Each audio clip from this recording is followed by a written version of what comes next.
Golden Growler went sniffing around the ground. It seemed to be tracking Blood Dog's scent, and after a while it began running forward. Broken stone buildings were everywhere, and their presence there made Hansen frown. Golden Growler kept moving, and after 100 miles, there was a large number of stone tablets scattered across a clearing. The stone tablets weren't tidily placed, and many of them were even upside down. But they were the only objects in that place that featured text. Hansen made Golden Growler slow down. Due to the fact that Golden Growler had to follow a scent to stay on track, he reeled him in a little. If he continued, it'd be hard to find Blood Dog. Hansen observed the tablets that featured ancient text, the sorts of languages Hansen had learned long ago. Some parts of the tablets were missing, but many were still readable. Emir defeated. Hansen thought that was strange. There was only the name of someone and the word defeated. The tablet didn't look like a gravestone, but it didn't look like a memorial plaque either. Hansen found it odd. He didn't know who the supposed Emir character was. Hansen checked out a few of the other tablets that were nearby. One of them said, Delis defeated. Aside from the change in name, all the others were the same as well. Hansen frowned and continued checking out the other tablets. They all seemed to contain a name and the word defeated after. G defeated, Gautama defeated, Merrily defeated, Ginger defeated, Brahma defeated, Zeus defeated. All of those names were on the tattered tablets, but there was nothing distinguishing about them. They did give him a cold feeling, though, and it made him feel as if he had stepped back in time. It felt like a certain sadness permeated the atmosphere of that place. Hansen did not know who or what those names belonged to, and he did not know how those folks might have been defeated. Aside from their names, nothing else was left behind. After going through all the tablets, there was a bronze palace. It wasn't as broken as the rest of the place, but it was still worn around the edges. There were the scrapes of a battle all across it, but it hadn't been hewn or broken. The palace seemed to be in good condition, all things considered. It was in the middle of the plain, but one half seemed to have sunken into the earth. One wall was stuck in the soil. Golden Growler followed the scent, which led them straight to the bronze palace. He gave a quiet rumble to Hansen, as if to indicate Blood Dog was inside. Hansen checked the exterior of the bronze palace first. There was a big title above the door which said, Hero Spirit Hall. For some reason, I have a bad feeling about this, Dragon Lady said, observing the palace ahead. Hansen nodded. He felt rather unsafe, as well. The Dongxian aura had difficulty scanning inside the palace, so he was unable to determine whether or not Blood Dog was on the inside. The creature you summoned, where did it come from? Hansen asked Dragon Lady. Dragon Lady gave a wry smile.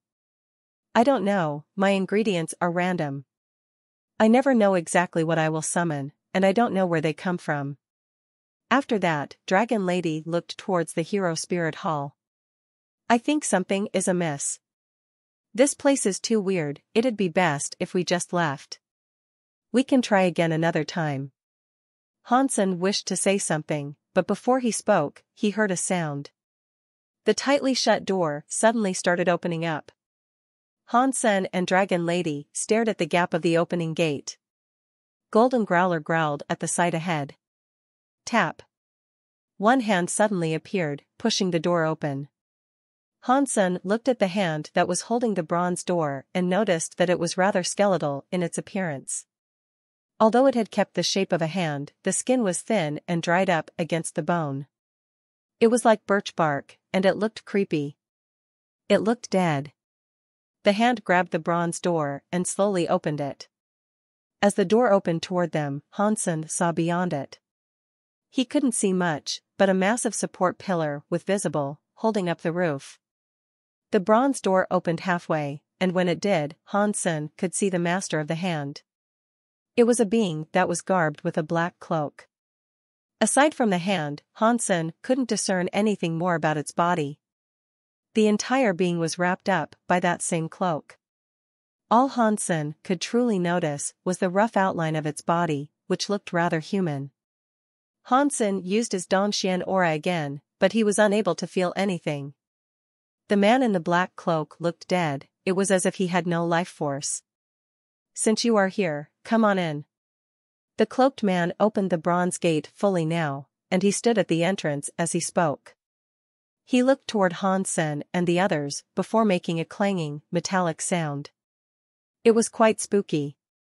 What is your name? Hansen asked the cloaked man, very alert. I am already dead, so what would be the purpose of having a name? If you require one, refer to me as the guardian spirit. The creepiness of the cloaked man's voice would strike so much fear into a person, their teeth would chatter. He lowered his head as he spoke, too. His face was fully concealed by the hood, like a spirit haunting a graveyard. Guardian spirit, who are you protecting? When Hansen heard the name, he didn't feel any better. He wasn't quite willing to step forward, either. I am not guarding anyone now, guardian spirit said coldly. Hansen frowned and gave the man another look. Then, he pointed to the tablets and asked, are you guarding them? Guardian spirit suddenly laughed quite strangely and said, yes and no. I guard them, but I don't guard them. What does that mean? Hansen asked with a frown. You'll know if you come and see. Guardian spirit was still laughing quite strangely. Whatever you're guarding, I can't say I'm interested, Hansen said, and then patted his golden growler as an indication it was time to leave. It turned around and started to. The place was weird. Hansen thought he was invincible in the fourth god's sanctuary, but there were still many strange and creepy things occupying that realm. And so, Hansen did not think he could kill everything. After he saw Stay Up Late, he knew he was not as immortal as he fancied himself. Even though you are here, you do not want to take a look? Guardian Spirit asked quietly. Hansen ignored him and hurried Golden Growler away. But he walked so slow now, like some phantom force of power was them back. Golden Growler began to slide backward. He slid all the way back until they were pulled right inside the bronze palace. Hansen summoned his overbearing shield and Splitblade, then transformed into Fallen Slaughter. Splitblade was sent thrusting at Guardian Spirit. Splitblade went right into Guardian Spirit's body, but his body was actually like a genuine spirit's. The body faded away with the attack of that blade. Immediately, Hansen looked around. He was surprised at what he saw next. On the walls of the palace, there were many sets of crystal armor. The armors were all tarnished with damage. It made them seem as if they had all experienced a great deal of fighting. Upon those crystal sets of armor, Hansen could suddenly feel his battle mode begin to burn. It was like the crystal armors still possessed the urge to fight, and it began to burn him. That hall felt like the site of a great battle. Hansen, standing in the hall, felt as if he was surrounded by an army of foes. And he felt that the master of the army had been slaughtered in battle. What surprised Hansen the most was that the armors looked like the one he had procured off Tina.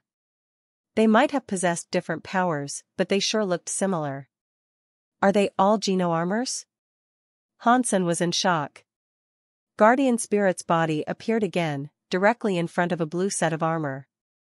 He was wreathed in lightning. He looked at the armor and said, "This is Zeus armor." He was out there for 15 days before he fell. After that, Guardian Spirit walked towards a red set of armor. And he said, "This is Ginger's armor." He was out there for 19 days before he died. Guardian Spirit walked to each set of armor that could be seen, and told them who the armor belonged to. They were all the names of the tablets Hansen had seen earlier.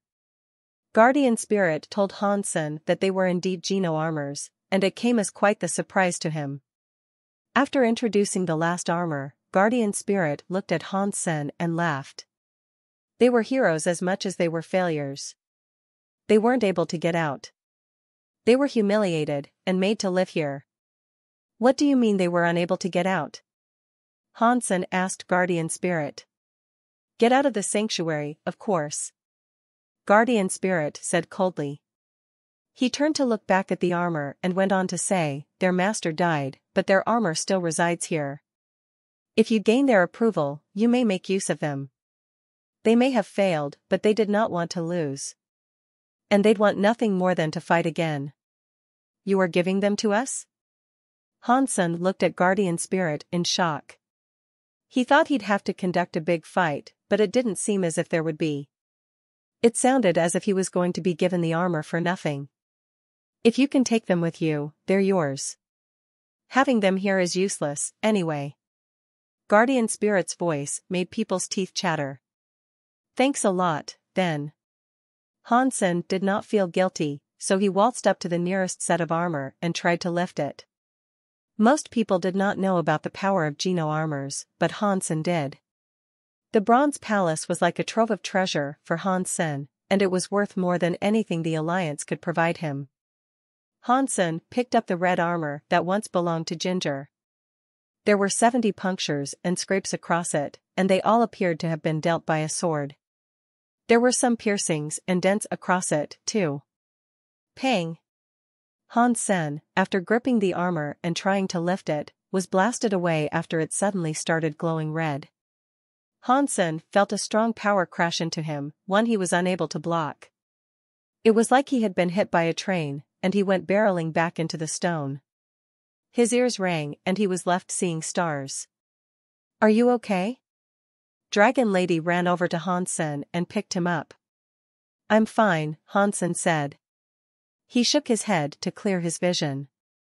Trying to maintain conscious after that vicious blast, he directed his attention back to Guardian Spirit. It's fine if you don't want to give them to me, but why do that? Guardian Spirit laughed. They have a will of their own. I can't orchestrate their feelings. I told you that you'll need their approval, if you are to take them. Hansen frowned and stared at Guardian Spirit. He did not believe what he was being told. After he took Tina's Geno armor, none of this happened. He was able to just take it. Believe it or not, but I am who you see. I am Guardian Spirit. Lying to you would not gain me anything, Guardian Spirit said. I don't believe you. Hansen gritted his teeth and tried taking another set of armor. The set of armor reacted the same way, and it blasted Hansen away. The battle mood it possessed burned, and it clearly didn't want to be touched by Hansen. But Hansen wasn't going to give up so easily. He tried taking every single one. There were many of them, too, he was sure one of them had to suit him. But reality never aligned with Hansen's ideals. After trying each and every armor, none were willing to accept him. His body had ended up all swollen, all for the gain of naught.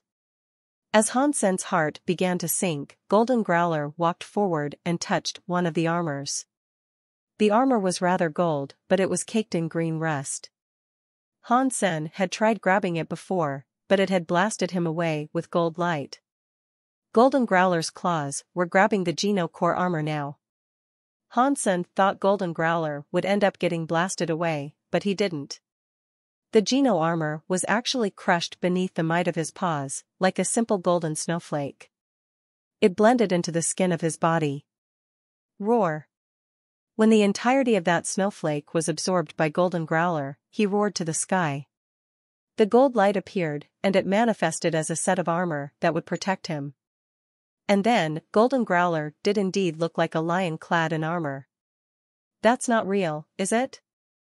It's weaker than Little Gold? Hansen's eyes were open wide in astonishment, unable to believe what Golden Growler had managed to do. He couldn't believe it. He himself had tried so hard to procure the armors, but he had failed every time. Golden Growler randomly touched one, and it submitted to his ownership. That wasn't very fair. Guardian Spirit looked at Golden Growler in shock, and it was obvious he was thinking about something.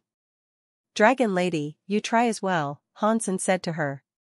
He didn't have much hope she'd be successful, but he did hope he'd be able to take a few of the armors back with him. As he spoke, he also summoned Little Angel. If Golden Growler had been able to catalyze that reaction with the armor, there was a chance Little Angel could do the same. Golden, try to fetch the others, Hansen asked Golden Growler, feeling greedy. Golden Growler, though, was unable to gain the approval of the others. Perhaps he was only able to forge a connection with the golden armor, or perhaps it was only possible for him to take one away with him. Before Little Angel moved to claim an armor, though, a Geno armor came to her. It went flying off the wall, carried by a holy light. The holy light was immediately absorbed by Little Angel's body. That's not fair. How does that happen?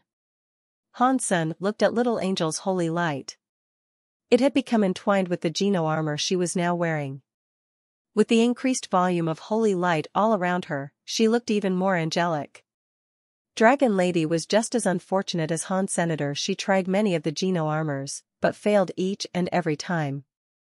But just as it looked as if she was going to fail as many times as he had, Dragon Lady touched one armor in specific. It burst into flames and blended into her body. D*MN. This sucks. Why can't I have them? This is impossible. Hansen wanted to try touching the Geno armor again. The results were the same, though. No matter how hard Hansen tried, he could not get the approval necessary to take the armor. Guardian Spirit looked at Golden Growler, Little Angel, and Dragon Lady, and spoke. Roar's Geno armor, Marilee's armor, and Amir's armor. Not bad. Hansen just looked depressed. He comforted himself by saying, these armors must have belonged to the losers of the crew. That's okay, I wouldn't want them anyway. Go. This is a hopeless place. Do not come back. Guardian Spirit began speaking again with his creepy voice. Are you a crystallizer? Hansen asked Guardian Spirit. I am dead. It does not matter who I was. After he said that, the gates of the hero's spirit hall suddenly opened. Then, a strong force of suction pulled them all the way out of there. Crash! Hansen and the others were dropped to the ground. When they stood back up, they were on the plane they had reached before smashing through the wall that led to the hidden place. Hansen stood up and touched the wall again. It was a cold rock, and nothing more. They could no longer get back. Hansen flew up and over the mountain. He realized with shock that the mountain was situated right atop the plain. There was only grass beyond it, and there were no ruins, tablets, or a hero's spirit hall. If it wasn't for Golden Growler still wearing his Geno armor, Hansen would have believed that entire sequence to be some bizarre dream. They were now unable to locate Blood Dog and the ruins, which meant leveling up Dragon Lady had been a failed venture. Fortunately, she'd get another chance in the near future, and there was no need to rush it too much. And the fact she had obtained a Geno armor made up for that. It may have been a little weary looking, but it was a great find all the same. But after leaving the ruins, the glow of the Geno armors vanished. It seemed as if they had lost their powers. They couldn't be summoned in the general areas of the fourth god's sanctuary. Hansen tried to clear his mind and think about these matters seriously. That ruin must not have originated in the fourth god's sanctuary, and Hansen believed it must have belonged to the fifth sanctuary that existed in the Alliance's universe. Something must have occurred in the Alliance's universe, in which many things were destroyed. Similar to whatever had made a mess of Stay Up Late's control room. The same fate must have befallen the stone tablets and Hero Spirit Hall. They must have been scattered across the sanctuaries. The Valley of Time might very well have been one of those places, too. What happened there? Hansen did not have much information to go off of, though, so an absolute solution was not obtainable. Back in the shelter, Hansen now wished to return to the Alliance. But he overheard Cheap Sheep and Green Cow in the midst of a discussion. I really want to take a look. It must be scary and exciting at the same time. The sheepish character sounded rather hyped. Brother Sheep, where did Death Goddess come from? She killed one of the 10 Son of Gods, Illusion Emperor. If she had joined Divinity's bout, perhaps she could have fought against Dollar. Green Cow mooed. She couldn't fight against Dollar, win, and obtain first place. Second place, sure. But I really can't believe she managed to kill Illusion Emperor with just one arrow. Her power must have been greater than Armored Man's, Sheep said. It does not matter how strong she is alone. Her killing Illusion Emperor prompted the folk of Illusion to rally all sorts of elites to unify and kill her. I have heard they hired 2 super elite alphas, Green Cow said. Cheap Sheep nodded. Illusion knows a lot of people. Their alpha is begging other alphas for help, and they will get it. But even if they didn't get the assistance of the other alphas, they'd be sent some sort of help. And I actually heard Illusion Elder found a way to kill her. If she doesn't relent, she is going to die.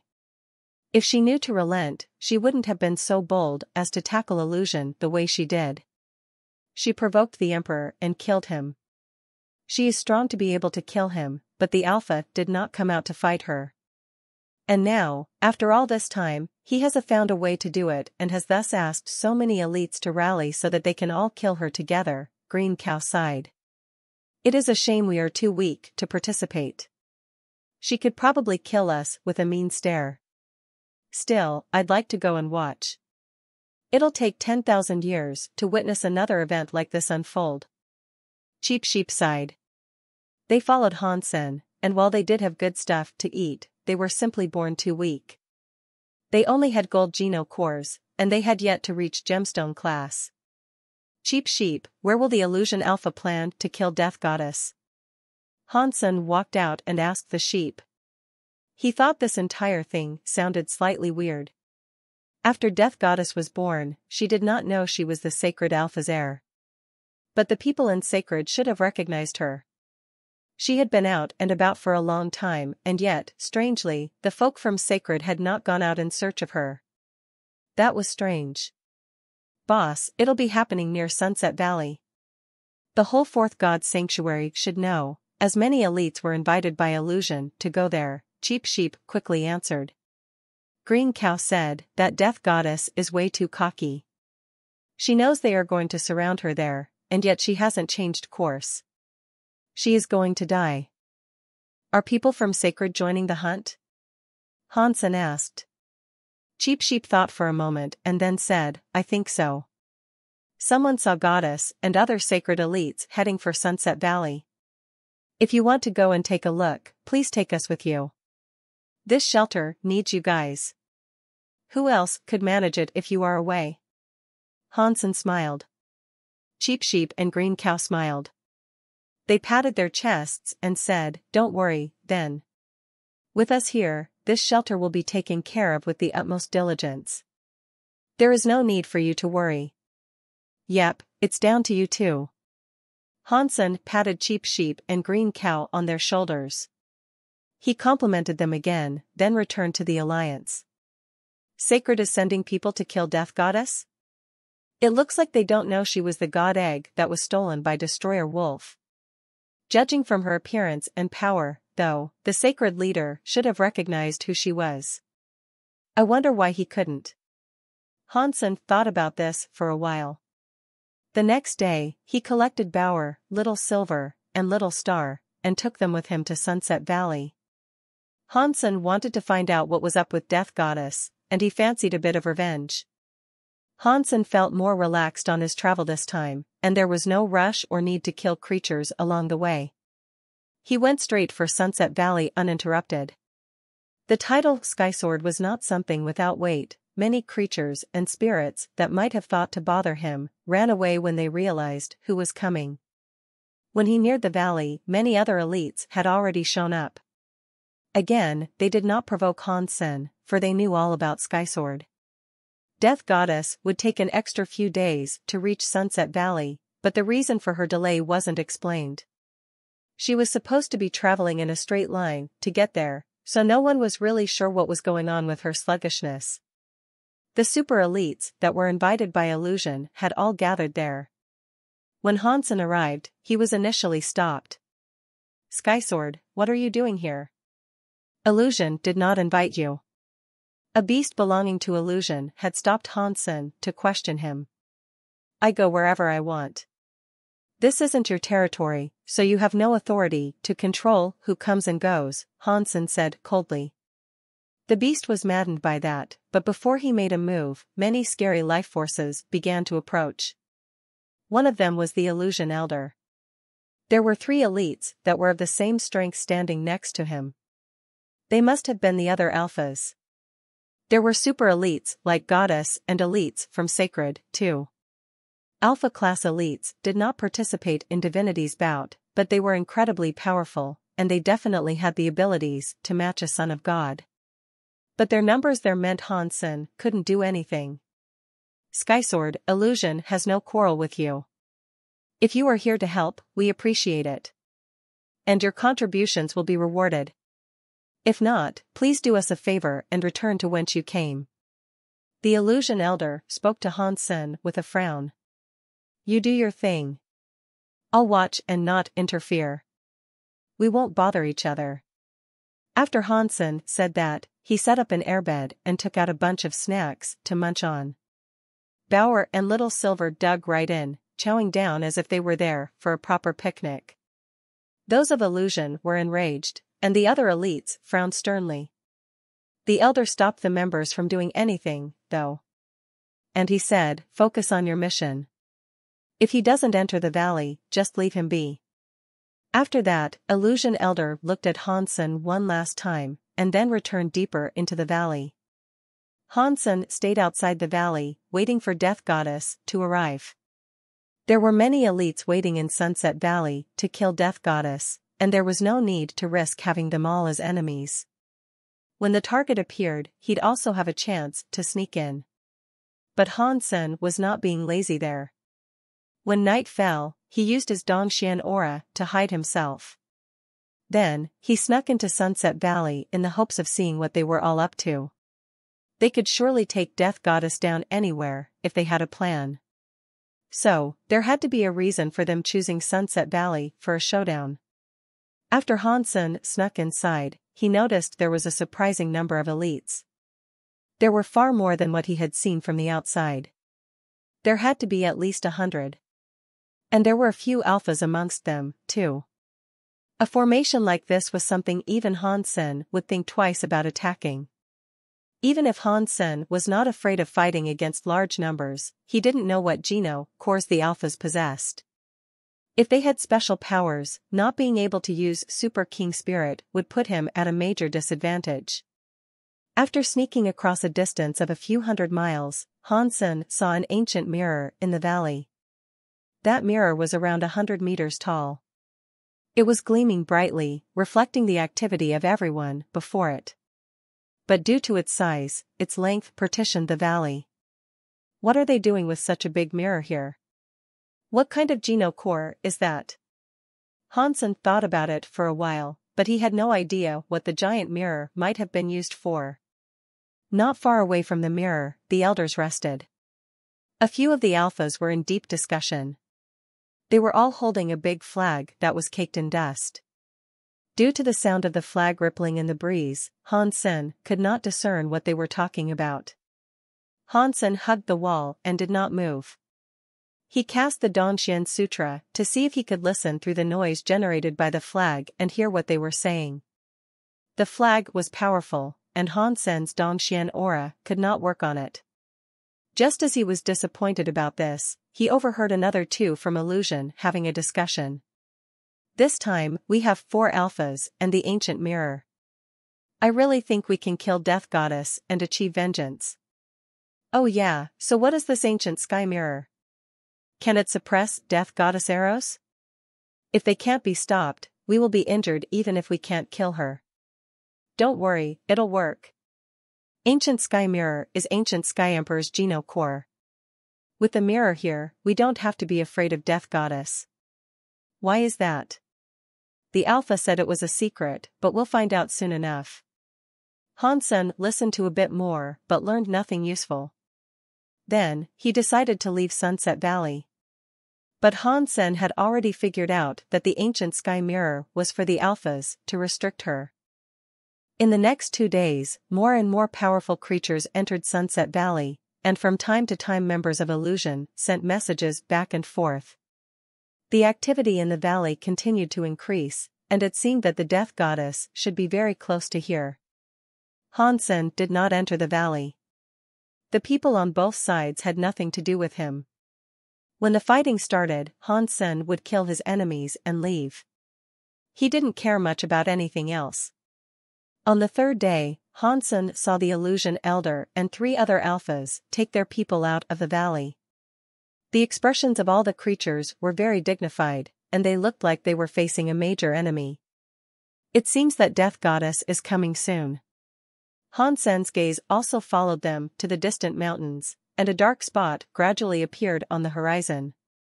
Because she wasn't moving very fast, it was a long time before Hansen could see the true appearance of the black spot.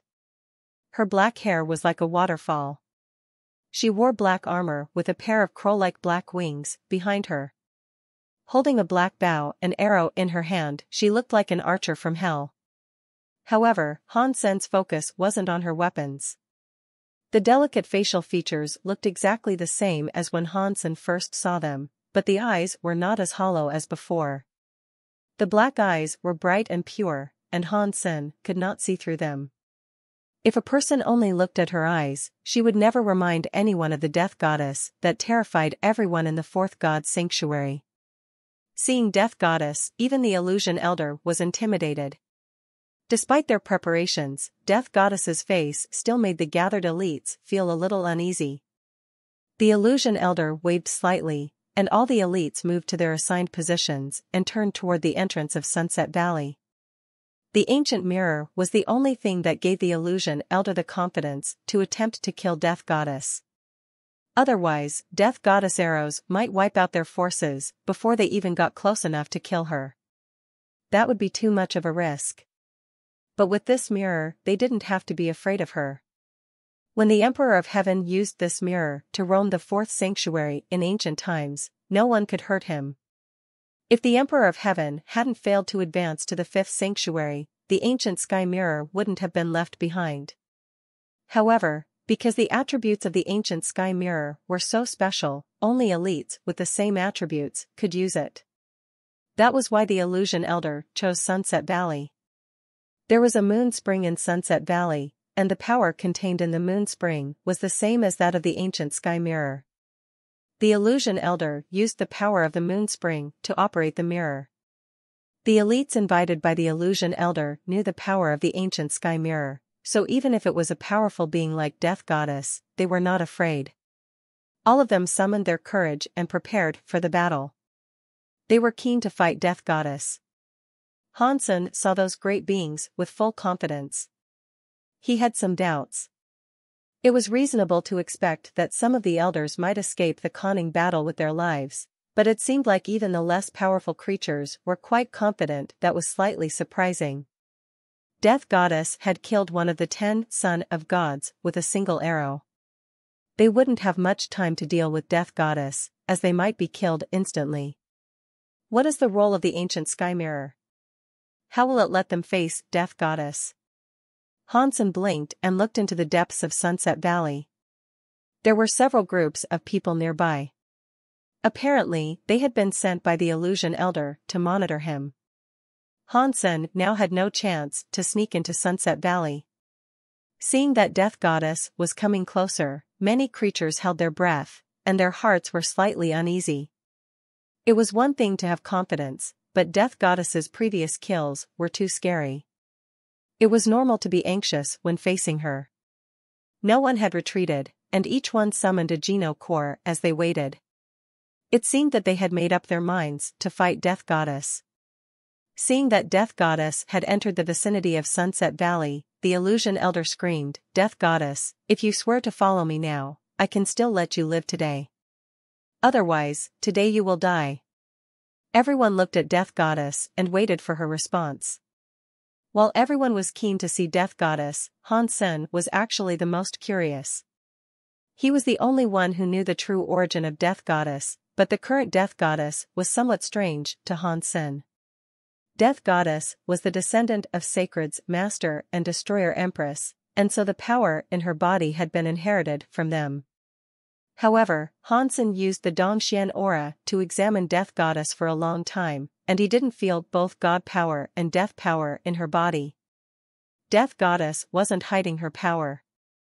Hansen could clearly feel her strong life force, but her life force didn't seem to be tinged by sacred power or death.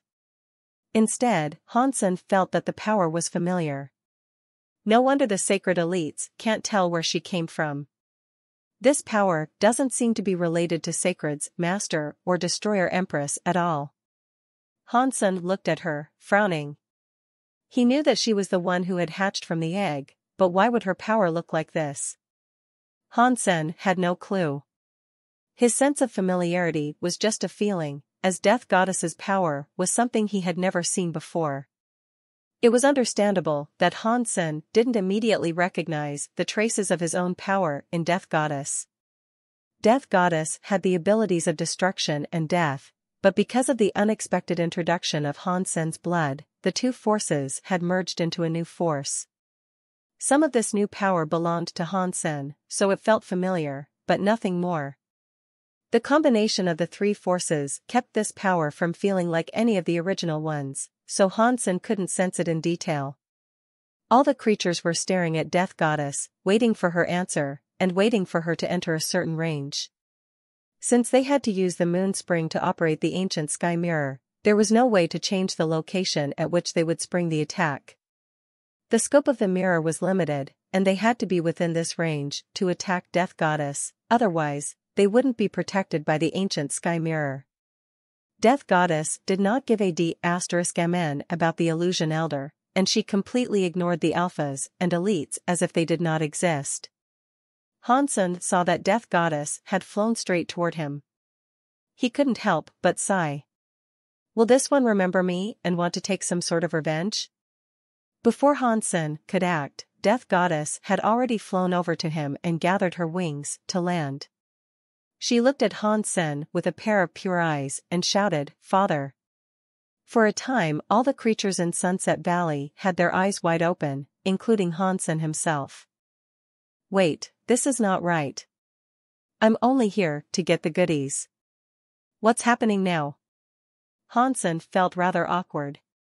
He turned and looked at Illusion Elder, but Illusion Elder and the others were staring back at him. Their eyes, however, looked murderous. Pretty lady, although you look cute and sweet, and you look as if you have my genes, don't just randomly announce that. Hansen wanted to explain he had nothing to do with Death Goddess. He didn't want to be a scapegoat. Death Goddess had slain so many spirits and creatures, she had a vast number of enemies. If he admitted that she was his daughter, the entire world would be against him. Hansen was not afraid to face off against the fourth god sanctuary, but she wasn't his daughter. He didn't want to become a scapegoat. Before Hansen could finish, Illusion Elder said angrily, "No wonder we were unable to learn anything about her, she is your heir. You made her kill creatures all across the fourth god's sanctuary. Tell us why you are doing this. Otherwise, there is no need for talk. We should just kill them both now, before they bring permanent harm to the fourth god's sanctuary." Yeah, kill them. Many elites stepped forward with their genocores, each possessing a frightening power. They wanted to kill Hansen and Death Goddess, both. Hansen felt terrible. This had nothing to do with him, after all. Even though he wasn't afraid of being Illusion Elder's enemy, he didn't want to start a war for no reason. As Hansen tried to further explain, Death Goddess was already drawing her black bow. A black arrow was knocked. Death Goddess pulled back the string as far as it could go and loosed it. The raging arrow flew through the sky, driving itself into a super creature's body. The creature had to be larger than an elephant, but when the arrow pierced the beast, it exploded and died. Don't disturb me and my father's reunion.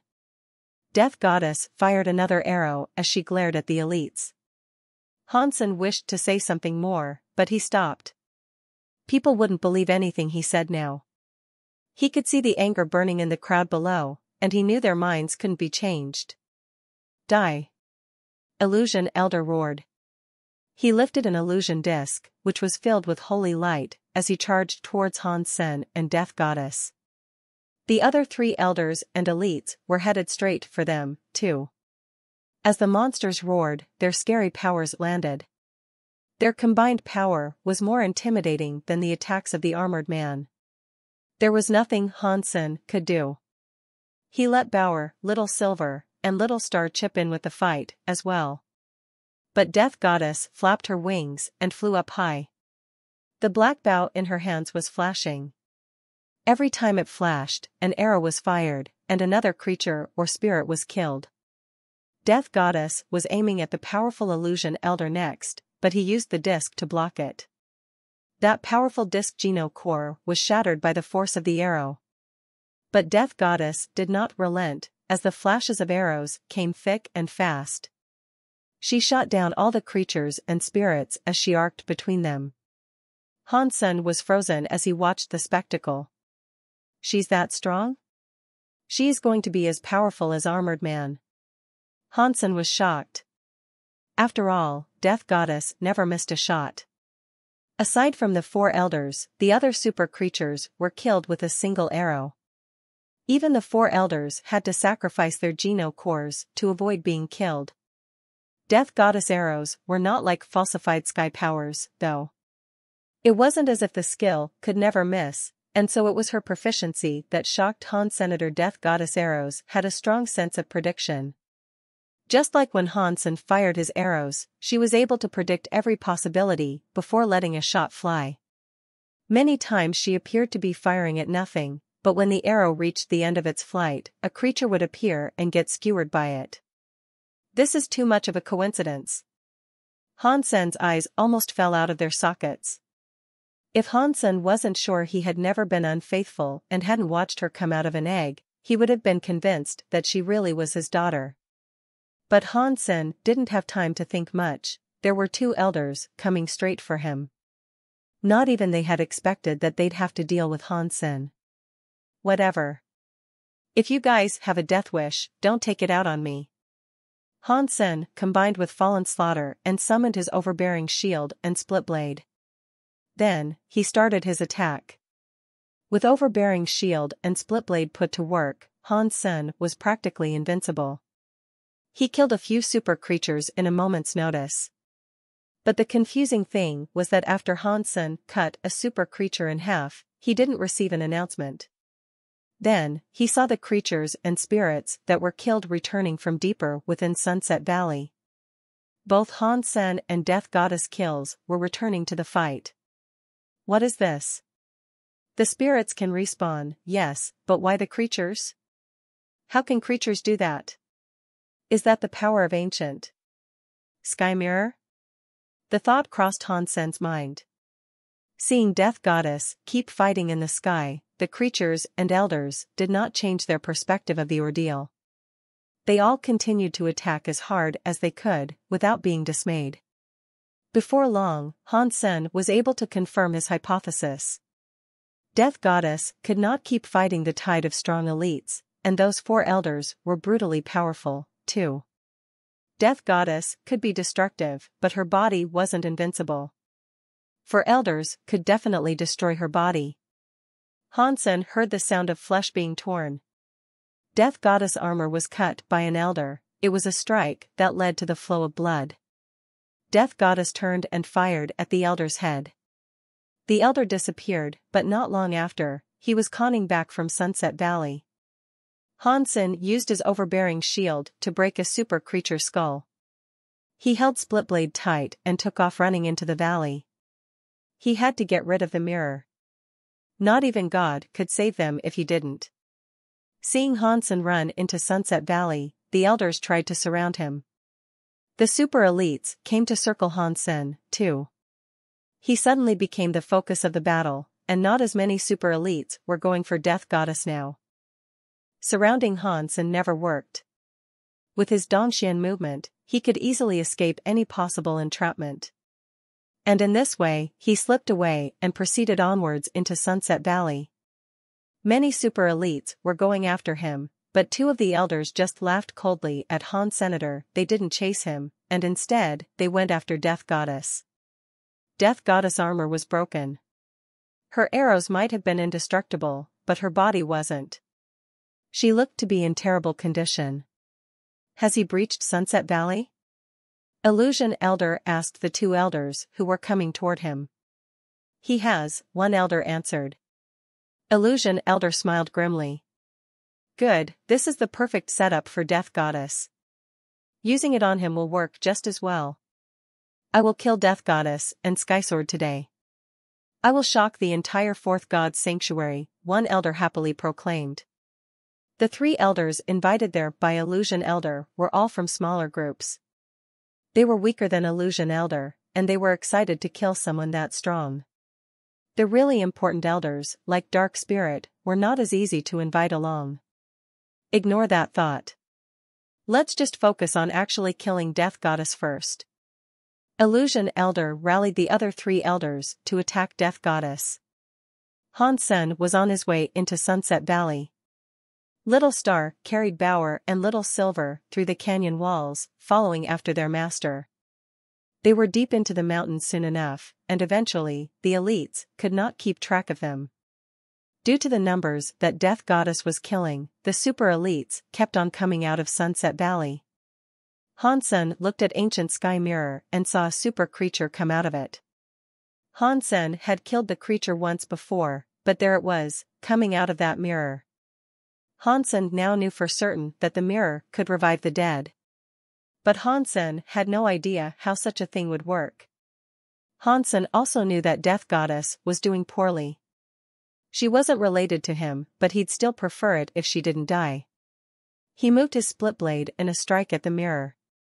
Hansen's slash was obscenely powerful. It was something no creature in the Fourth God's sanctuary would underestimate. Splitblade could tear through the fabric of space, and even break geno cores. The unleashed sword light hit the mirror and spread out across it. Unfortunately, it brought no harm to the mirror. This gave Hansen quite the shock. Hansen kept on slashing, and as he did, he noticed something rather weird. Ancient Sky Mirror was a mirror.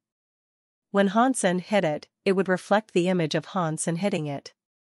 The sword light would connect inside the mirror and outside the mirror. The strange thing was that the sword light inside the mirror wasn't merely a visual reflection.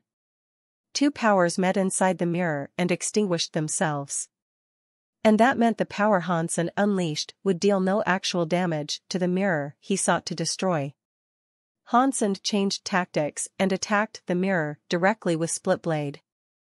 Sword lights could be a reflection, but the world inside the mirror was not real.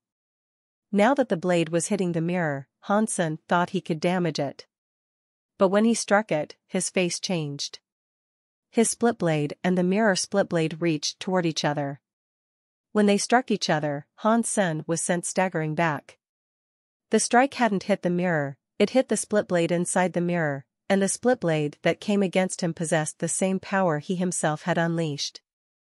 The mirror was undamaged, and Hansen was sent reeling backward. Hansen frowned, this was far too weird. No power could deal any damage to the mirror. It didn't seem likely that he could damage it. Hansen used a few different elements to attack, but the results were the same. No matter what power he used, it was reflected. It's no wonder the elders didn't follow me. They knew I'd be unable to break the mirror, Hansen thought to himself. If I can't break the mirror, there is only one thing left for me to do. Hansen looked murderous. He summoned his god Geno Core and overbearing shield. He brought out the Bloodlust Ant King glyph and transformed into Fallen Slaughter. Then Hansen used all that power to hit the monsters trying to come out of the mirror. There was a loud noise, and a monster that was bigger than 2 elephants broke under the attack. It bled profusely as it got crushed. Hansen looked cold, but Splitblade did not stop there. He used it against the lance of an incoming spirit and cut through his entire body. Blood was everywhere, with screaming, too. All the creatures and spirits that were trying to come through the mirror were now getting stuck inside it. Hansen killed them, and they respawned. And those creatures and spirits just kept on respawning, without any of them being able to kill Hansen before fully exiting the mirror. More and more beings were becoming trapped in the mirror now. Fewer and fewer enemies attacked Death Goddess, freeing her up. When she killed 2 of the elders, they respawned at the mirror and ended up trapped. They were unable to rejoin the fray. Now that they were trapped by Hansen, they couldn't leave. Hansen used his Dongxian Sutra and Heavenly Go in tandem with his blade and shield. He trapped 2 elders and all the other beings in the valley. Illusion Elder noticed that no one was returning to the fight, and he was confused about what was happening. At that moment, he was killed by Death Goddess. He realized as he died that Hansen must have blocked the mirror. The idea of one person holding off 100 elites was stunning. It is no wonder he made it out of Outer Sky Shelter. He is so powerful, not even elders are as good as him. Illusion Elder and the other elders were all in shock. They wanted to leave, but they became more and more hopeless. The mirror was too crowded, and there was nothing they could do to fight Han Senator. They kept on getting killed by him. All the elites outside the valley were now dead. Death Goddess, who had been wholly stained with blood, now raced into the valley. She joined in, helping Hansen endlessly slay the elites with her arrows. The elders hadn't expected a situation like this, and they all sounded furious over what was happening.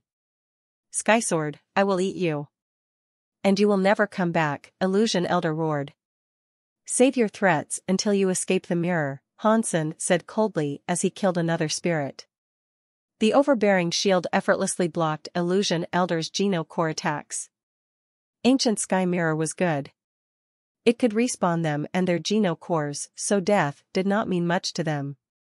That seemed very strange to Han Senator. No Geno Core had endless power. Not even Emperor-class Geno Cores could keep respawning indefinitely, like the mirror was currently doing. But there it was, not getting any weaker. Hansen wanted to keep on killing and see if he could exhaust the mirror's power, anyway. But no matter how long he fought, it did not seem to work. The mirror really did seem to have an endless supply of power. Illusion Elder said, "No matter how strong you and that be *TCHR, it's useless. We are immortal. You will spend all your power eventually. When the time comes, we will eat you alive." Many super elites roared and surged out of the mirror. They all looked so angry, wanting to consume Hansen and Death Goddess. They had the power of the mirror, so they weren't afraid of dying. It sure gave Hansen a headache. And just as Illusion Elder said, Hansen's power really was limited. The fight had already cost him a lot of energy, and he had used beast souls.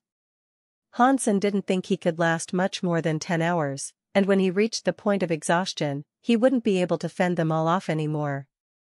Death Goddess was in poorer shape, too. She could constantly replenish her arrows, but her wounds kept bleeding. Her recovery speed was most certainly not as good as her attacks. "Little Silver, heal her wounds," Hansen shouted. Little Star brought Little Silver and Bower out from a wall. Little Silver sat on Little Star, showering Death Goddess with his silver lightning. Death Goddess' body shook, and she stopped firing the bow.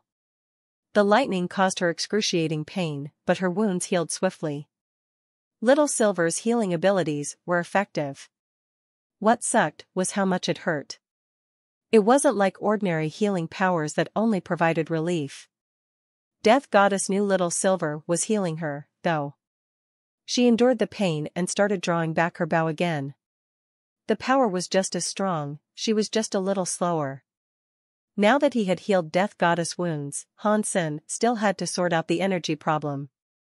Little Silver was not a pure healer, so he couldn't replenish a person's vigor and energy. Hansen kept on thinking as he fought. He thought that if he was unable to break the mirror, they could all very well die. But the ancient sky mirror was far too creepy. Hansen had looked behind the mirror, and there was nothing strange back there. It was just a silver surface, and there was no power pack or control panel. Up until today, the mirror was left unused in this abandoned valley. There must be a reason, Hansen thought to himself. Obviously, Illusion Elder could not control ancient sky mirror. Otherwise, he wouldn't have placed it there. If no one can control the mirror, does that mean it is a Geno Core owned by no one? Hansen's eyes brightened when that thought crossed his mind. Hansen looked around, but he was unable to see anyone actually controlling it. This was something he was very sure about. Illusion Elder, do you really think a simple mirror will keep you all alive? Hansen directed his speech to Illusion Elder, who was still shouting. Huh. Long enough for me to kill you, yes. Illusion Elder gnashed his teeth as he spoke. It is a shame you are unable to control the Geno Core. I'm sure if you could kill me, Hansen went on to say. It's still enough to kill you, another elder roared.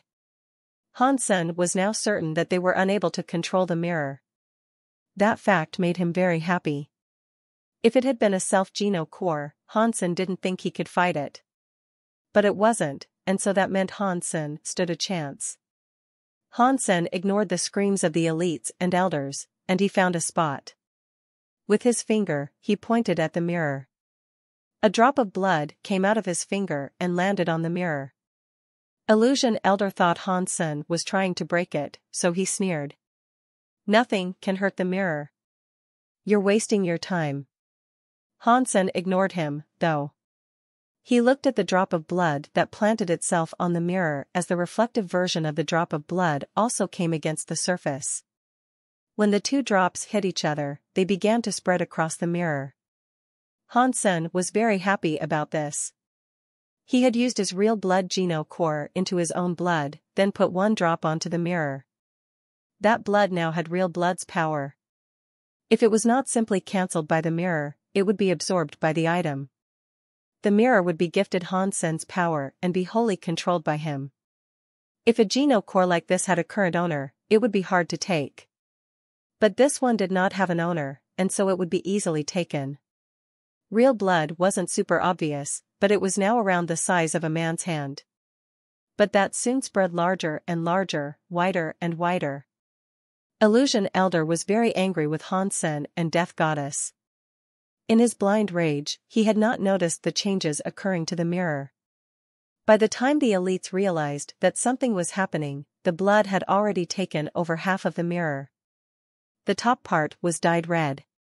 When Illusion Elder noticed the changes in the mirror, he was very shocked. The super elites started to shout, "What's happening to the mirror? What did he do to the mirror?" Even Illusion Elder and the other three elders were in shock. They had used the ancient sky mirror because it was a safe haven, but now they found themselves unable to escape from their refuge. Some super elites began to wish that they had never used the mirror at all. "You've only just now noticed?" Hansen said with dark amusement. The red color continued to spread across the mirror. It was a real blood invasion. Real blood's takeover always started out slow, but the more of the Geno Core real blood gained control over, the faster the process would go. Pang! The super elites wanted to escape, but they could only hit the bloody reflective surface. They couldn't exit like they had earlier. All the creatures and spirits kept pounding the mirror, like a swarm of imprisoned monsters. They were terrified as they struck the glass wall that stood between them and freedom. They couldn't get out. Shoal. What did you do? The few elders looked surprised. When the super creatures were killed, they'd end up locked inside the mirror. And as Hansen watched them try to escape, it felt like he was watching a horde of rabid demons from hell. Hansen was delighted that he had managed to take control of Ancient Sky Mirror, though. Not only could the object revive fallen comrades, but it could also trap others inside. Hansen hadn't expected the mirror to have such versatility. Real blood gained full control of the mirror, and a connection was established directly between the captive mirror and Hansen's brain. The creatures and spirits all crowded to the front of the mirror in a frightened and angry mob. They kept pounding the bloody surface. Hansen thought they looked like a horde of zombies trapped inside a container. Hansen and Death Goddess proceeded to kill the remaining spirits and creatures that were outside the mirror. Once that was done, all their enemies were trapped inside the mirror. Hansen then took control of the mirror, forcing it to rise up slowly into the sky. Rocks broke and tumbled away from the base of the mirror as it rose, and cracks shot across the length of the valley. Impossible. How can the mirror be controlled? Impossible. The beings in the mirror were also shocked. The mirror's power was special, so finding someone else of the same element to control it was thought to be impossible. They had been happy to add their reflections to the mirror. It did not matter if they were injured or killed, they could come back. In many ways, they were invincible. But they knew the implications of the mirror being under someone's control. If someone gained possession of the mirror, that person would control all the reflections that the mirror held. They really didn't want to believe that Han Sen had asserted control over the thing. Unfortunately, it was an undeniable truth. Catcha! Ancient sky mirror tore its way up out of the ground. The place where the mirror had rested was now seeping blood like a red fountain. It was like a spring of infinite power. Han Sen realized now that the mirror was using that as a source of constant energy. It was how it kept on reviving the elites who had died. Skysword. This grudge seems to reside between you and illusion only, let us go. If you touch the rest of us, that means you will be going up against the rest of the fourth god's sanctuary, one of the elites yelled. Yeah. This has nothing to do with us. Let us go, or Een Demon will come after you. The Manlong are heroes. If you kill me, they'll kill you. Long Mei. Goddess was inside there, as well. She was in shock, and she shouted, Han Sen, if you let us go, Sacred will forgive the grudge it has with you. Han Sen did not care, though. All he did was stare at them, letting them yell in anger, sadness, and desperation. Whatever their expression, Han Sen did not care. The mirror slowly flew to Han Sen, and as it did, it became smaller. When it reached his hand, it was only around the size of his palm. He was easily able to grab it. Skysword, if you touch us, you will die. Illusion Elder roared, but he was obviously trying to suppress his fear. Die. Han Sen used his mind to blow up Illusion Elder's body. The mirror was dyed red once more. Berserk super creature Illusion beast killed. No beast soul gained. Geno core destroyed. The flesh has been destroyed. The life Geno essence is missing. Han Sen was surprised. This was the first he had never received a life Geno essence. After watching Illusion Elder's sudden demise, everyone became angry and shocked. The rest of Illusion went mad. Han Sen used his mind to kill all the yelling monsters. And seeing that, none of the others dared to speak now. They were all in shock.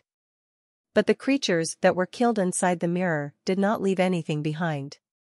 He noticed there really weren't any life Geno essences being made available. They had life Geno essences, but the mirror absorbed them. They made the mirror stronger. Han Sen took the mirror and went to sit on Little Star's back. He wanted to leave the valley. Death Goddess came to sit down on it, too. She did so naturally, as if it was something she was used to doing. Han Sen felt as if he had a bit of a headache. But since Han Sen couldn't undo what had happened, and she seemed to consider him family, he was willing to take her back. News of the fight spread across all of the fourth god's sanctuary. The stories of the fight seemed impossible, but many spirits and creatures had come to watch the attack on Death Goddess.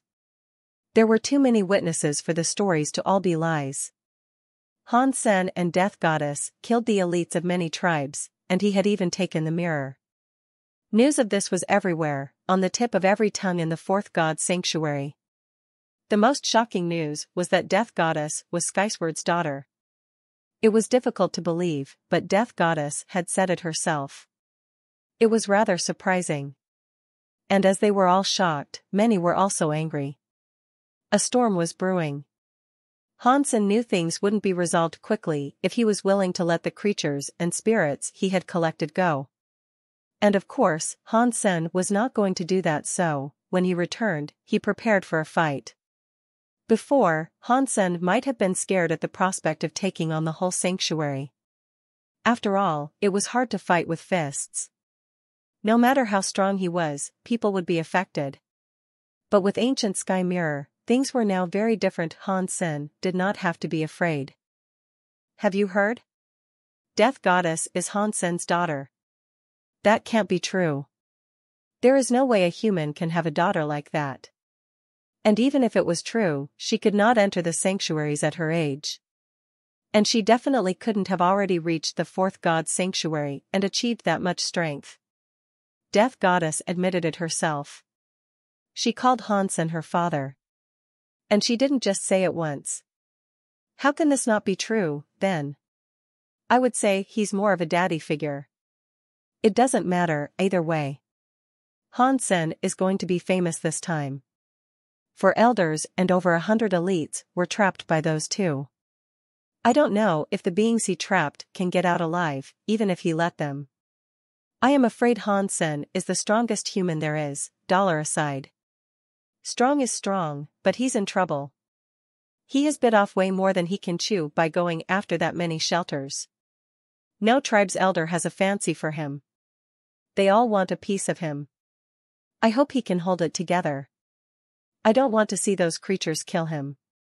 Hansen gained a lot of territory for humanity in the third god sanctuary. Perhaps in the fourth god sanctuary he can do the same. That is difficult to say. It is not difficult to say. Let's just see if he can survive this next attack first. He is currently the #1 enemy of everyone in the fourth god sanctuary. That's true. Fairly annoying, if you ask me. Hansen was in the sanctuary each day after that, but no elite or elder had shown up. But the shelter did seem to keep getting attacked, strangely.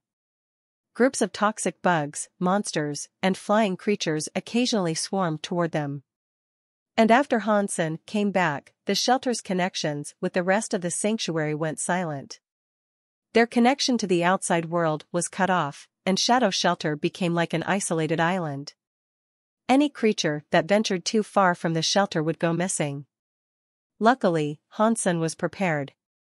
The mirror was securely inside the shelter now, and the creatures in the shelter all made a copy of themselves inside it.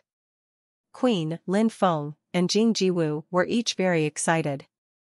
They reflected themselves so they could go fight without the worry of death. They could keep having deadly, risky fights with creatures to level up. But they had maxed out their sacred geno points and were unable to absorb life geno essences. This made them unable to level up. The life geno essences of the fourth god sanctuary were difficult to absorb, and the geno fluid the Alliance had produced did not work there. Even if Hansen gave them a bunch of life geno essences, there was nothing he could to make them work. Hansen was not a scientist either. So, it was a problem he could not solve. But the spirits and creatures had become target practice. Aside from Gu Qingqing and Little Pony, all the creatures had been doing some manner of fighting. The mirror might be here, but you should still be careful. The really powerful elders haven't shown themselves yet. And when they do show up, they will be able to deal with ancient sky mirror, Gu Qingqing warned Hansen. Don't worry about me. I have a way to deal with them. Hansen smiled. Gu Qingqing shook her head. Don't underestimate the elders of the tribes. There is one scary guy in particular who might come. Who? Hansen was surprised to hear this. If Gu Qingqing feared this person, then they must have been wretchedly strong. In the divinities bout 100 years ago, one person was able to beat 6 paths and obtain first place. He received God's baptism. So, after all these years, I can't imagine how strong he might have gotten. What is his name? Hansen was still not worried. He knew the truth about God's baptism, and it seemed unlikely that this person had received it. When people won first rank, all they'd see was a sealed-up crystal container. None were able to open it, and they could only go back. The reward for reaching first rank was unavailable. Stay up late had been there for many years, so it was useless. It's Ancient Devil, Gu Qingqing said. Ancient Devil? Hansen was shocked to hear this. He knew the name well. He was the master of Dragon King, Xiang Yin, and Sky King. He was betrayed by Azura. Hansen knew Ancient Devil had ascended to reach the fourth god sanctuary, but he never suspected he'd become so strong he was able to defeat 6 paths. You saw Ancient Devil?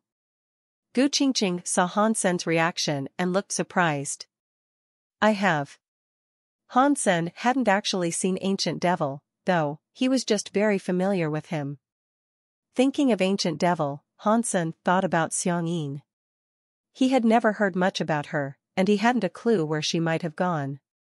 If she hadn't fallen, she might have learned that Han Sen was in the 4th God's sanctuary and sought him out.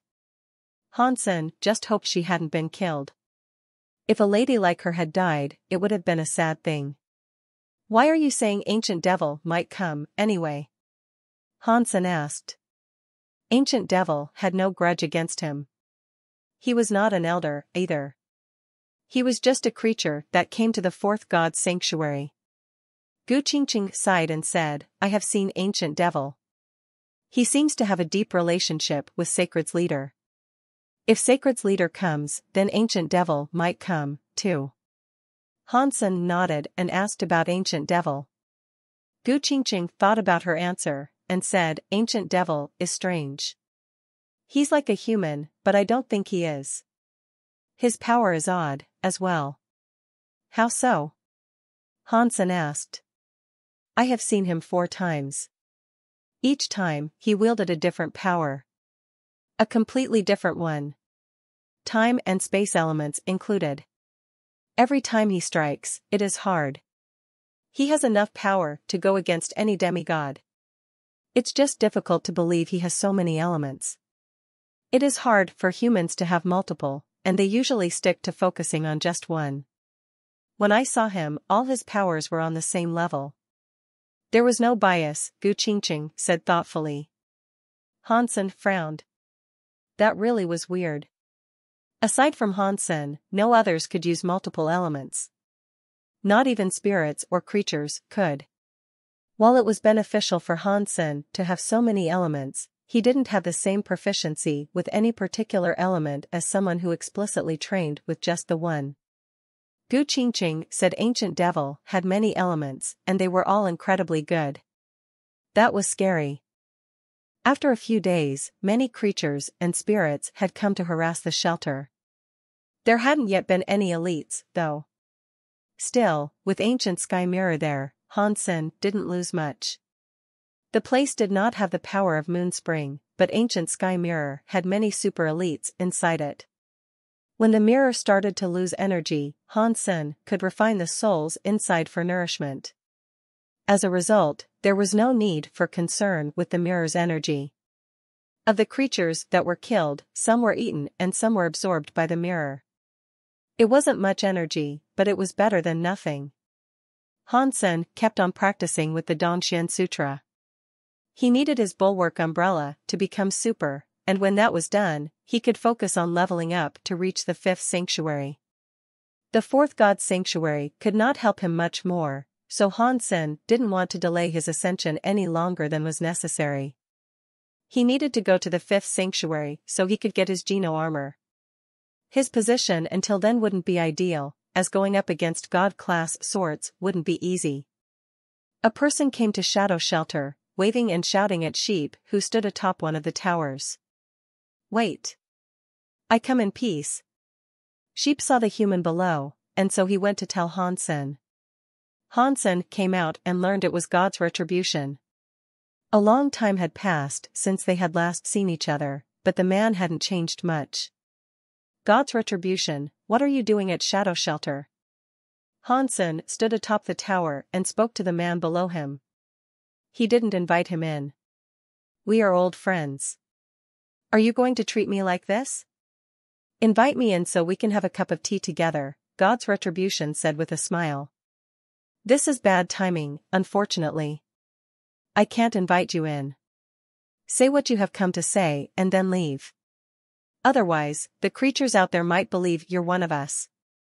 And that won't bode well for you, Han Sen said. I am here to talk about the prospect of cooperation, God's retribution said. Cooperation? In what way? Han Sen looked surprised. How about finding someplace quiet we can discuss this? God's retribution asked. Hansen asked someone to invite him in. With the power that God's retribution wielded, it'd probably easy for him to break Shadow Shelter's defense, anyway. He was being polite by not immediately smashing his way in. So, what do you mean by cooperation? Hansen sat down and asked him in the hall. God's retribution smiled and said, I am here to talk about Blood Legion. If you are willing to help us, we are willing to help you with your predicament.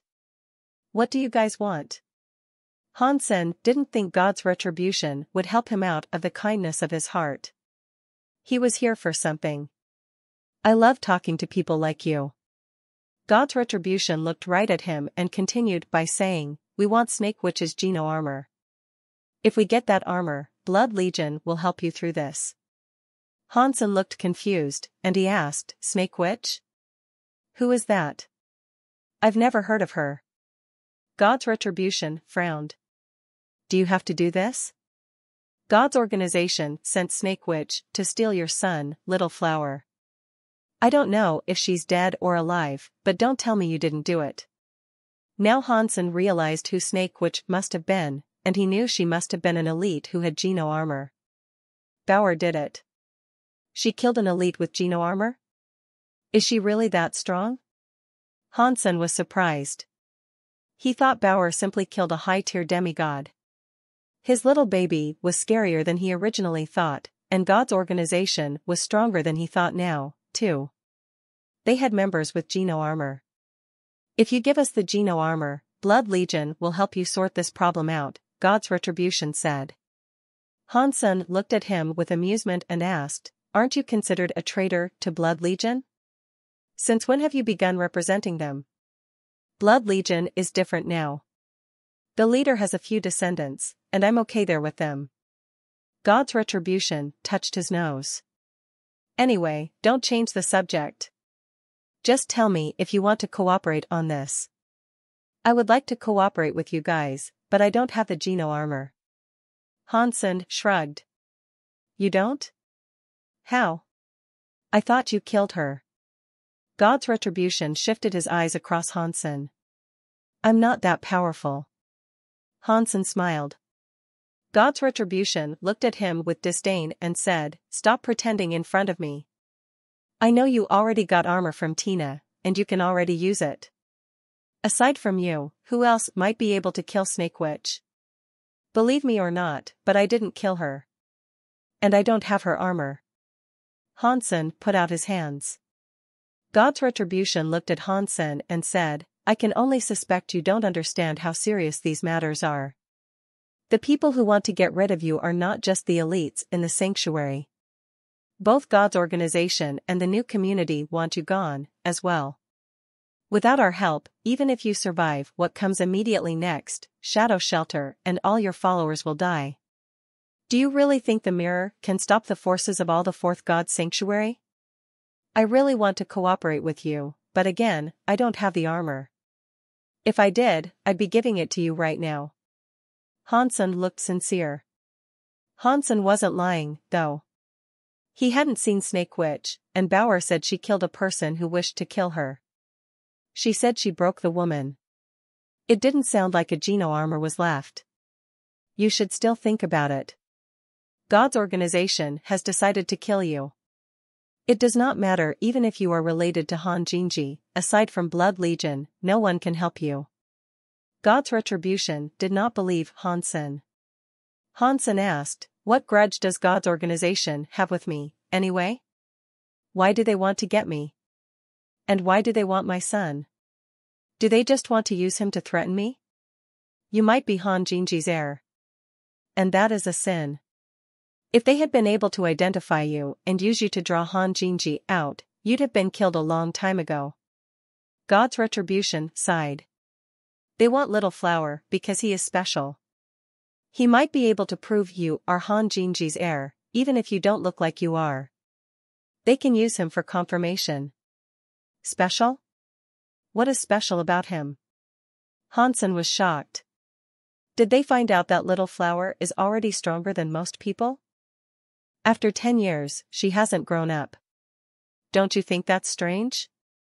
God's retribution said. Hansen sighed, and he knew this was something he couldn't hide from. He was prepared for such questions, though. That being said, what is the grudge between Han Jinji and God's organization?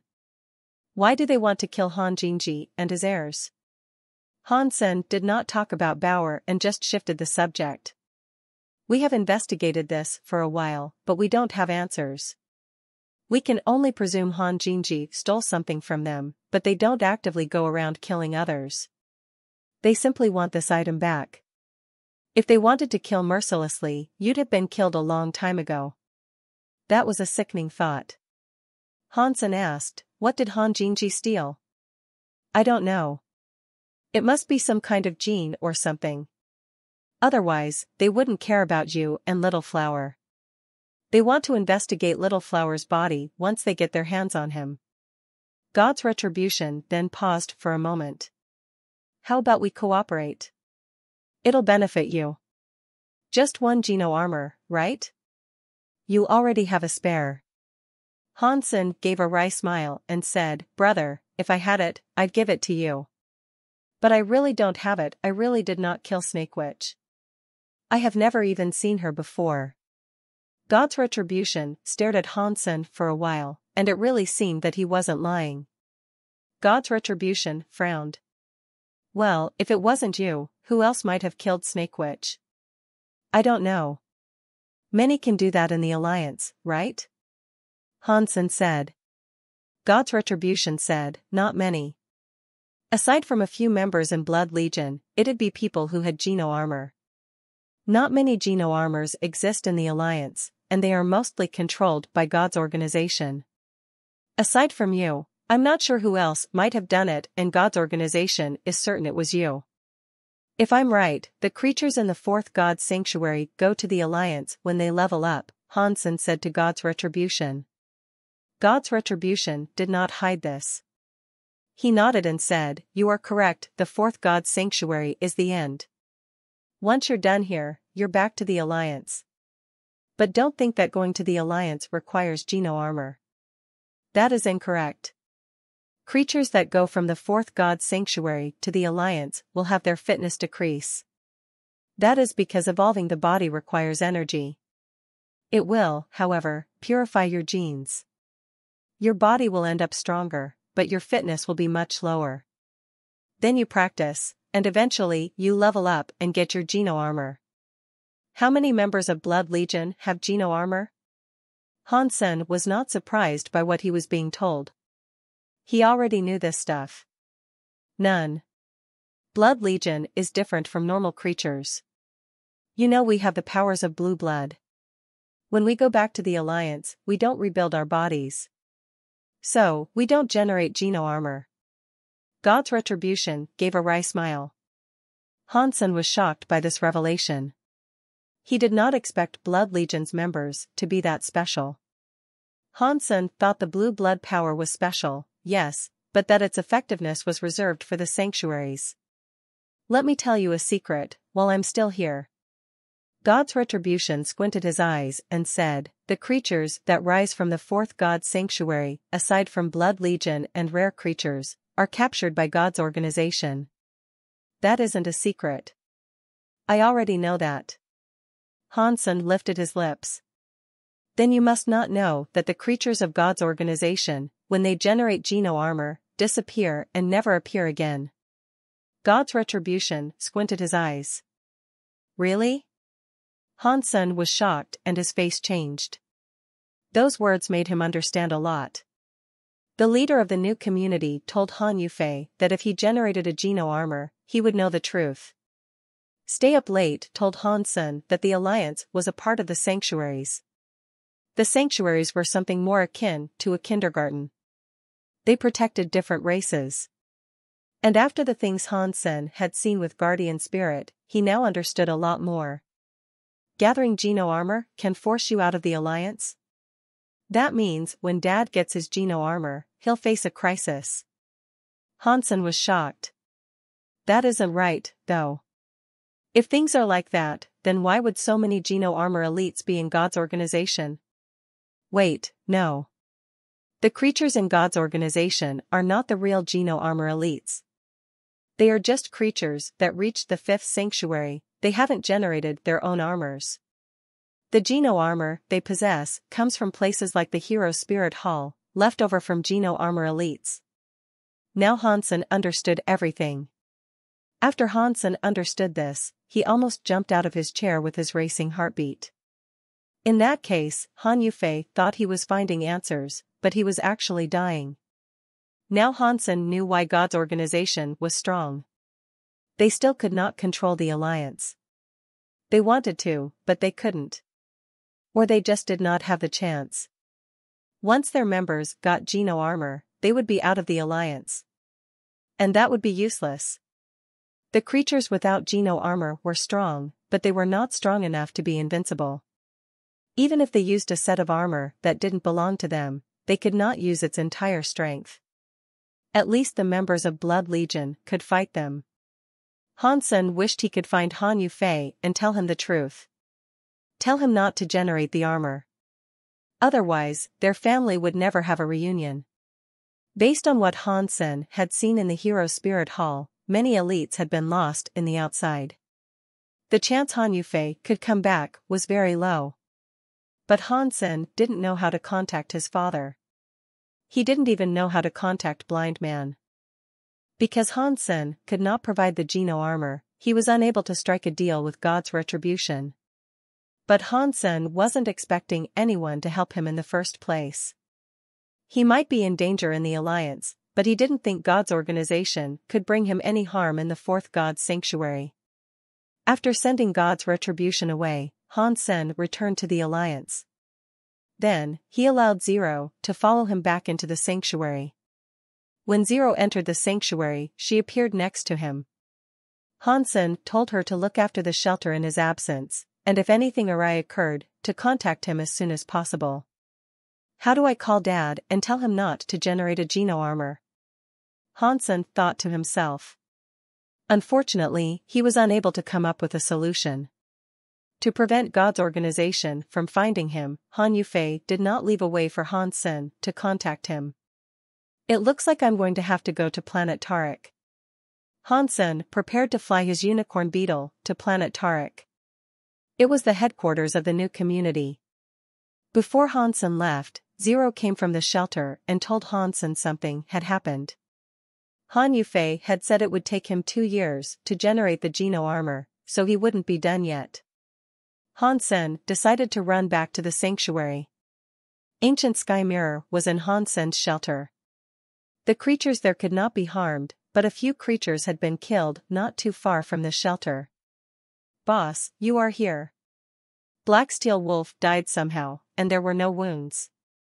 Cheap Sheep had some people guarding the body, and he ran up to Hansen when he showed up.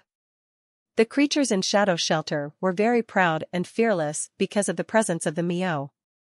Now that the mirror no longer seemed to work, and a creature had flat out died, fear started to take hold. Even the sheep was scared. Hansen didn't say anything.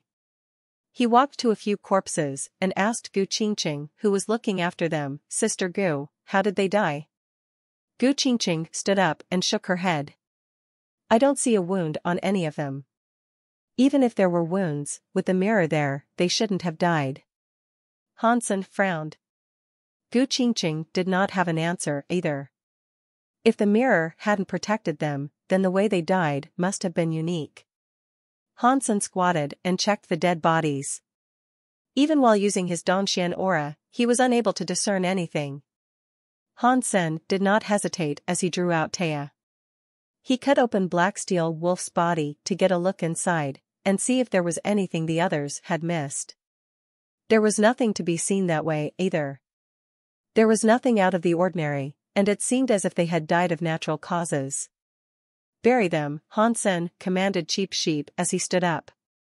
Then he went on to say, get everyone back to the shelter. No one leaves the shelter without my permission. Cheap Sheep and Green Cow went off to do their thing, while Gu Qingqing and Hansen went back to the shelter. Found anything? Gu Qingqing asked.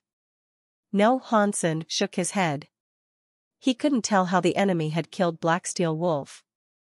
The only thing he knew for certain was that the power could defy the mirror. Hansen also knew that if the enemy could now circumvent the mirror, they wouldn't stop killing anytime soon. So, Hansen made sure everyone returned to the shelter to see if he could draw the enemy out that way. If he was able to learn what power they were using, Hansen could figure out what would best work against it. Back in the shelter, Hansen sat in the spirit hall using his Dongxian Sutra. He was able to watch the movement of every creature in every corner of the vicinity with a close eye. No movement would be able to escape Hansen's attention now. So he waited for the enemy to strike again. Father. As Hansen took a swig of tea in the hall, Death Goddess approached. Menger, come have tea with me. Hansen beckoned her near and got her to sit down. Then, he poured her a cup of tea. Having been with her for a while, Hansen noticed how sincere she was when she referred to him as her father. Her mind was surprisingly naive, and she wasn't really all that evil. Hansen took her as a daughter and gave her the name Han Menger, in return. Hansen wasn't very good at naming things, so it was something simple enough. Death Goddess was now his daughter, and with everything feeling like a dream lately, he used that name. Death Goddess sat down near Hansen and downed her tea in one shot. She was like a robot, and it didn't look as if she was enjoying the tea. That is not how you drink tea. You need to slow down. Hansen smiled and poured her more tea. Then, he showed her. Han Menger looked at Hansen, and then looked at his face. She tried to mimic his manner of tea etiquette, but she still looked rather robotic in her attempt. Is there a special meaning behind the way you drink? After she drank it, her black eyes showed visible confusion. To her, drinking tea like that was simply slower. The sips were smaller, and that was the only difference. Hansen smiled and stroked her hair that was like a waterfall. He told her, "You are still young, so I don't expect you to understand right now. You'll get it when you grow up." Han Menger nodded. She still tried to drink as Hansen did, but that confusion never left her face. Han Menger looked at Hansen and copied a lot of his precise movements. Hansen brought her some dim sum. She looked powerful in the fourth god's sanctuary, and thus far, no one had been able to beat her. And that was with her being a kid who had only just been born. Bauer came out of nowhere and sat on Hansen's chest. She said, "Daddy, Bauer wants dim sum." Hansen gave some dim sum to Bauer then, and the three of them ate merrily. Days like that were lovely, and it would only have been more perfect if Ji Yanran and Little Flower were there. But not long after, Hansen's face changed. He stood up and teleported to the tower. He saw a guard, Bone Witch, who had a gold Geno core, was lying dead on the ground. But there were no visible wounds. Hansen looked glum. He had been keeping an eye on the entire shelter, and Bone Witch died under his watch. What's more, he couldn't even tell how. Although he had been drinking tea with Han Menger and Bauer, Dongxian aura was on the whole time. It was surveying everything. Hansen saw Bone Witch clearly. She had been watching from atop the tower, and as she was on her patrol, she simply died. There had been no warning signs. And Hansen did not witness any external power come to kill Bone Witch. It was like she had suddenly died of old age. Gu Qingqing arrived at the tower, and she didn't look too happy either. She had been watching the shelter as well. She had no idea how Bone Witch died, and that made her even angrier than Hansen. Queen and Lin Feng came running, but they did not speak when they saw the body. This had exceeded everyone's expectations, and no one could tell how Bone Witch had died. Ancient Sky Mirror was there, and if Bone Witch had been hurt by anything, she should have respawned at the mirror. But there she was, undeniably dead. Everyone in the shelter was now very afraid. They thought that with the mirror in their shelter, they had no reason to fear death. But now that the mirror had lost its effectiveness, their nerves started to creep up on them. Now that they did not seem to have the mirror's protection, many creatures were very scared when they thought about the elites that were coming for them. They thought that their days were numbered. They buried Bone Witch's body, and then Hansen called for a gathering where every key figure of the shelter had to attend. Queen, you and Lin Feng should return to the alliance. I will call you back when things are resolved, Hansen spoke to the humans. Queen shook her head, and Wang Yuhang said angrily, Little Han, who do you think we are? Do you think we are the sort of people who leech off others and run off at the first sight of danger? Lin Feng patted Wang Yuhang on the shoulder, and added, Calm down, little uncle. You know that is not what he was implying. After that, Lin Feng spoke directly to Han Sr., this situation is grim. We don't know how they managed to get Bone Witch, but there are certain predictions we can make. What is there to predict? Tang Jinliu did not understand. Lin Feng smiled and said, The situation seems dire, but if you were an enemy that could kill others randomly and at will, would you go for a simple guard? It means that there is a limit to the enemy's power. This foe is unable to kill anyone they wish to. Maybe he wants to play catch? Maybe he just wants to scare us to death? Tang Jinliu said. No. From Black Steel Wolf to Bone Witch, the truth is, the creatures that have died aren't very important. If I was the enemy, I'd go after someone like Cheap Sheep or Green Cow, Jing Jiwu said. Why us? Why not kill you first? Cheap Sheep and Green Cow fired back angrily at Jing Jiwu. That is because you are Hansen's right and left hands. You two are integral. If they wanted Hansen to die of fright, they'd at least go for you two first, Jing Jiwu said.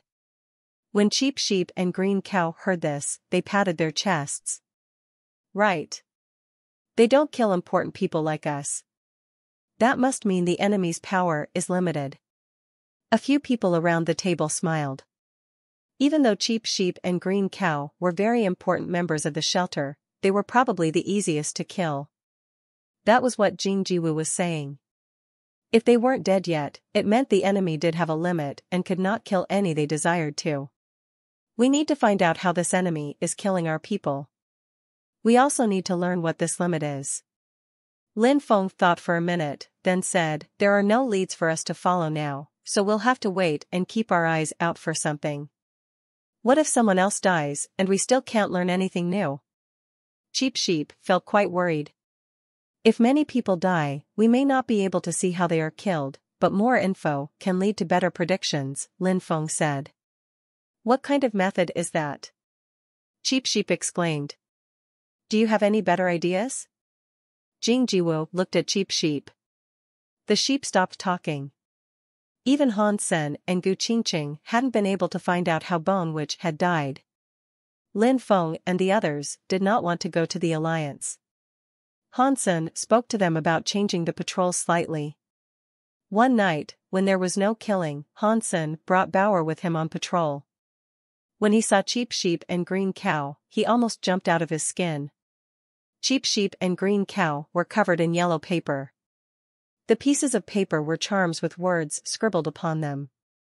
The charms were planted on their heads, bums, and every bodily crevice. Green Cow even had one that looked like a skirt. It was very obvious. Where did you get these from? Hansen asked with surprise.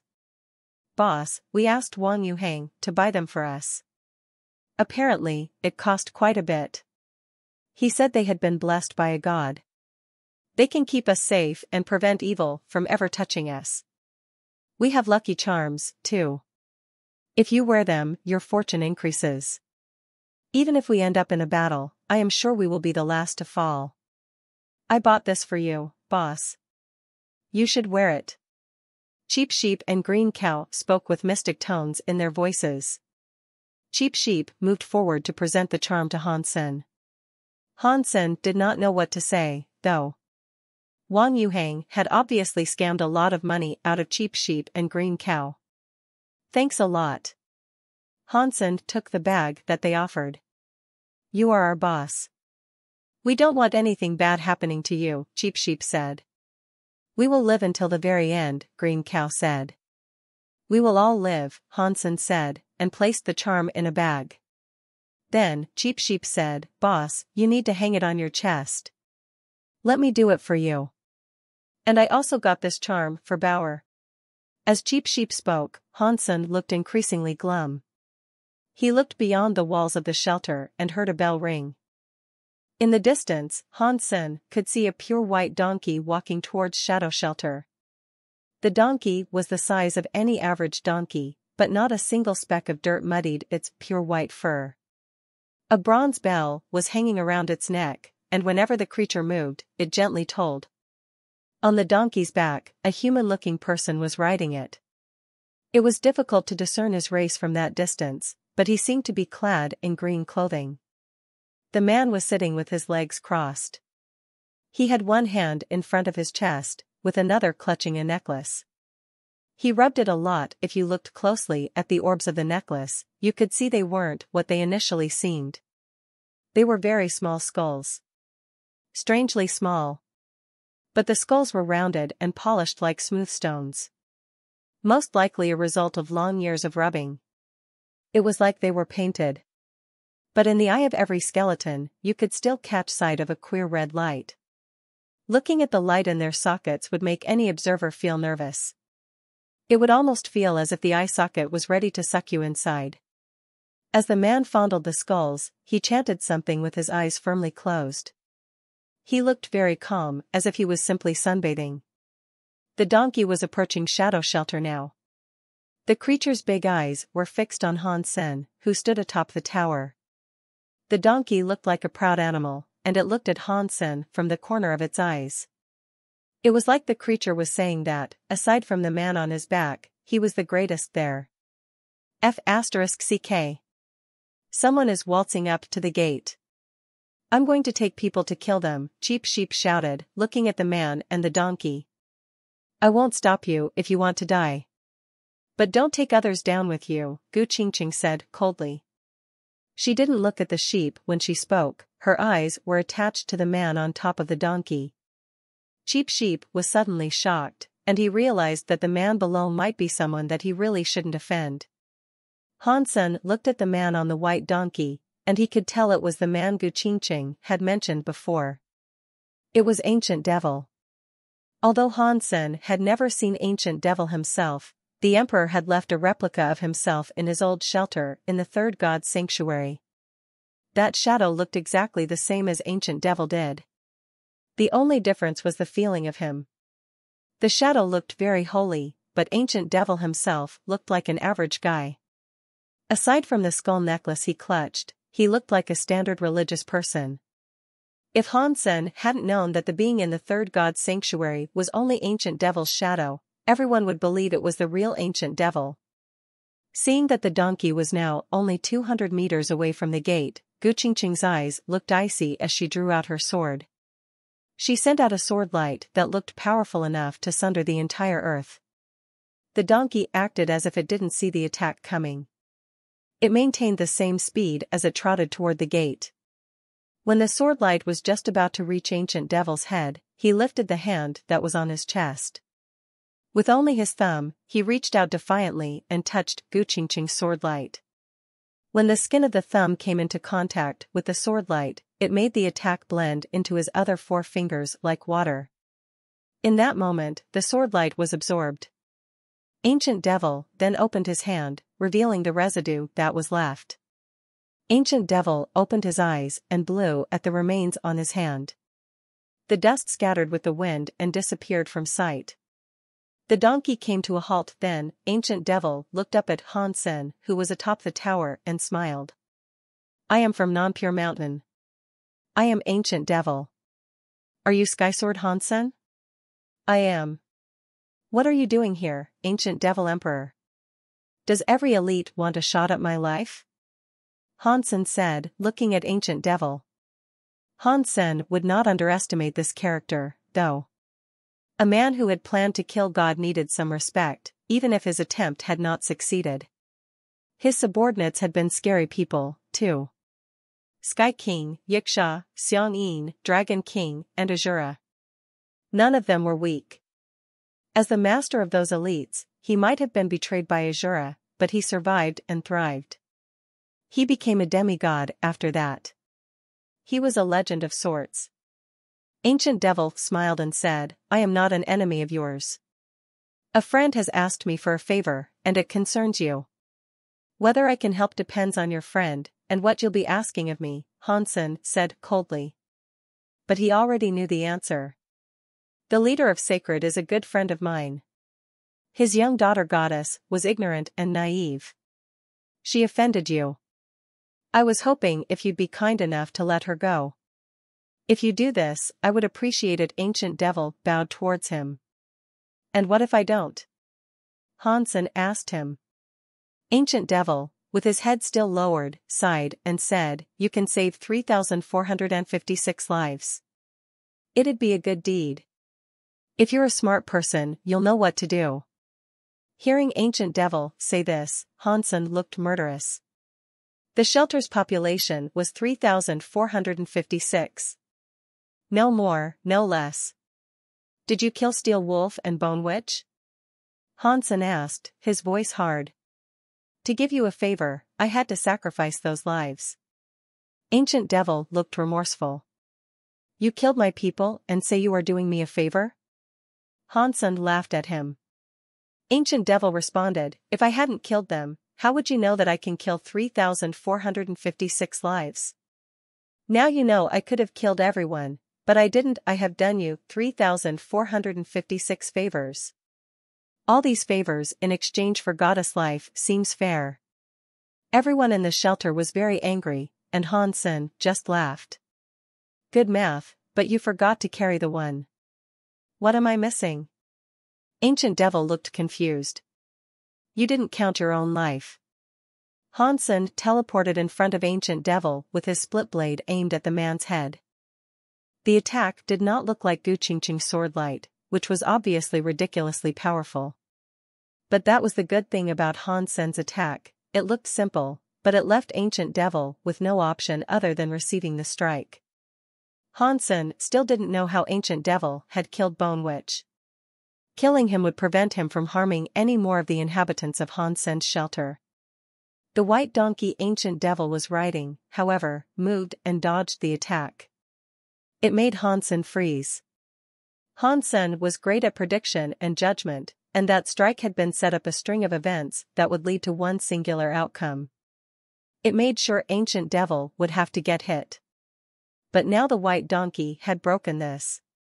It had subverted his predictions. This was not something Hansen expected would happen. Hansen knew it was hard to predict stuff, and he knew not to be arrogant enough to claim that he could predict everything. He would, of course, get things wrong occasionally. Hansen attacked Ancient Devil without reprieve. Every strike used Hansen's prediction and judgment to the max. Every strike was delivered to Ancient Devil with a rhythm. But Ancient Devil sat perfectly still. It was the donkey that kept moving its legs to avoid Hansen's strikes. The donkey moved like it was performing ballet, it kept on dodging Hansen's attacks.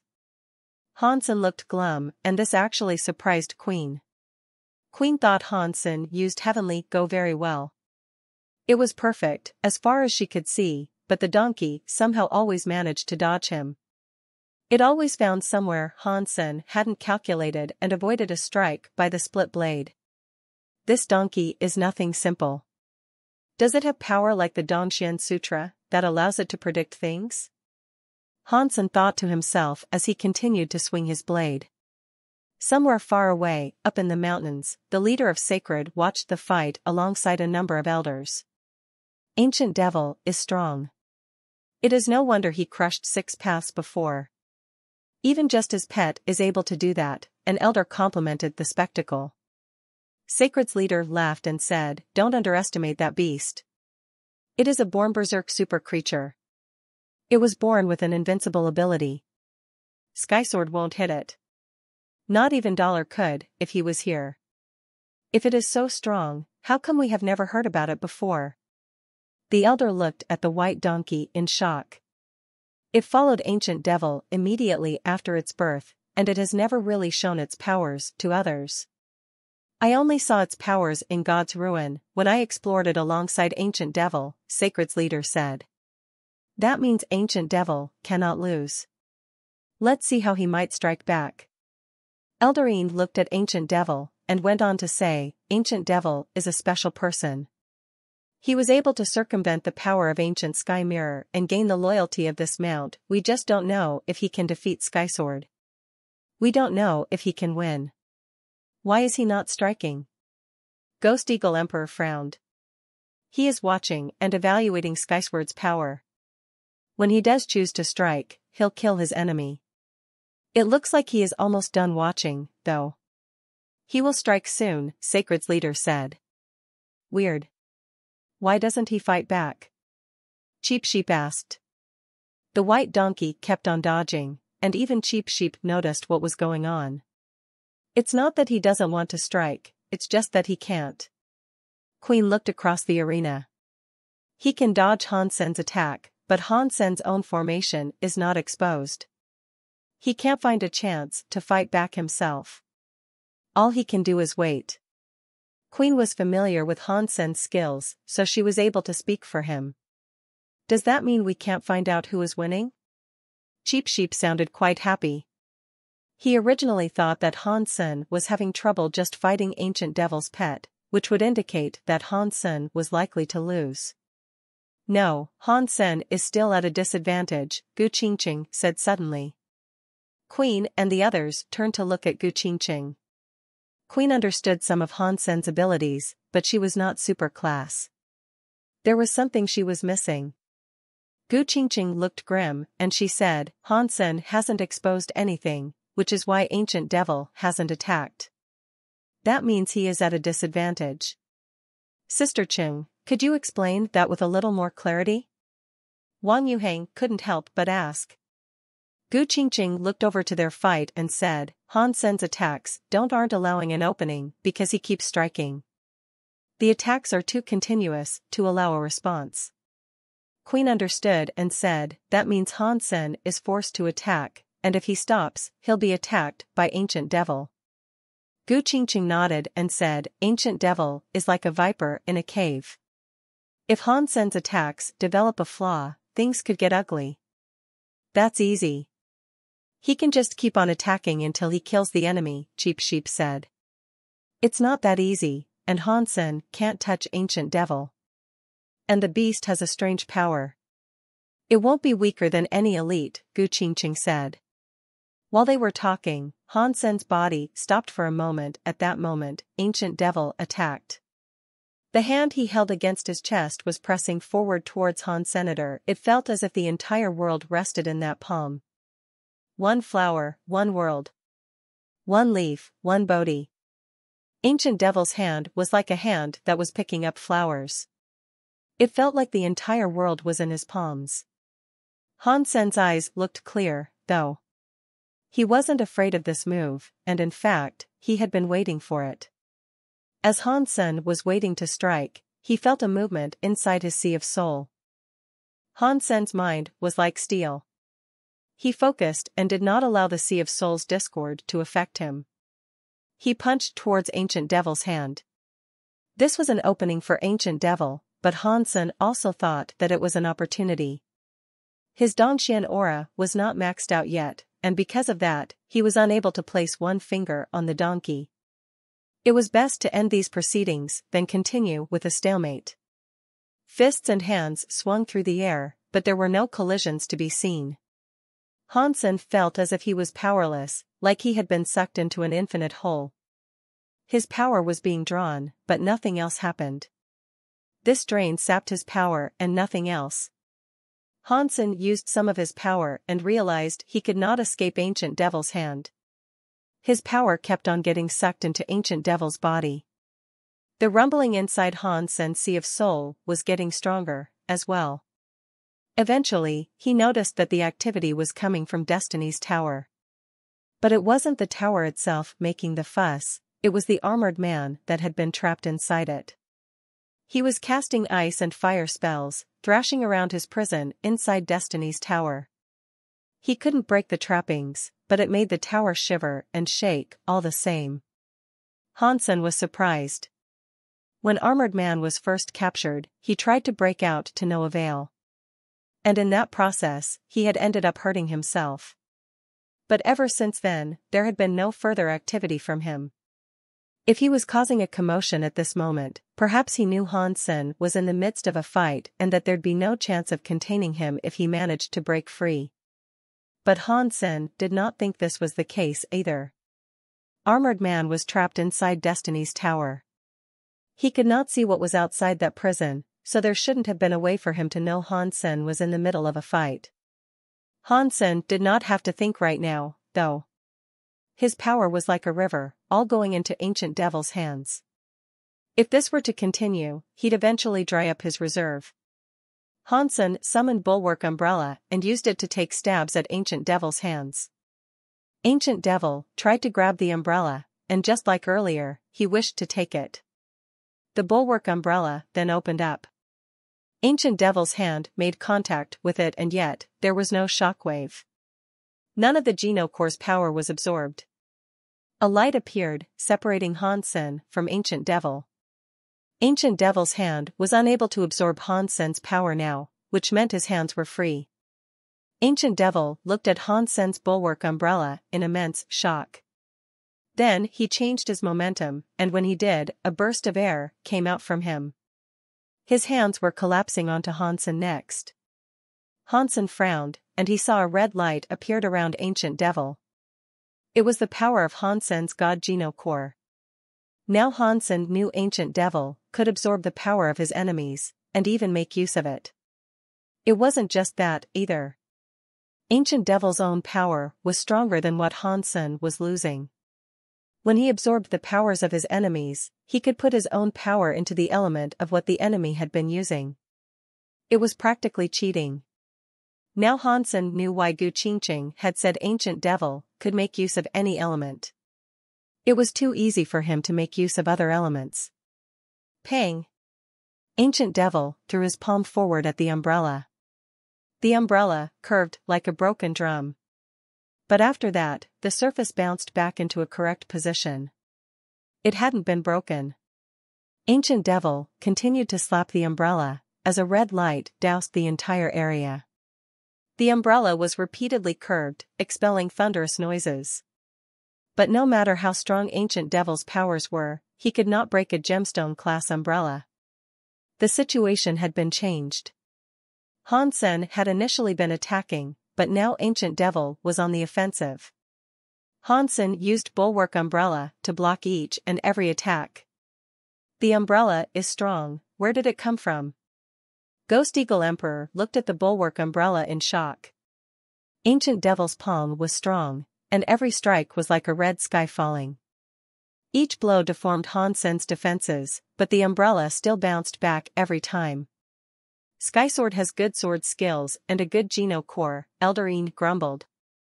He actually looked greedy when he looked at the Bulwark Umbrella. Ancient Devil was suppressing Han Sen like a demon.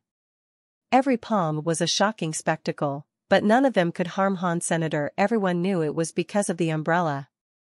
It was such a powerful defense Geno Core, and many elites thought it was keeping him alive. I wonder what Skysword's self-Geno Core is. Sacred's leader frowned as he watched the umbrella. Han Sen had used a few different Geno Cores, and each one was powerful. They couldn't tell which one had actually come from Han Sen. No one thought it was actually the Bulwark Umbrella. It was famous, but it was only gemstone class. They didn't think something like that could break Ancient Devil's powers. Sacred's leader thought Bulwark Umbrella was a super Geno Core. Han Sen did not expect the umbrella to be so strong either. Ancient Devil had taken Han Sen's God Geno Core power, and so his strikes were stronger than anything that Six Paths could deliver. And yet, a gemstone-class Bulwark Umbrella was able to block it. Han Sen was shocked to see that it had not been damaged. It is no wonder it is Don Xian Sutra's Geno Core. It is so strong. Han Sen complimented his own blade. Han Sen used the defense of the umbrella to wait for the right time to fight back. So far, Ancient Devil hadn't used his Geno Cores. It had been a while since Han Sen went up against a strong enemy such as that, though. If he was unable to win, he'd use Super King Spirit and summon Destiny's Tower to suppress Ancient Devil. Speaking of that, Han Sen turned his attention to the armored man who was in the tower. He was still shouting. The ice and fire powers were gunning like active volcanoes. His body kept slamming against the barriers, but he could only shake the tower. That was bad, as his body kept getting cut by the vortex whenever he slammed into it. The hard armor was unable to withstand the powers of space. He kept on getting cut even now. His blood was flowing like streams of white lava, seeping through the gaps of the armor, even. It went everywhere. Armored Man would not stop, though. It was like he had completely lost his mind. What is wrong with that guy? Has he been locked up for so long that he wants to die? Hansen wondered. But seeing Armored Man's face, he didn't look quite crazy. Ancient Devil's palm was getting heavier, and Hansen couldn't think of a way to repel it. So, he used his bulwark umbrella to brace against it. Seeing Ancient Devil's incoming attack, Hansen thought to himself, Armored Man seems to have gone crazy right after Ancient Devil decided to attack me. Is there a connection between the two?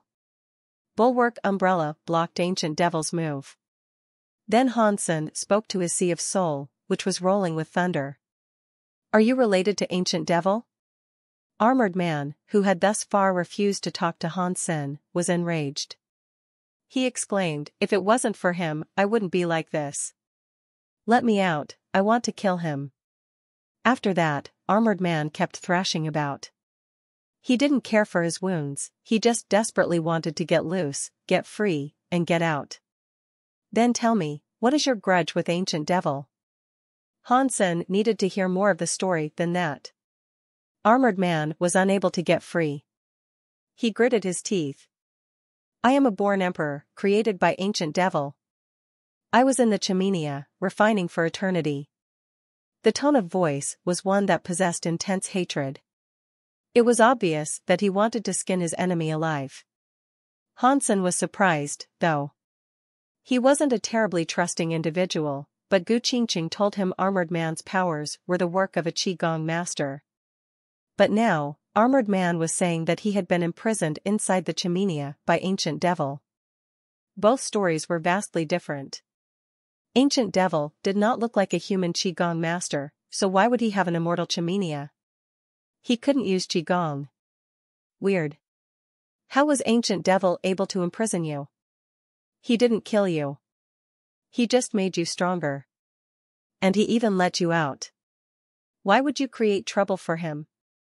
Hansen didn't believe him. Armored Man roared, he didn't let me go. He just didn't know I'd grow that much. He didn't know I'd become strong enough to slay his guardian. Hansen's heart then jumped, and he asked, is Headless Rockman a guardian belonging to Ancient Devil? No. Headless Rockman was damaged by Ancient Devil himself, it is why he was like that, Armored Man answered. That surprised Senator. He went on to ask, who is the Headless Rockman, anyway? I don't know, Armored Man replied. Ancient Devil wanted Destiny's Tower. He turned the owner of the tower into the Headless Rockman, but he was still unable to take the tower. I became strong once I was released, and I did my best to defeat Headless Rockman. I didn't want Destiny's Tower to be lost either. Somehow, you managed to come into its possession. Hansen then got to mulling what he had been told and determining whether or not Armored Man was telling the truth. Ancient Devil was an even scarier figure, if so. Ancient Devil had already caused a lot of trouble in the third God's Sanctuary, and he had killed the Master of Destiny's Tower in the fourth God's Sanctuary. He also created Armored Man. Trying to comprehend what his true goals might have been was a baffling endeavor. While Hansen thought this over, Armored Man was still as desperate as ever. He kept roaring and thrashing around. He said, let me out, I'm going to kill him. Calm down.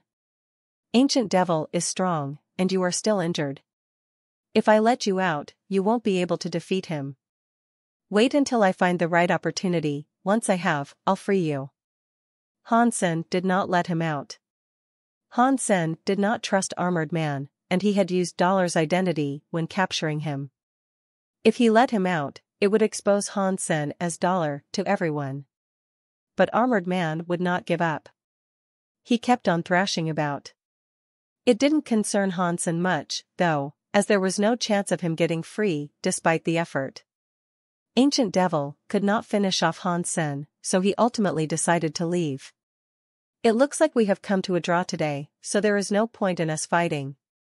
I implore you to consider handing Goddess back over. If you need me, just shout to me outside the gates. After that, Ancient Devil rode the white donkey away. Hansen could not stop the white donkey, so he just let them go. There'd be no point giving chase. Seeing Ancient Devil leave, Hansen felt strange. Ancient Devil hadn't used all his strength, and yet he was already leaving. That was surprising. After Ancient Devil left, he went to meet up with Sacred's leader and a few others. Leader, I am sorry. I was unable to kill Skysword and rescue Goddess. Ancient Devil sighed. I am grateful you were willing to help, and it's okay if you were unable to kill him. With your Ancient Devil power, you can just kill one creature every day. It won't take long, Sacred's leader said. Unless he kills Skysword, selecting targets will be difficult. But if he kills Skysword immediately, the ancient Sky Mirror would be useless and he wouldn't have this much trouble, Ghost Eagle Emperor said. Eldarine said, it was Illusion Elder's mistake. He did not kill Death Goddess, and he allowed Skysword to take the ancient Sky Mirror. If he hadn't, we would have already wiped out Skysword. Don't worry, we will soon seize the shelter and kill Skysword, Sacred's leader said. It will be difficult. We cannot kill Skysword, and we cannot use the ancient Sky Mirror. Ancient Devil, killing one creature a day would still take forever because they have so many there, Eldarine coldly said. Ancient Devil looked very upset, and he said, to be honest, my Ancient Devil power can only take down the weaker creatures. People like Skysword? I can't do much from a distance. Hearing Ancient Devil say this, they felt relieved. If Ancient Devil said his power could kill anyone from any distance, they would be very afraid. Kill as many as you can, anyway. We'll find another way soon, Sacred's leader said. But it won't be difficult to kill Skysword. My power is just not enough to break through that umbrella-looking Geno core. If everyone helped, we could break it easily, Ancient Devil said. Ancient Devil Emperor, he has the ancient Sky Mirror. Even if we broke the umbrella and killed him, he could just respawn, Ghost Eagle Emperor said. My Ancient Devil power can't just kill someone like that, but I can still circumvent the mirror if I kill him myself. I can kill him, Ancient Devil said coldly. We can try it. If we cooperate, we will destroy the umbrella easily, Ghost Eagle Emperor said. After Hansen returned to the shelter, he asked the armored man more about what happened. Armored Man was very angry, and he had no way of releasing his rage. He started ranting, and Hansen understood what had happened. Armored Man was a born emperor that was actually called Inferno Skeleton Emperor. Ancient Devil destroyed his shelter and claimed his spirit stone. He had no choice but to obey. But after submitting to the service of Ancient Devil, he was placed inside a chimenea. While imprisoned, he was burned with ice and fire for a very long time. Inferno Skeleton Emperor could not die inside the chimenea, but he had to endure incredible agony the entire time. Some urgent matter pulled Ancient Devil away, and he left. For a long time it was only the Guardian that was left there, so there was nothing Inferno Skeleton Emperor could do to escape. But despite all that, he still earned something after the ordeal. During the time he spent in the chimenea, the Emperor's body was reinforced. He also learned to command the powers of ice and fire, as well. When he gained control of the chimenea, he absorbed much more ice and fire. That was how he had made himself an overwhelming contender in Divinity's bout. But before he could gain his revenge and go up against Ancient Devil, Hansen claimed him and trapped him inside Destiny's Tower. Armored Man didn't know much about Headless Rockman and Destiny's Tower, but he knew that the feud between Headless Rockman and Ancient had been going on since before he was forced to serve Ancient Devil. One thing Hansen learned, however, was that Ancient Devil was apparently afraid of Destiny's Tower and Headless Rockman. and Ancient Devil was unable to defeat Headless Rockman, who controlled it. When Inferno Skeleton Emperor was made free, so was Destiny's Tower. Inferno Skeleton Emperor knew that Ancient Devil was scared of Destiny's Tower, so he wanted to take that tower with him in his pursuit of revenge. After trying many times, he finally managed to defeat Headless Rockman, but unfortunately, he did not receive the tower he had been so desperate for. Hansen was the one who got it. "Let me out!" Inferno Skeleton Emperor was raging. He hated Ancient Devil more than he hated Hansen. Hansen kept him within Destiny's Tower because his struggles had weakened him. Hansen ignored his repeated plight, but after a while, he said, "Although you are strong, you cannot beat Ancient Devil." "But Ancient Devil," you said, "could not kill Headless Rockman. Yet you managed to kill Headless Rockman. Perhaps he put you in the Chimenia to strengthen you, so that he could use you to defeat the one opponent that he feared. Then, he could have Destiny's Tower." Inferno Skeleton Emperor froze. His eyes flared with an icy fire, and he said, regardless of what his purpose was, "I have to get my revenge. I have to kill him." "You can have your revenge, but he's not here right now. There is no point of you conning out. And even if you did find him, there is no way you could catch up with the beast he rides. Even I was unable to chase him, and you're not very speed efficient." "Or at least I don't think you are," Hansen said. After he heard that, Inferno Skeleton Emperor went silent. Then he got back to roaring. "Wait a bit. If the opportunity arises, I'll let you get the revenge you seek." Hansen provided him a little comfort. There really was a chance he could be a useful half-ally further down the road. Inferno Skeleton Emperor's physical power was most certainly as good as Ancient Devil's. His strength must have become quite impressive over the years. Unfortunately, his skills were too simple. If he did go up against a mysterious elite like Ancient Devil, things would turn awry. Not long after, Cheap Sheep appeared. He had come with a report, and he looked glum carrying it. He said a creature had just died inside the shelter. And now, all the creatures there were scared. No one knew who might be next. Some creatures had even sneaked away from the shelter to escape, but their attempts hadn't worked out. Elites were outside the shelter, so none of the escaping creatures made it very far. Hansen called a meeting in the spirit hall to discuss how they should proceed. "Ancient Devil is scary, and we're in a bad situation," Gu Qingqing said. "There is a limit to his power. He can kill one of us every day, but he won't be able to select the target at will.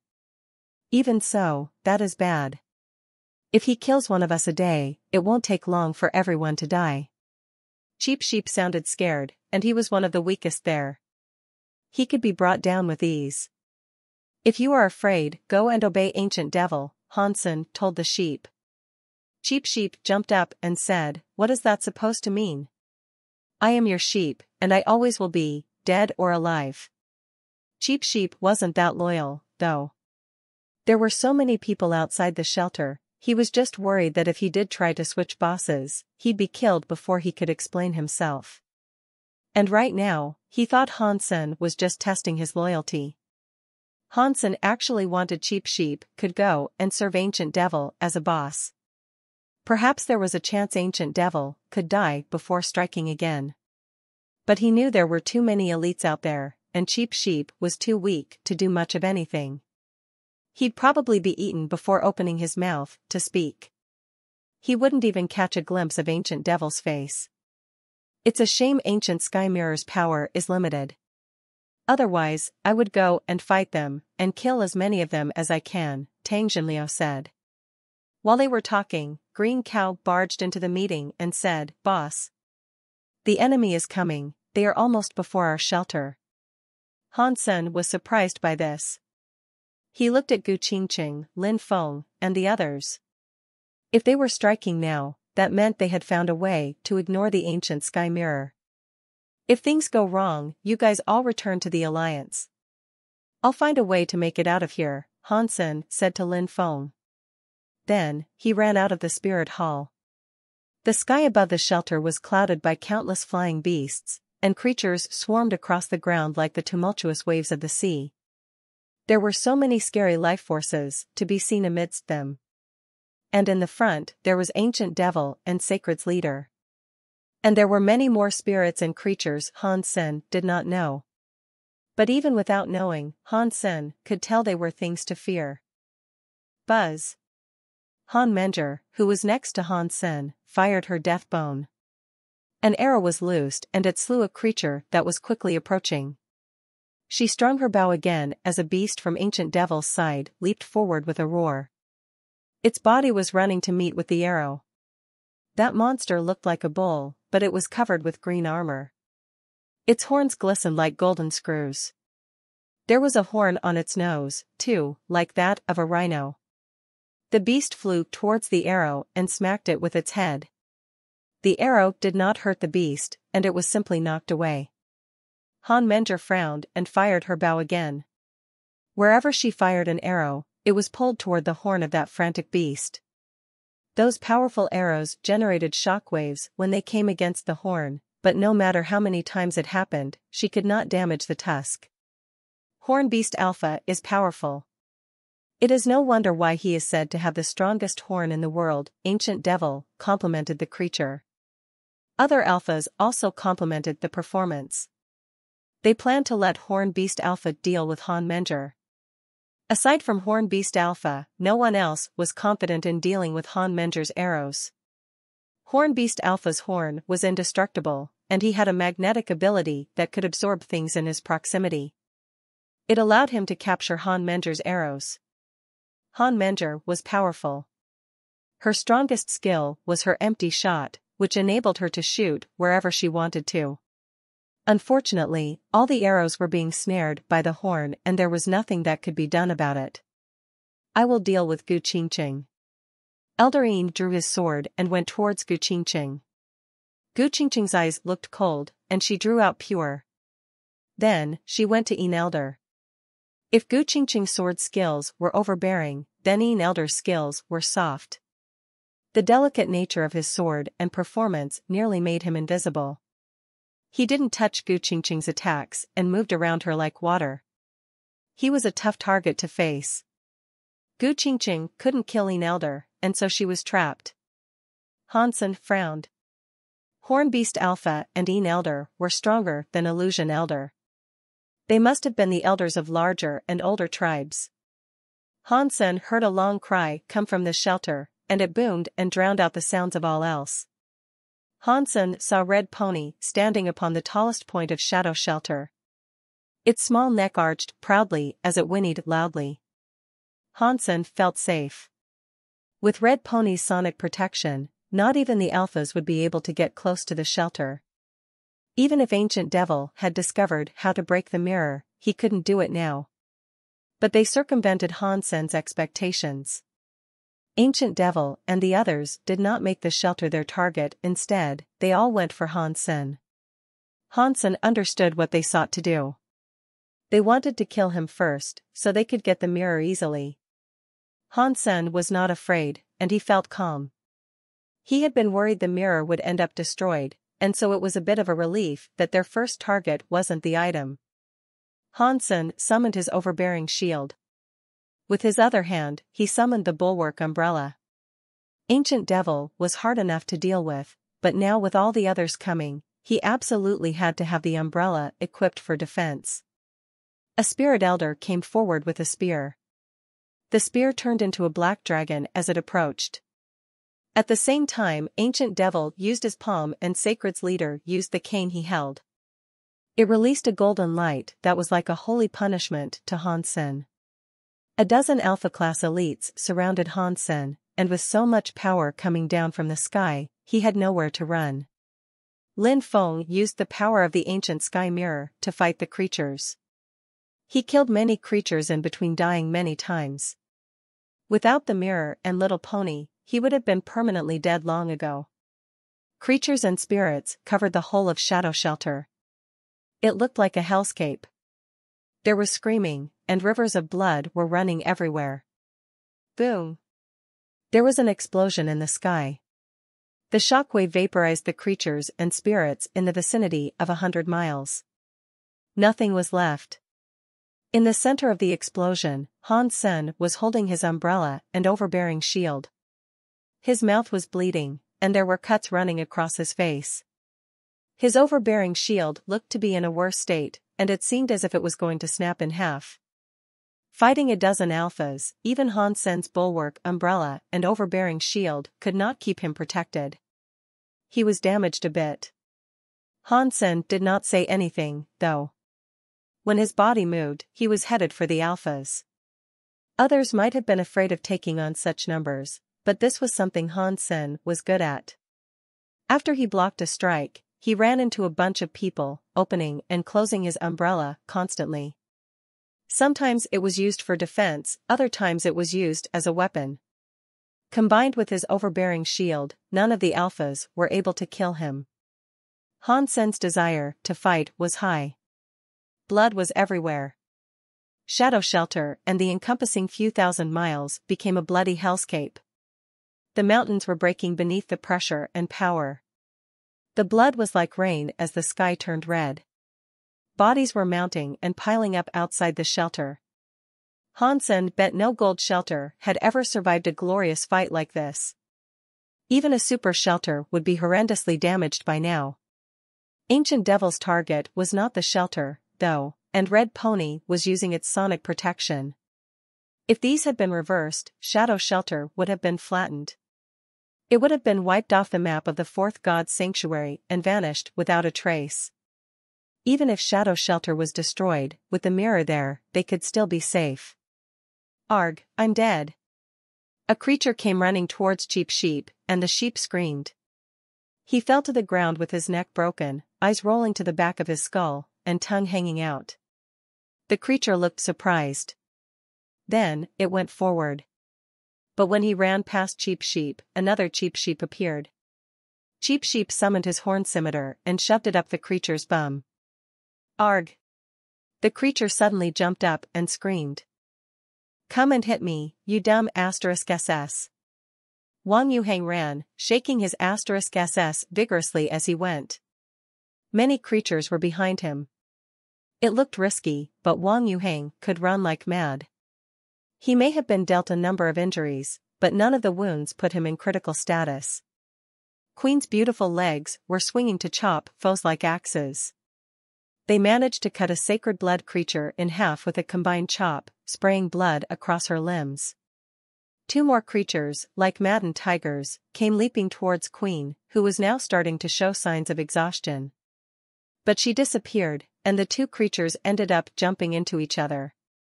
When Queen showed up again, she was beside them. With hands like blades, she sliced both of their heads off. Queen was like a killing machine. The ghost technique Han Sen had invented was even scarier when she used it, due to her natural dexterity with the time and space elements. Lin Feng was colored gold, and he looked almost like a Buddha.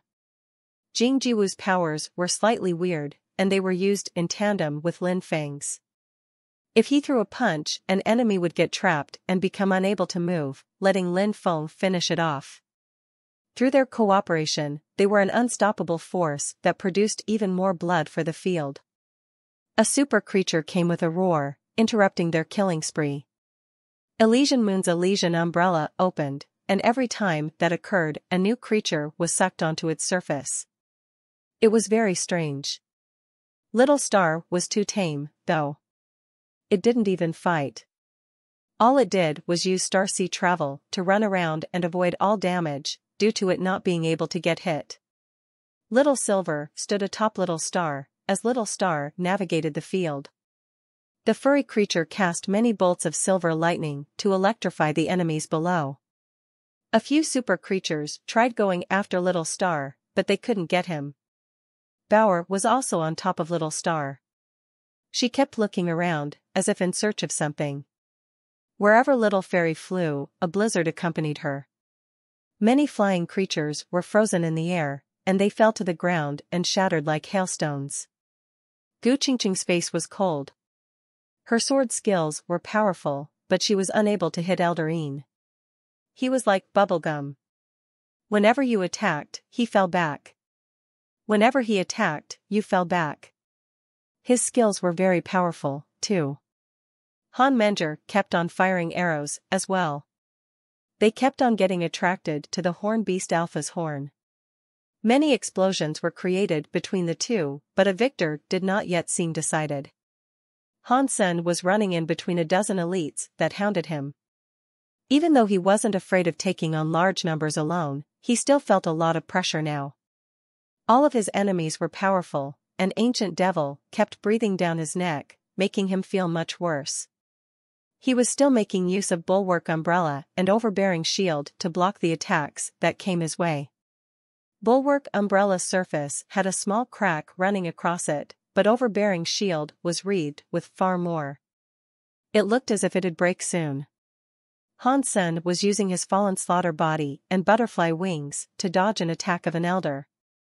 He shouted to Sacred's leader, "Hey, look at who is in the ancient sky mirror." Sacred's leader turned around to look at the mirror, and in that big mirror, Goddess was visible. She looked terrible. "Let her go." Sacred's leader roared. "Sacred, if you don't leave now, I will kill her," Han Sen said coldly as he dodged attacks. "If you touch one hair on her head, I'll make you." Pang! Before Sacred's leader finished, the noise of an explosion sounded. Goddess exploded, becoming nothing more than a bloody mist across the mirror. "I'm going to kill you." Sacred's leader's eyes turned red, and he became incredibly angry. Han Sen was so cold, and his face didn't change. As he continued his fight, he coldly said, "Elder Mo, if you keep moving, 2 of your people will suffer the same fate. I will kill you today." Elder Mo, he gritted his teeth. He didn't fall back, and he simply attacked even harder. Han Sen's heart jumped, and then, the 2 people that belonged to Mo, he exploded. They became a source of energy for the mirror. Han Sen kept on killing the others, because he didn't think the alphas would leave. Those were their kids he was now killing, but they had many children. They weren't going to fall back on account of 2 lost ones, however.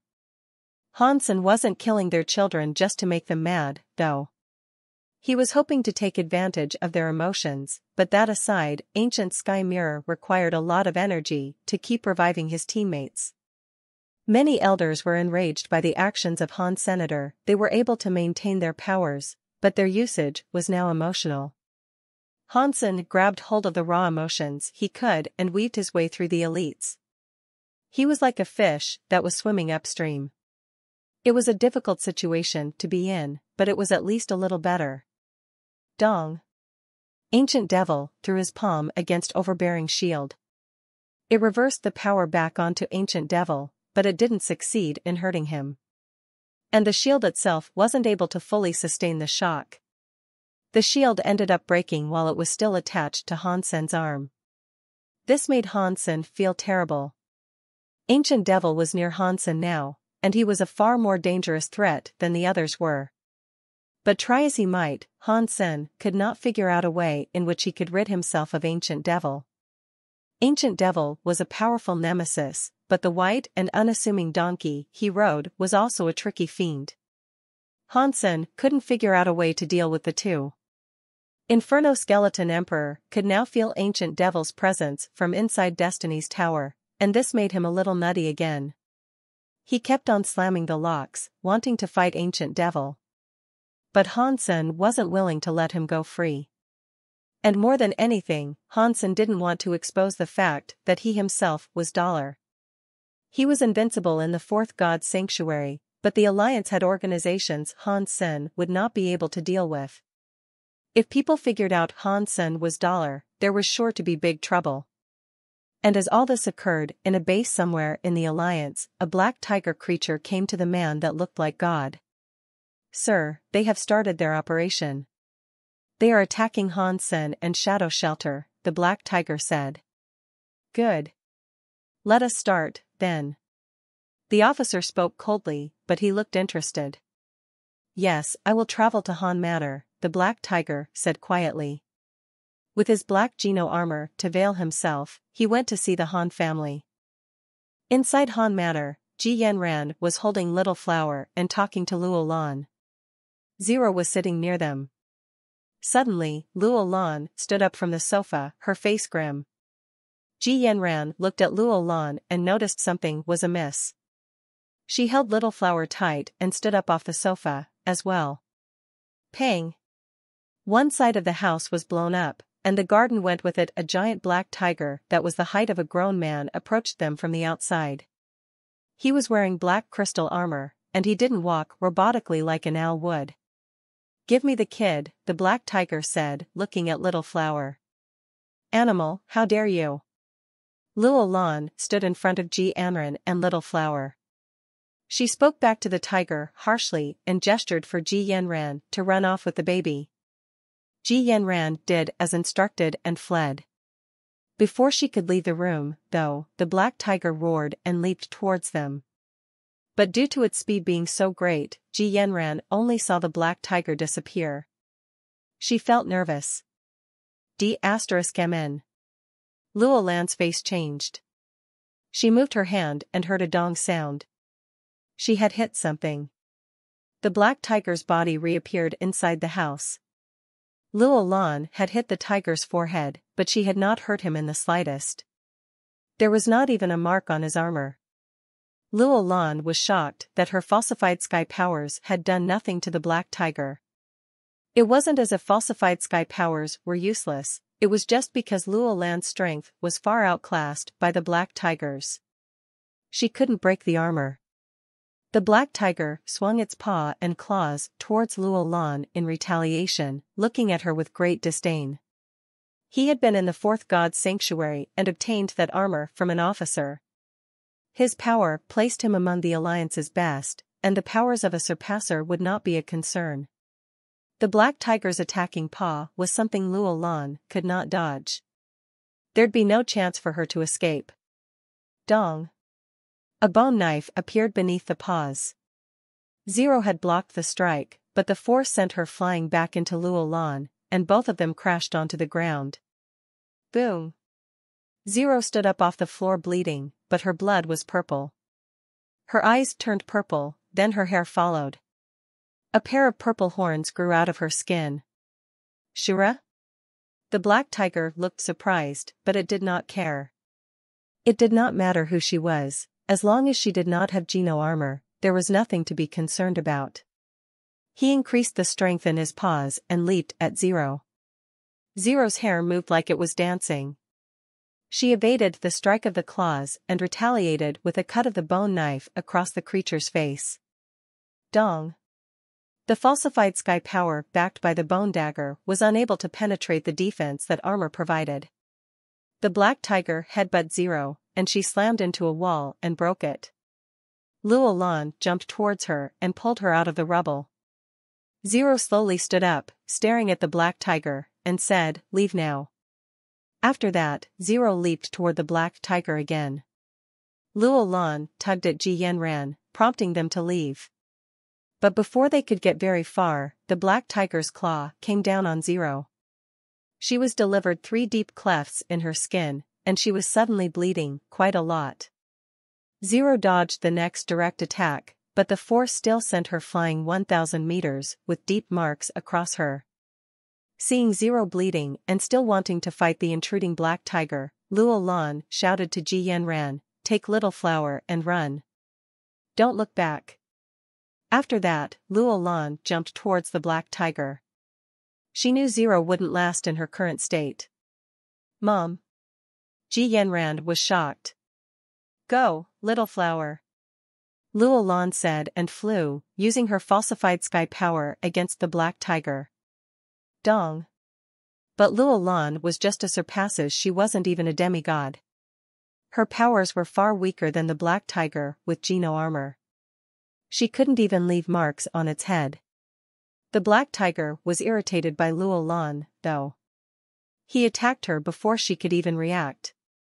Zero pushed Luo Lan away, and her back was delivered a few more cuts. The shockwave from the claws tore a nearby building in half. That building was a dozen stories tall. Blurg! Zero fell in front of Luo Lan, bleeding profusely. There was a deep wound across her waist, which revealed the organs inside. Luo Lan picked up Zero with the intent of taking her away. The black tiger saw Ji Yanran get into an aircraft.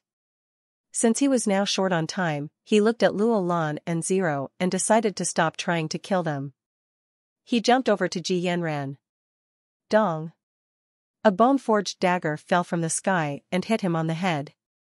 The black tiger looked back and saw Zero being held by Luo Lan. Her hand was still extended from where she had thrown the knife. The black tiger was enraged, and he attacked the aircraft and destroyed it. He turned around and jumped back to Zero. It looked like her hit had made the creature even angrier, and he wished to finish her off first. Zero pushed Luo Lan away. She felt nothing in the face of that scary black tiger. But Luo Lan pushed her to the side, smiled, and said, "You are like my daughter." And no mother would willingly watch her daughter die. Zero, who always looked emotionless, now had a conflicted expression. She wished to save Luo Lan, but she was too injured to do so. Before she could get up, the black tiger was in front of Luo Lan. The black tiger wanted to kill Luo Lan right then, but he suddenly stopped and looked at Ji Yanran. The baby in Ji Yanran's arms began to cry. And there was a scary presence in those tears. That was what made the black tiger stop. The black tiger saw the life force and looked at it in disbelief. Little Flower's body was glowing with a holy light, the pupils were all white, and the hair grew obscenely long and white, too. The baby had suddenly become much stronger. He is different. The black tiger looked very excited, and he ran straight for Little Flower. Dong! He crouched to leap forward and felt something hitting his legs. Luo Lan was hacking at them. And even though it may not have hurt, it was annoying. The black tiger was going to grab the pesky Luo Lan and get rid of her. Take Little Flower. Luo Lan knew she couldn't run, so she just shouted at Ji Yanran instead of evading the incoming claws. As the claws were about to land on Luo Lan, a hand suddenly appeared. It stopped the death-bringing claws in their tracks. Inside the cafe, Stay Up Late was wearing his uniform as he researched coffee. He suddenly frowned. He put down his tools and took off his apron and placed them on the counter. Stay up late, where are you going? The manager looked at him strangely. I'm going to the bathroom, I'll be right back. Stay Up Late smiled at the manager, and then walked away. He walked out the back door, and as soon as he stepped out, he ran straight back towards Han Manor. There, he saw the black tiger doing combat. The black tiger was about to strike Luo Lan, and Stay Up Late sighed to himself. He said, "This woman doesn't even have Geno armor, and yet she's that cocky? Humans are so weak. But I promised Han-sen I'd keep his family safe. I'll have to kill that guy." Just as Stay Up Late was about to get closer, he stopped. He looked towards Luo Lan. Seeing the black tiger going to land a finishing strike on her, Ji Yanran and Zero looked on in shock. A hand had stopped the descent of that paw. The claws were held fast and unable to move. A strong human body was in front of her now, blocking the tiger. It was a man. He looked young, but he should have been middle-aged. The man's face looked like ice, but there was a fire burning in his eyes. Luo Lan only saw his back, but the moment she saw it, she looked so happy. She was too excited to speak. "Touch, my woman, and die." The man sounded very cold. His power was like that of a volcano, and he blasted the black tiger away. The next second, the man disappeared and teleported in front of the descending black tiger. The black tiger was surprised. He was squaring off against another human, but he had been sent flying while still wearing his Geno armor. He was shocked by the power the man wielded. He used the power of his Geno armor and attempted to grab the man, but all of a sudden, he could not move. Pang! Pang! Pang! The man's fists were like a rainstorm as they pelted into the black tiger. The constant sound of impacts chimed with the non-stop strikes at the armor. The raging fists kept on whacking the armor, and while the armor did not break, his power still penetrated the defense and shook the black tiger within. The black tiger's organs became twisted, and he continuously choked up blood. The black tiger's eyes turned red, and he looked extremely angry. His opponent was just a human, and what's more, the man wasn't even wearing Geno armor. And that power he wielded could render the safety of the tiger's armor inert. It was quite scary. The scarier thing was that he couldn't move. He kept on submitting to the pummeling. Catcha! The black tiger realized that the crazy punching was beginning to crack the Geno armor. "Who are you?" the black tiger wanted to scream. He looked terrified, but he couldn't make a noise. Pang! The black tiger's Geno armor helmet was broken. The fist then came through the shards of helmet that remained, crushing the black tiger's face. His face, after taking that punch, was a mess. The eyeballs fell from their sockets. The mouth was twisted, and teeth fell out as the creature puked more blood. Pang! Pang! Pang! The black tiger was like an airborne punching bag now. The fists kept on punching it as the entire body twisted more and more. Blood spilled like rain, and the bones kept breaking. Ji Yanran ran over to Zero and Luo Lan and helped get them up. She wanted to take them away, but she was frozen by the sight of that wretched fight. Stay Up Late looked at the man in the air and was shocked. He said, "He isn't wearing Geno armor, and yet he is so strong. I didn't expect a human could be as strong as this. If he had a Geno armor, he might be qualified. Interesting. What is the relationship between that man and Hansen? And the woman must be Luo Lan. Does that mean he is Hansen's father? Or Luo Lan's partner?" Stay Up Late continued looking at the man with interest. Impossible. Impossible. A human that has no Geno armor cannot do this. How is this possible? The black tiger was incredibly frightened. Han Yufei's eyes looked murderous. He stretched his arm and delivered another punch to the black tiger's chest. The cracking Geno armor teeth finally shattered. It fell to pieces like shards of broken glass. Without the armor's protection, Han Yufei's fist went right through the black tiger's chest. It cleaved its way through the bones, right into the creature's heart. The next second, as the black tiger looked on hopelessly, Han Yufei put another fist into the creature's chest. Then, he ripped the entire body in half with nothing but his bare hands. The blood and organs fell to the ground with what was left of the battered body. Craters formed where they landed, and the man remained airborne, floating where he had been. Han Yufei gave Luo Lan a gesture, and then, Luo Lan gestured back with excitement. Han Yufei nodded, shook his head, and then disappeared. "Mom, who is that?" Ji Yanran looked at Luo Lan and thought to herself, has she found a new boyfriend? She raised Han Sen and Han Yen alone, she should have a life of her own now. That was Han Sen's father. That was your father-in-law. Luo Lan looked at the vanished shadow and seemed disappointed. I thought he." Ji Yanran looked at her in disbelief. She spoke half of what she was going to, but thought something was amiss and stopped. He had his reasons.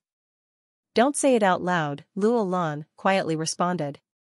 As they spoke, someone jumped in front of Ji Yanran. The person reached for Little Flower and gave an evil laugh. The person said, "Officers are predictable." He knew the black tiger would not get the job done, and he knew there was something wrong in the Han family. Han Yufei is not dead, and he is on the god level. He killed the black tiger with his Geno armor, so he must be the heir of Han Jinji. I am going to take the credit. Lu Jia waited until Han Yufei was gone, and they were at their most relieved. He reached his hand out to Ji Yanran, hoping to take Little Flower. Stay Up Late frowned and wanted to help, but just as he was going to strike, he stopped. There were two scary powers coming out of Ji Yanran. One of them was from the baby. Luo Jia's hand was about to touch Little Flower when the baby's body began to glow with white light. Lu Jia couldn't touch Little Flower, even though he was only 3 inches away. Lu Jia's eyes opened wide in disbelief. Although he had no Geno armor, he had broken through the fourth god's sanctuary and become a god. He hadn't generated a Geno armor yet, but his powers were stronger than any demigod, and he should have been stronger than a 1-year-old child regardless. The power Little Flower released was as strong as his own, and he couldn't believe it.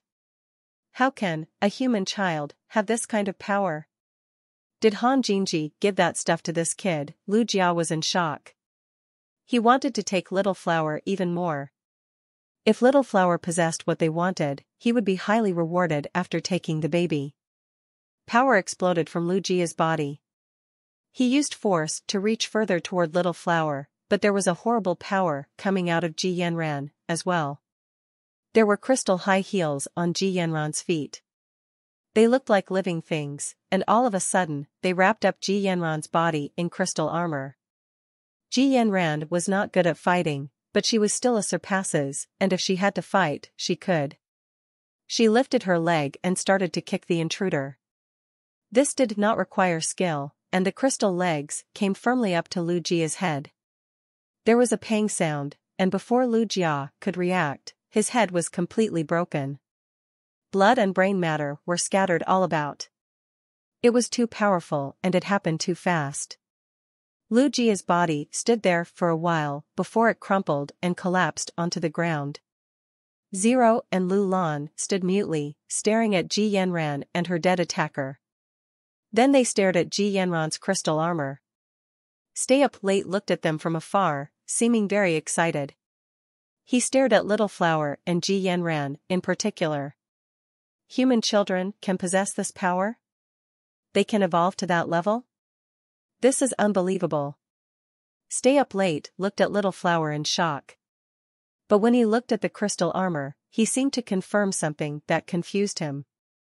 That should be impossible. After looking at them some more, Stay Up Late glanced around. Then he disappeared.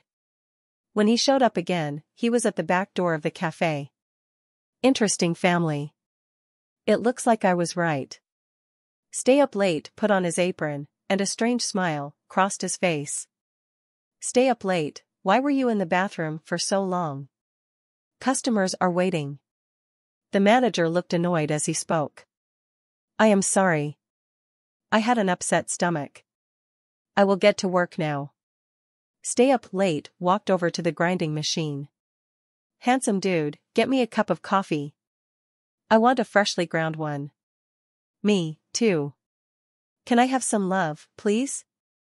A group of rich, middle-aged women were standing outside. They enjoyed teasing Stay Up Late, who had just returned. Just a moment, please. Stay Up Late made the coffee with a smile. In Shadow Shelter, Han Sen was in a bad situation.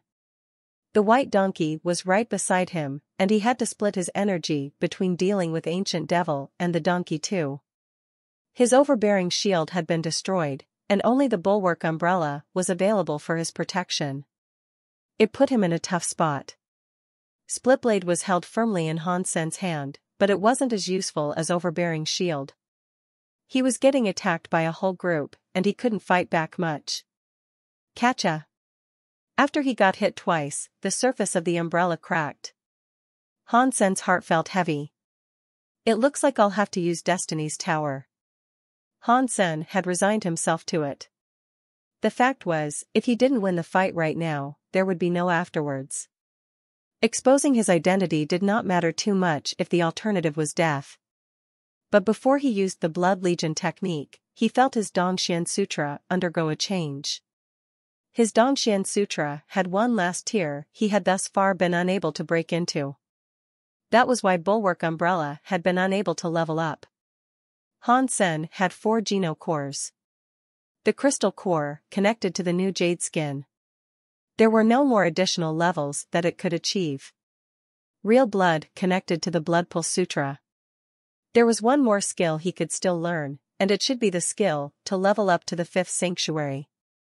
Coin connected to his Super King Spirit body. Han Sen did not have to practice that any longer. When Super King Spirit got stronger, Coin Geno Core would follow. Bulwark Umbrella connected to the Dongxian Sutra.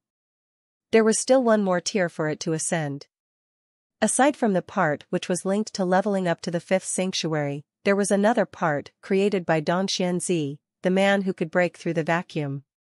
That part was the Dongxian Sutra's ability to lead the alliance. Hansen took it seriously, and he practiced that the most. When Dongxianzi broke through the vacuum, he accidentally entered the first god's sanctuary. The place he had wanted to go was the hero's spirit hall, where those powerful creatures had died. But he ended up going to the first god's sanctuary instead. Something must have gone wrong. That explained why Dongxianzi was injured and died. Dongxianzi was much stronger than Hansen, and after he broke through the vacuum, he was alive in the first god's sanctuary. And he spent time writing the Dongxian Sutra. It was odd that he had just died like that. Hansen only had one explanation for this. Dongxianzi's power was stronger than the strength of the 5 sanctuaries, and that included the alliance. That was why he went to the first god's sanctuary. It was the sanctuary above where the gods lived. According to the rules of the sanctuary, creatures in a higher tier would ruin their body if they went one sanctuary lower. That was why Dongxianzi died. He couldn't recover. Hansen wanted to practice the Dongxian Sutra, but the Dongxian Sutra was the slowest of all skills. Especially the last step in the 4th tier. He had practiced for so long and had not had a breakthrough. Now the umbrella was damaged and the Dongxian Sutra was exhibiting changes. Hansen was so happy.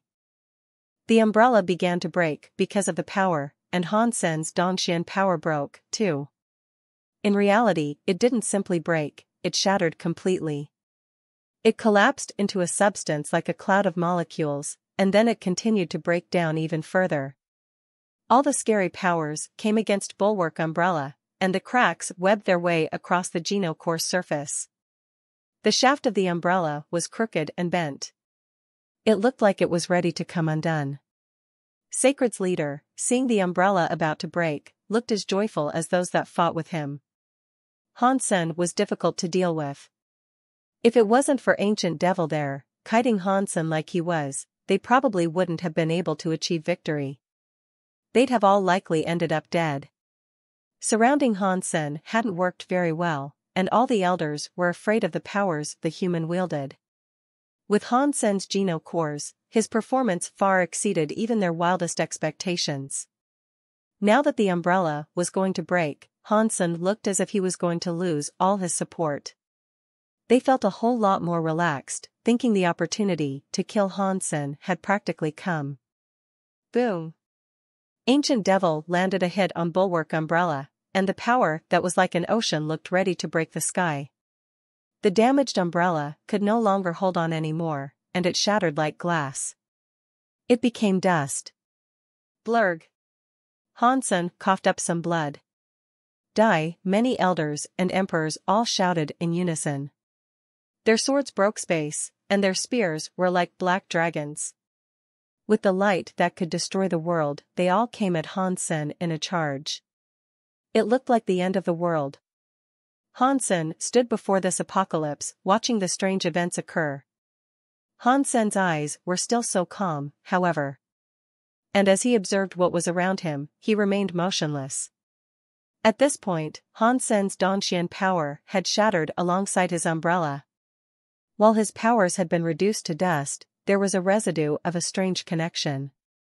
The moment they broke, Hansen understood something. His blood was bubbling, but he felt very good.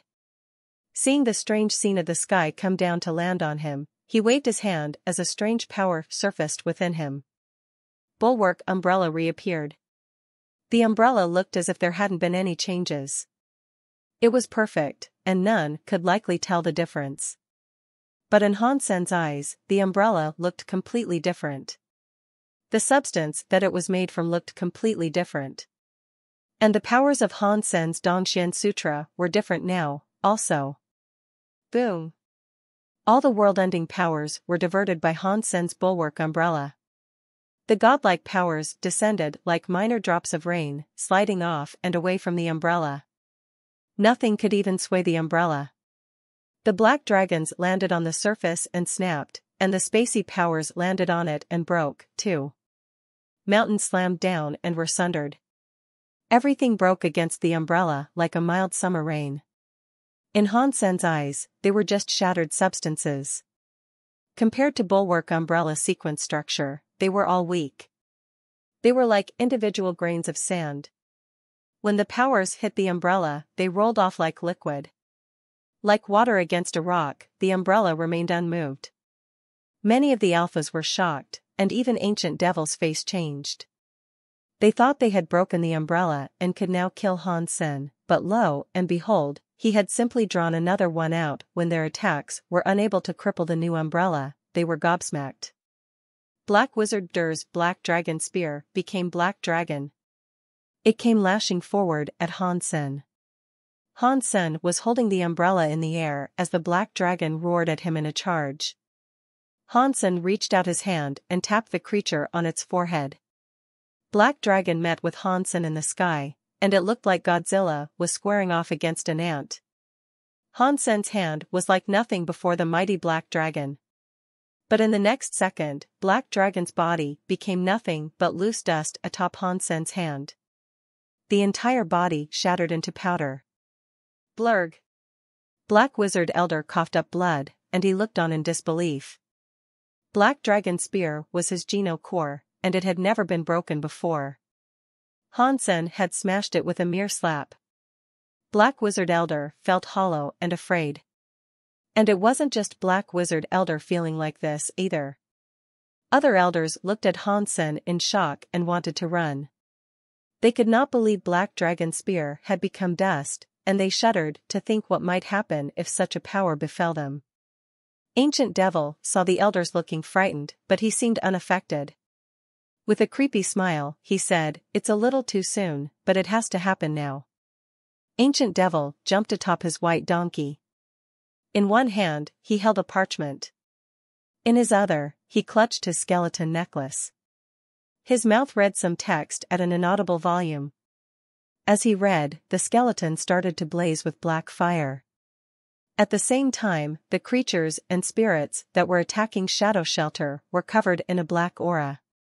This happened to the elders, too. The devilish aura was like ash after a blaze. Many creatures flew over to the necklace as the demonic aura grew in strength. "Ancient Devil, what are you doing?" Many of the elders were in shock, and they roared at Ancient Devil. Ancient Devil did not provide an answer, he just where he was, reading. He fondled the necklace roughly until the sky turned dark. All those demonic auras started to come back to him. One elder was so mad, he used a Geno core to attack Ancient Devil. But as the attack came close, the Geno core instantly broke. It poofed into a cloud of black smoke. When it reached Ancient Devil, it became a part of that demonic aura. That elder had lost his Geno core, and that injured him badly. But even then, the blood he coughed up turned to a whiff of black smoke that drifted over to Ancient Devil. Everyone was flabbergasted, and they realized it was only happening to them. None of this was happening to the creatures inside the shelter. "Ancient Devil, what did you do?" Sacred's leader asked him in fury. Despite being a spirit, he felt as if his body was becoming a black smoke, too. He didn't receive an answer. Ancient Devil was just continuing to read the spell that no one could hear. Elder Een and Horn Beast Alpha were in shock. Han Menger fired an arrow and managed to break the horned beast's horn. But when that horn was detached, it fell and became another demonic wisp that drifted towards Ancient Devil. Gu Qingqing saw an opportunity for attack, but she didn't go after Elder Een. She just let him go. She saw Ancient Devil in the sky, looking like a real demon. The fight had come to a standstill while this occurred. Many of the creatures that had come to attack the shelter tried to scamper away. But they could not resist the pull, and they were made into demonic wisps as well. Even Horn Beast Alpha and Elder Een wanted to run off.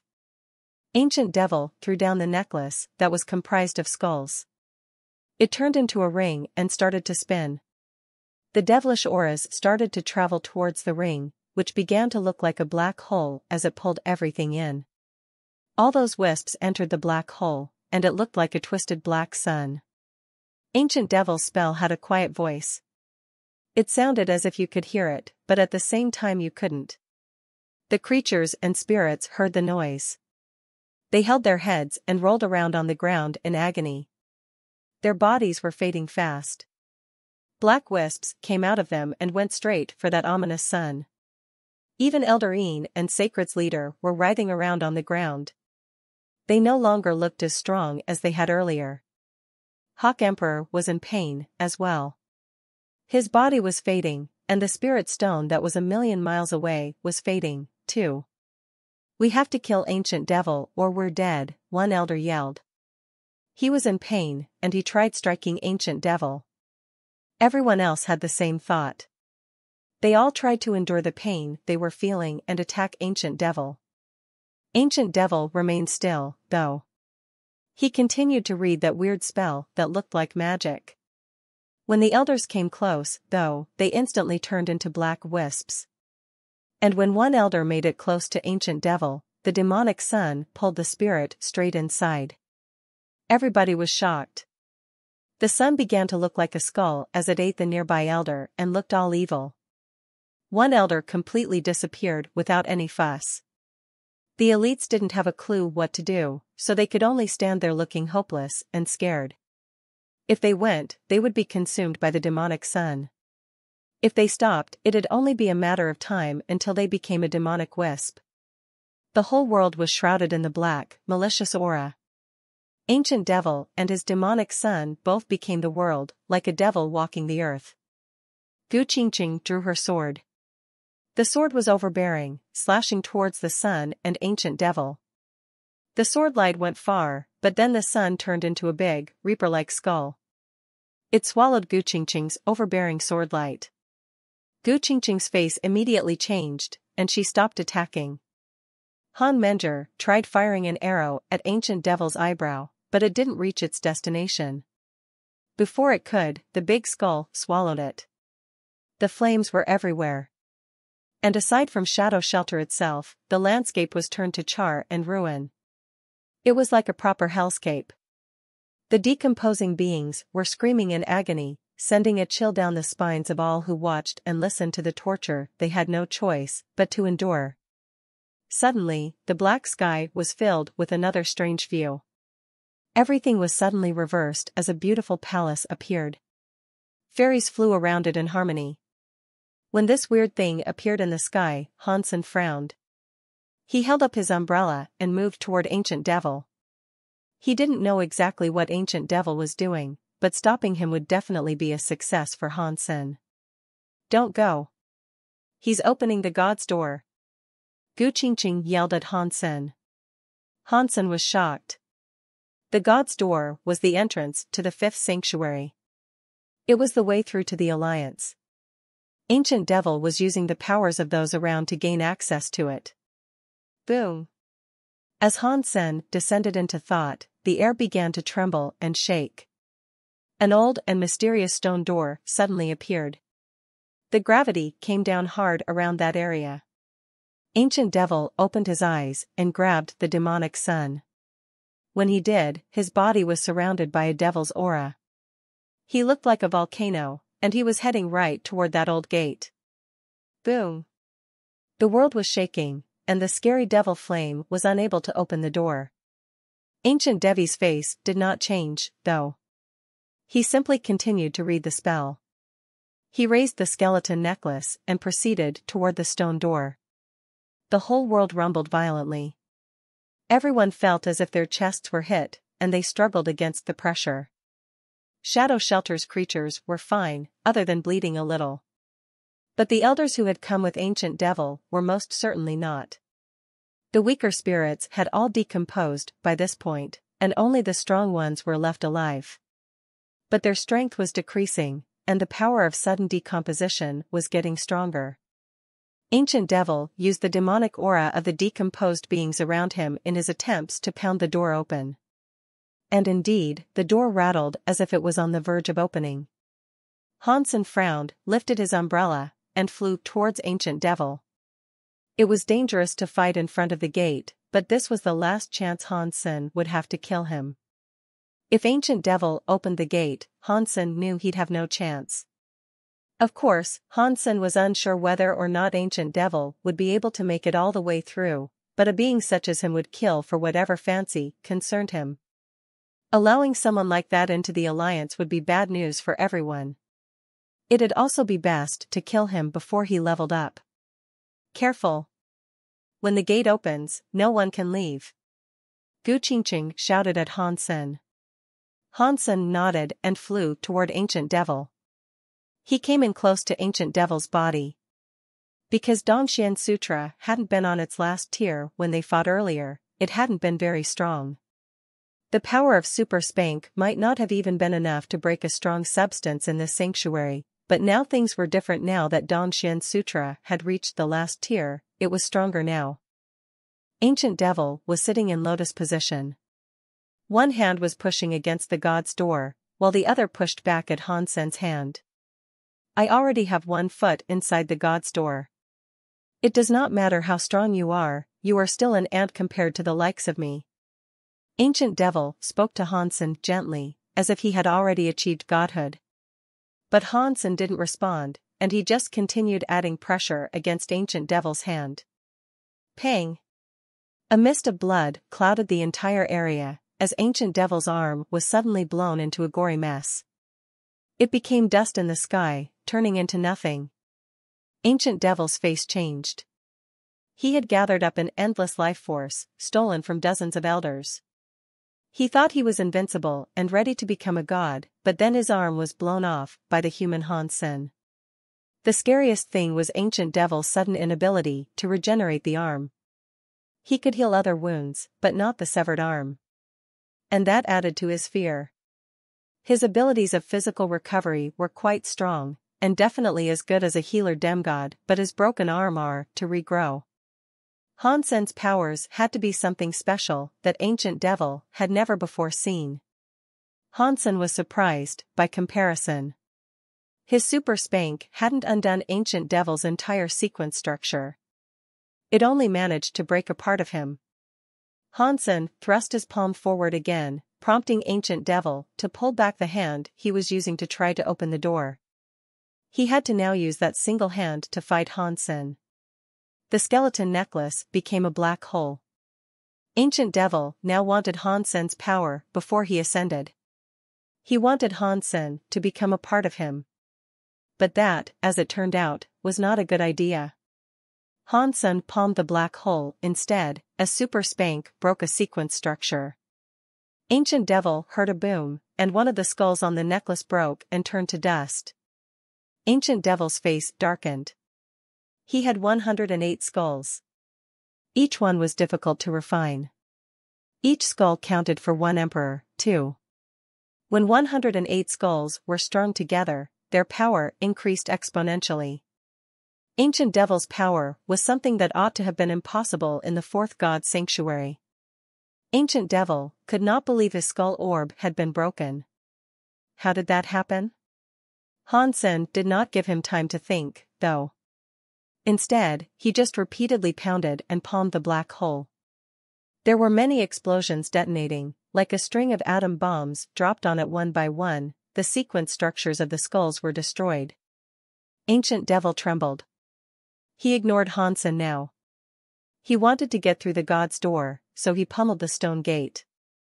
He wanted to open the door before the black hole disappeared. The spirits and creatures below were still writhing, and not even the elders would be able to hold on much longer. Their very bodies were decomposing. Lots of demonic auras and wisps came to Ancient Devil, giving him power and providing extra strength. The god's door was rattling. It seemed as if it would be broken by his fist at any moment. Almost. Almost there. Almost there. Ancient Devil looked crazed, with his one arm bashing against the door. The door rumbled and shook, but he had not managed to open it yet. Gu Qingqing and the others all watched the spectacle in shock. Their eyes almost popped out of their sockets. If the gate was opened, Hansen would be sucked inside. With Ancient Devil's current situation, it'd only take a few more punches to open the gate completely. Han Sen had broken around 30 skull orbs. And reaching this figure, he noticed the power of the black hole beginning to wane. Still, it'd be a while before it was totally broken. And it was too late to stop Ancient Devil from opening the door. Han Sen, come back. It is too late. Gu Qingqing shouted. Han Sen ignored her calls. He used his palm to break the sequence structure of another 2 skulls. There had been 108 skulls earlier, so breaking just a few was useless. Pang! Pang! Ancient Devil threw another 2 punches, shaking the stone door even more. It looked like it would not be able to withstand Ancient Devil's powerful strikes much longer. Ancient Devil squinted his eyes and looked back at Han Sen, whose fist was in front of his body. Then suddenly, the demonic aura exploded. The dying elites were decomposing at an even faster rate, accelerating their wispy travel to Ancient Devil's fists.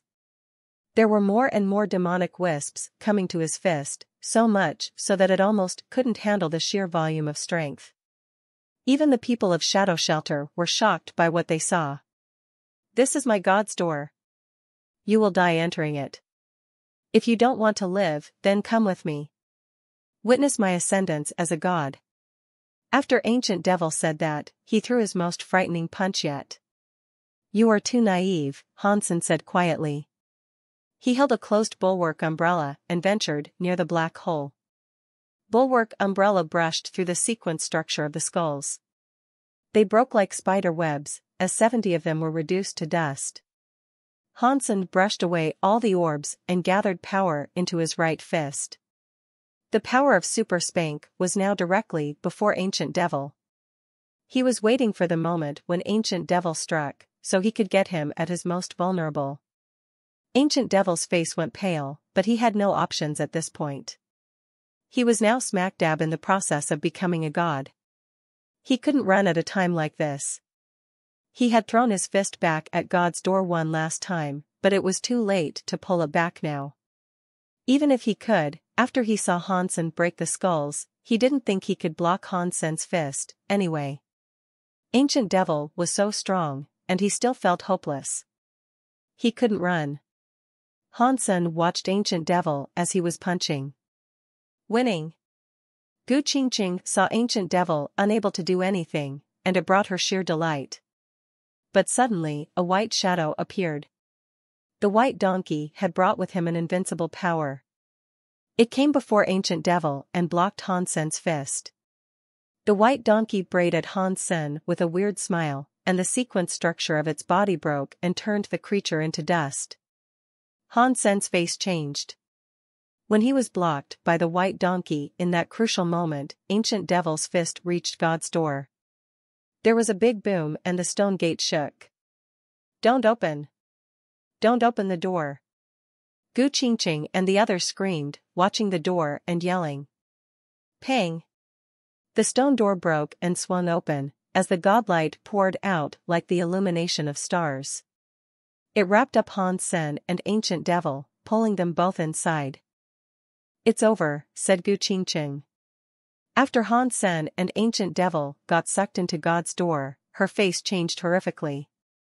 God's door was the path by which demigods could reach the fifth sanctuary. It was the path creatures took. The power inside would crush the person, rebuild their body, and rinse them clean.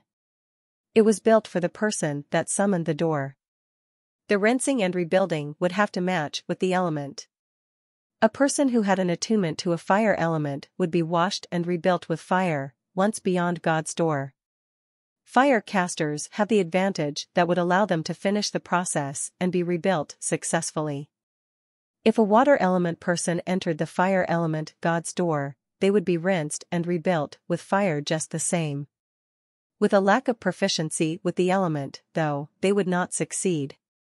That was why Gu Qingqing was in such shock, after seeing Han Sen get sucked inside. No one knew what Ancient Devil's element was, but whatever it was complicated and extremely unique. It was very different from Han Senator. Since Han Sen had now been dragged inside, his chances of survival were low. Normal demigods had a low success rate themselves. The ratio was something of a 1 to 1,000 sort of figure. But Hansen had stumbled into a door opened by someone else, which made the chances of survival even lower. And things were only made worse by the fact that the other person was a being as terrifying as Ancient Devil. Dad. Seeing the door-sucking Hansen and Ancient Devil inside, Bauer flew through the door just before it closed. Boom. The stone door closed tight, hidden in the air. Then, it was gone. Will the boss and Bauer be okay? Cheap Sheep asked, reeling from shock. Gu Qingqing did not answer. She pulled out Pure and leaped down towards the dying elders. The elders were all strong, but they had been brought to the brink of death by Ancient Devil. They wouldn't be able to fight back. Seeing Gu Qingqing come, they were all terrified. They wished to run, but their bodies were in no shape to. That was because their strength and energy had been drained by Ancient Devil. A sword came down, launching an elder's head across the sky. If you kill me, the Een will kill you. Elder Een shouted. Gu Qingqing did not care at that moment, and she cut Elder Een in half. Cheap Sheep and Green Cow came running out. They stepped on Elder Yin's sundered corpse and proclaimed, "Bad idea to come and mess with Shadow Shelter, eh? Let me step on it some more to avenge the misdeed done upon our boss." Pang! An arrow came flying forward, piercing into another elder's chest. Han Menger looked incredibly angry. Han Menger then knocked another arrow and took aim at Sacred's leader. Gu Qingqing stopped her, though. Han Sen had told Gu Qingqing all about Han Menger's true identity, and Gu Qingqing had made sure to look after her. She had to stop her from harming Sacred's leader. Sacred's leader could be killed by anyone else, but not Han Menger. Sacred's leader managed to escape. Gu Qingqing did not bother going after him, and she allowed his broken body to slither away. Sacred's leader had decomposed quickly, and there wouldn't be much else he could do. The important thing was that Gu Qingqing had to leave a few alive. The sanctuary needed to know it was Ancient Devil's work that had caused so much harm. The story had to spread. What had happened to the elders was not something done by Shadow Shelter. They did not know if Han Sen was alive, however, and that meant the mirror could not currently be used. If a revenge attack came, they'd lose. They didn't have the defense and security they did before. Gu Qingqing could only deal with a few elders, but she still had Red Pony and Han Menger for aid. If you didn't sound powerful and assert authority, people could easily bully you. And others might think they could bully Shadow Shelter without paying a price. If Shadow Shelter was turned into a scapegoat, there'd be much trouble in the times ahead. The fight at Shadow Shelter shocked the entirety of the Fourth God Sanctuary, however, when news did spread. All the tribes now despised Ancient Devil for the evil he was. And they were surprised to hear just how powerful Hansen was, and how powerful Shadow Shelter had become. Most of the elites had been harmed by Ancient Devil in some way, and so no one dared bother Shadow Shelter anymore. That was because Gu Qingqing and Death Goddess were too scary, and the elders slain by Gu Qingqing did not respawn. After the two battles, the structure of the Fourth God Sanctuary had changed. A time of peace arrived. Han Sen and Ancient Devil had been sucked into God's door. Han Sen hadn't counted on getting sucked in, as he thought the punch was something Ancient Devil would be unable to resist. It was a one-hit kill sort of thing, he believed. But the white donkey had gladly given its life to accept that punch instead of its master, and that allowed Ancient Devil to open the door. I am surprised someone would be willing to sacrifice themselves for that abhorrent Ancient Devil. Hansen sighed. But there was no time for Hansen to feel anything right now. The moment he fell into the door, he felt as if he had fallen into a vat of oil. The cells in his body were fried, ravaging his skin. All the feelings in the world were useless at that point. He had no vision, and not even his eighth sense. His body was rapidly decomposing. Hansen was in a weird mode. He felt as if his spirit and his body were now two separate entities. His body was decomposing, but something different was going on with his soul. The power of God's door decomposed his flesh, bone, organs, and brain. All that was left over was some gooey liquid inside. And Hansen's mind or soul was drifting amidst the molecules. The body disappeared, like it had nothing to do with him anymore. Hansen had only heard about a body being rebuilt, but he had never heard about the specifics. Suddenly, crystal core, real blood, coin, and bulwark umbrella all flew out. They melted in the midst of those molecules, too. The molecules surrounded the 4 genocores, and Hansen felt as if those genocores were working to help rebuild his body. At this time, the power of God's door changed. The decomposition power changed to one of construction. The power to rebuild a body fell on the genocores and the molecules, but it caused damage to Hansen's molecules and genocores. The bad side about not matching elements had finally appeared. A power went into his sea of soul. All the beast souls and genocore suffered underneath that strength. Hansen felt terrible. He heard someone say it was best not to bring genocores and beast souls to level up. But Hansen wasn't prepared for any of this, as he had been pulled inside unexpectedly. The beast souls and genocores were in there with him right now, and they were subject to the cleansing. The elements didn't align, and the initial impact dealt a lot of damage to his beast souls and genocores.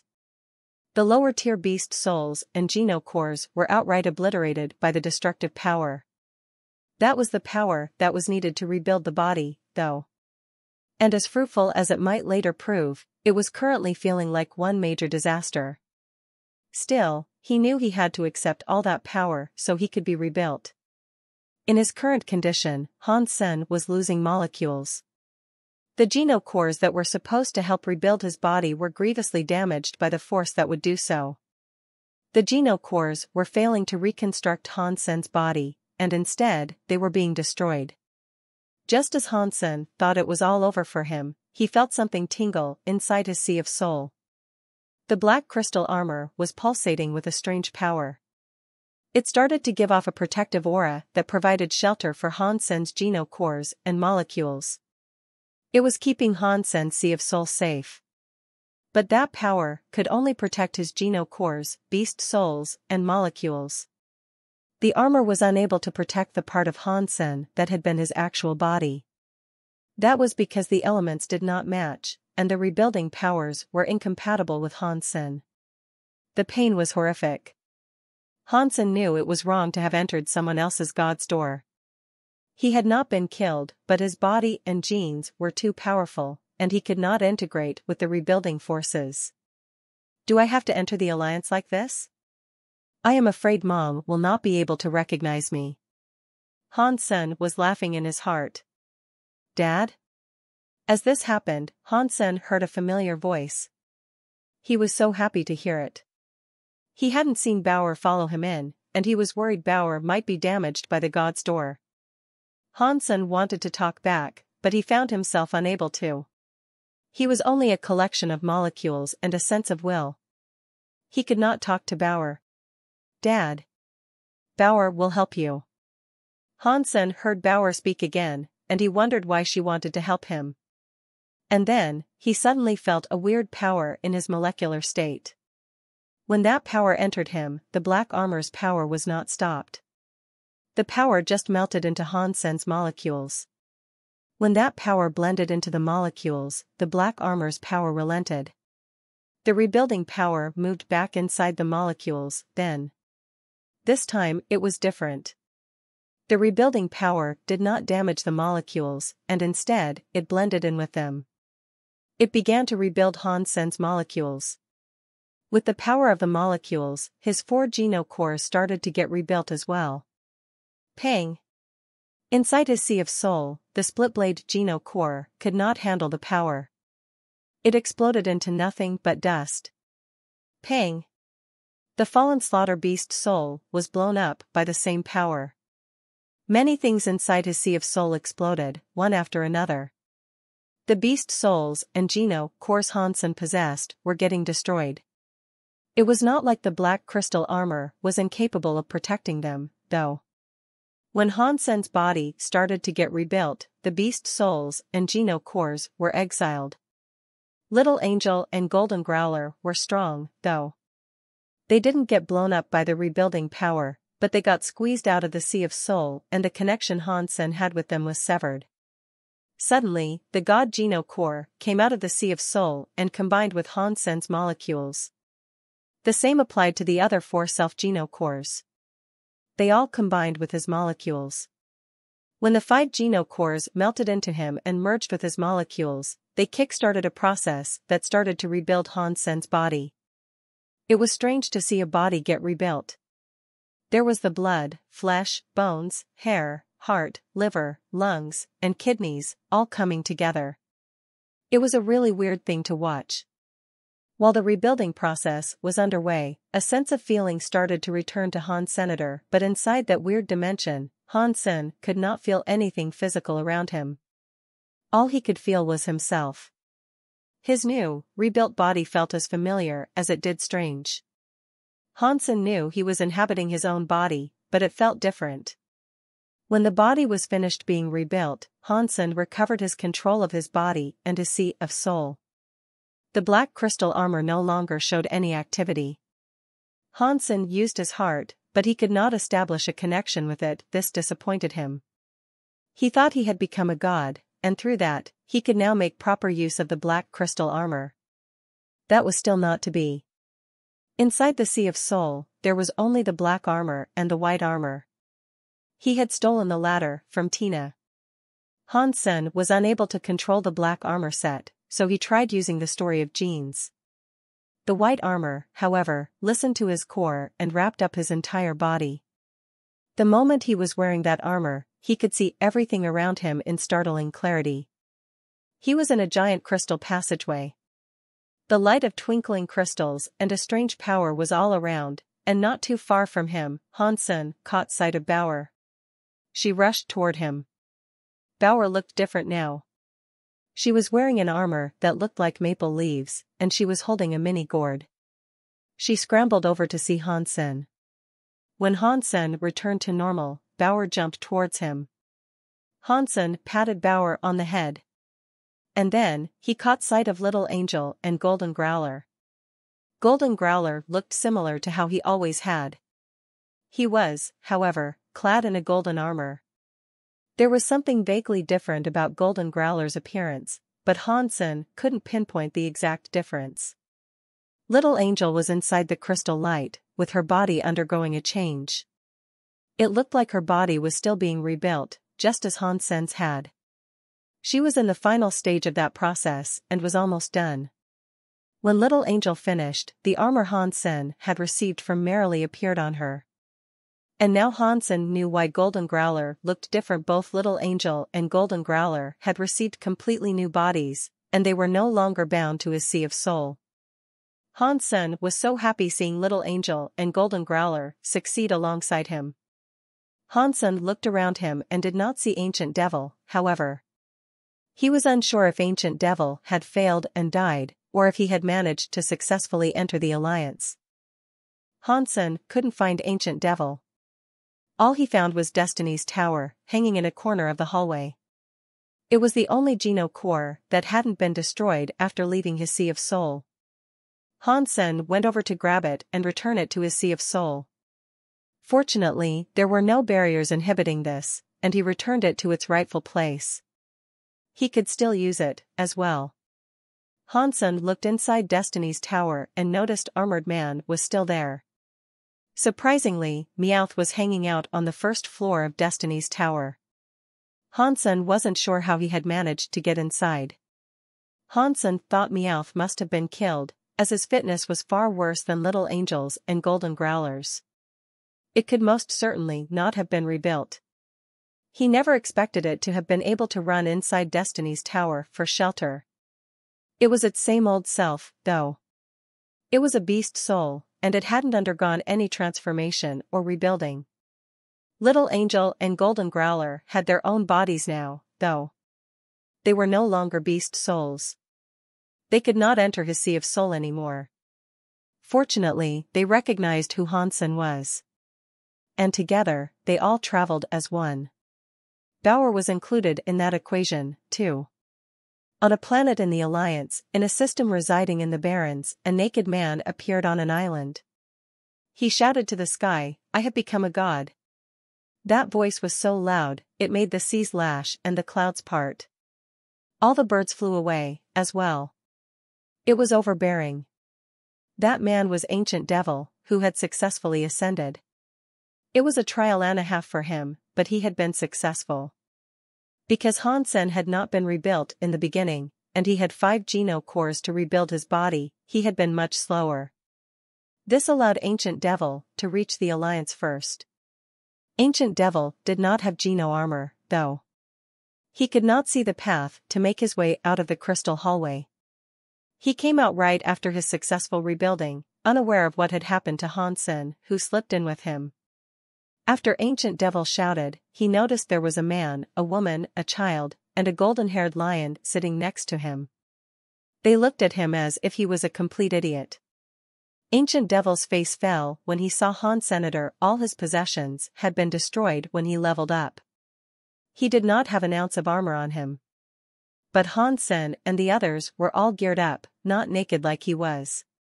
He quickly wanted to scamper away, but he realized his powers were not as strong as they had been when he was a demigod. He was weak and slow.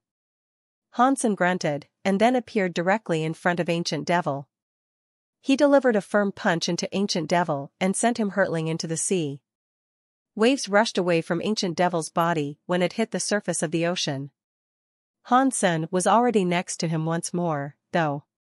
He gave Ancient Devil a good kick. Ancient Devils went at a speed that parted the sea wide. He was sent traveling a few miles. Pang! Pang! Hansen's body teleported to Ancient Devil once again. He punched him in the side, he punched him in the front, he kicked him in the side, he kicked him in the front. And then, one extra strong kick in the backside. He treated Ancient Devil like a punching bag. The spirit was left bleeding, with an awfully swollen face. Leveling up to the Alliance was different from reaching a new tier of sanctuary, and that was because your body was fully rebuilt. Your strength ended up lower. Ancient Devil and Hansen were practically newborn babies right now, and it'd take a while for them to redevelop. It'd take a while before they achieved the strength of a demigod again. The process was only considered a genuine success if you generated a geno armor. Hansen already knew about all this, though. Han Yufei and Stay Up Late had explained most of it to him. Ancient Devil, on the other hand, was clueless. He had no armor. He didn't stand a chance of fighting Hansen, who did. He was beaten up severely, with no hope of fighting back. Hansen was angry, though. He had been forced to level up and reach the Alliance. He hadn't prepared for any of that, and he had lost many beast souls and geno cores. Ancient Devil, suffering this new pain, roared. But Hansen just punched him in the face and prevented him from doing it again. The gulf of power separating the two was massive. They had both just leveled up, but Hansen's body was far stronger than Ancient Devil's. And with the geno armor, much stronger again. Everything Ancient Devil tried to do to combat Hansen was useless. Nothing worked. He was almost dead when Hansen summoned Destiny's Tower and imprisoned him on the 7th floor. Despite his many calculations, Ancient Devil had never expected to become a prisoner upon leveling up. Hansen tried to summon his unicorn beetle and had no problem with that. It floated up before him and did not seem to have been affected by the powers of ascension, at all. Hansen touched his body, but he noticed his 9-life cat pendant was gone. Perhaps it had been destroyed in the hallway. After entering the unicorn beetle, Hansen examined the map to find out where exactly he was. He wanted to get back to the Alliance. Hansen, unknown. Geno body, not created. Level, none. Lifespan, 600. Geno body evolution requirement, unknown. Hansen was unable to get a clearer comprehension of his current status, as everything was now showing up as unknown. And that was because he had not generated his Geno armor. Hansen was confused. The Alliance did not have creatures, so how would one collect genes to level up? I need to ask Stay Up Late about this. Perhaps he will know, Hansen thought to himself. The Han family home had been attacked by the Black Tiger, but it was destroyed alongside many of the buildings around it. Many innocents died because of the attack. Ji Yanran had to pay a lot in return for all that. And fortunately, the manor was old and few people lived there. If the death toll had been any higher, she'd have felt even more guilty. Ji Yanran made plans to purchase a planet for the family. In the event such a thing occurred again, there wouldn't be innocent casualties. But because of Han Sen's accident, Ji Yanran could not do this. So, she was with Luo Lan, Zero, and Han Yen, waiting for news of Han Sen. Entering another person's god's door was difficult to survive. They heard he had done this, but they were still hopeful he'd pull through. After Stay Up Late heard about what had happened, he thought regretfully, entering the god's door of someone else is deadly. There is no way he will succeed. When Han Sen returned to the Alliance, however, he was able to contact Ji Yanran. And this made Ji Yanran and the others very happy. Stay Up Late was shocked, and his face was full of surprise. How is that possible? Using the path of someone else? The rebuilding powers should not have matched him. How could he succeed? This family is strange. Stay Up Late wore a complicated expression. Inside the bathroom, Hansen looked at himself in the mirror. He was topless, observing his back. When Hansen went to sleep the night before, Ji Yanran told him he had a mark on his back. When Hansen checked it out, he noticed his entire back was tattooed red. The tattoo on his back was like a cat, but not a cat. It was like a fox, but not a fox. It was red. It was the 9-life cat. Why is there a tattoo? Is it because of the 9-life cat pendant? Hansen examined the tattoo on his back closely. But he did not notice anything special about it. It really did just look like a tattoo and nothing more. Hansen could not tell what it was, or whether or not it was harming his body. He ignored it, put his clothes back on, and exited the bathroom. Stay Up Late was in the living room. Seeing Hansen come out, he poured him some tea and looked him up and down. He was curious how Hansen had been rebuilt, despite entering a god's door, summoned by someone else. Hansen sat down on the sofa. He wanted to ask Stay Up Late something, too. Hansen accepted the tea and asked Stay Up Late, I ascended successfully, but I was unable to generate a Geno armor. There are no creatures here that I can use to gain genes either. How am I supposed to generate the Geno armor, exactly? Stay Up Late thought about this for a moment, and then said, you cannot borrow power from the outside. You are on your own. After being cleansed and rebuilt, your body is like an unopened chest. You need to practice your genes to grow your body. Do that, and then you will be able to generate your Geno armor. That will be your beginning. That is the beginning and also the end, right? Hansen looked at Stay Up Late. Stay Up Late nodded and answered, I suppose. Only Geno armor has the power to exit the sanctuary. But outside the sanctuary is scary, and it is rather unknown. My people, the crystallizers, were almost entirely wiped out. Seeing Stay Up Late open up and be so honest, Hansen found himself quite surprised. He proceeded to ask, what is out there? I am just an ordinary soldier. I don't know much about the outside world. If you would like to know, go and see for yourself. It is pointless asking me. Stay Up Late paused for a moment, and then went on to ask, how did you level up via someone else's path? It should be impossible for someone else's rebuilding powers to match your body. When my body decomposed, it just happened. The rebuilding powers didn't rebuild my body, and actually harmed my Geno cores and molecules. But then, something just seemed to change. I'm not entirely sure what happened. Hansen was being half honest. Stay Up Late frowned, and then said, I have never heard of something like this before. Rebuilding your own body from someone else's rebuilding power will affect you. Whether it will be for the better or worse, I can't determine. If you do not mind, you should conduct a full body test so I can find out exactly what is happening. Sure. Han Sen agreed to this. He wanted to know what his body was doing, and he wanted to know if he was strong in a crystallizer's eye. After conducting the tests, Han Sen's fitness was revealed to have been lowered. His strength and speed were only 10,000 now. Is this good for a crystallizer? Han Sen asked, looking at Stay Up Late. Stay Up Late looked back at Han Sen with a complicated expression and said, for a juvenile, this is good. Han Sen's heart sank. After all those years, Stay Up Late could only compare him to a juvenile. That was depressing. Han Sen didn't know Stay Up Late was actually pleasantly surprised. The sanctuaries were something of an incubator for the crystallizers. Creatures that ascended to the Alliance were mere babies to the crystallizers. After they were rebuilt, they could grow from there. Han Sen's fitness was far better than a baby crystallizer, but where he'd go from here was uncertain. If he grew up fast, and after he generated his Geno armor, Han Sen would definitely be scarier than a crystallizer. As he left the testing room, a gold lion dog came up to him. Its tail was wagging. It was Golden Growler. Its body was small, not too different from an average dog. It really did look like one, and he was certain others might not be able to tell what it actually was. Bauer was riding upon Golden Growler's back.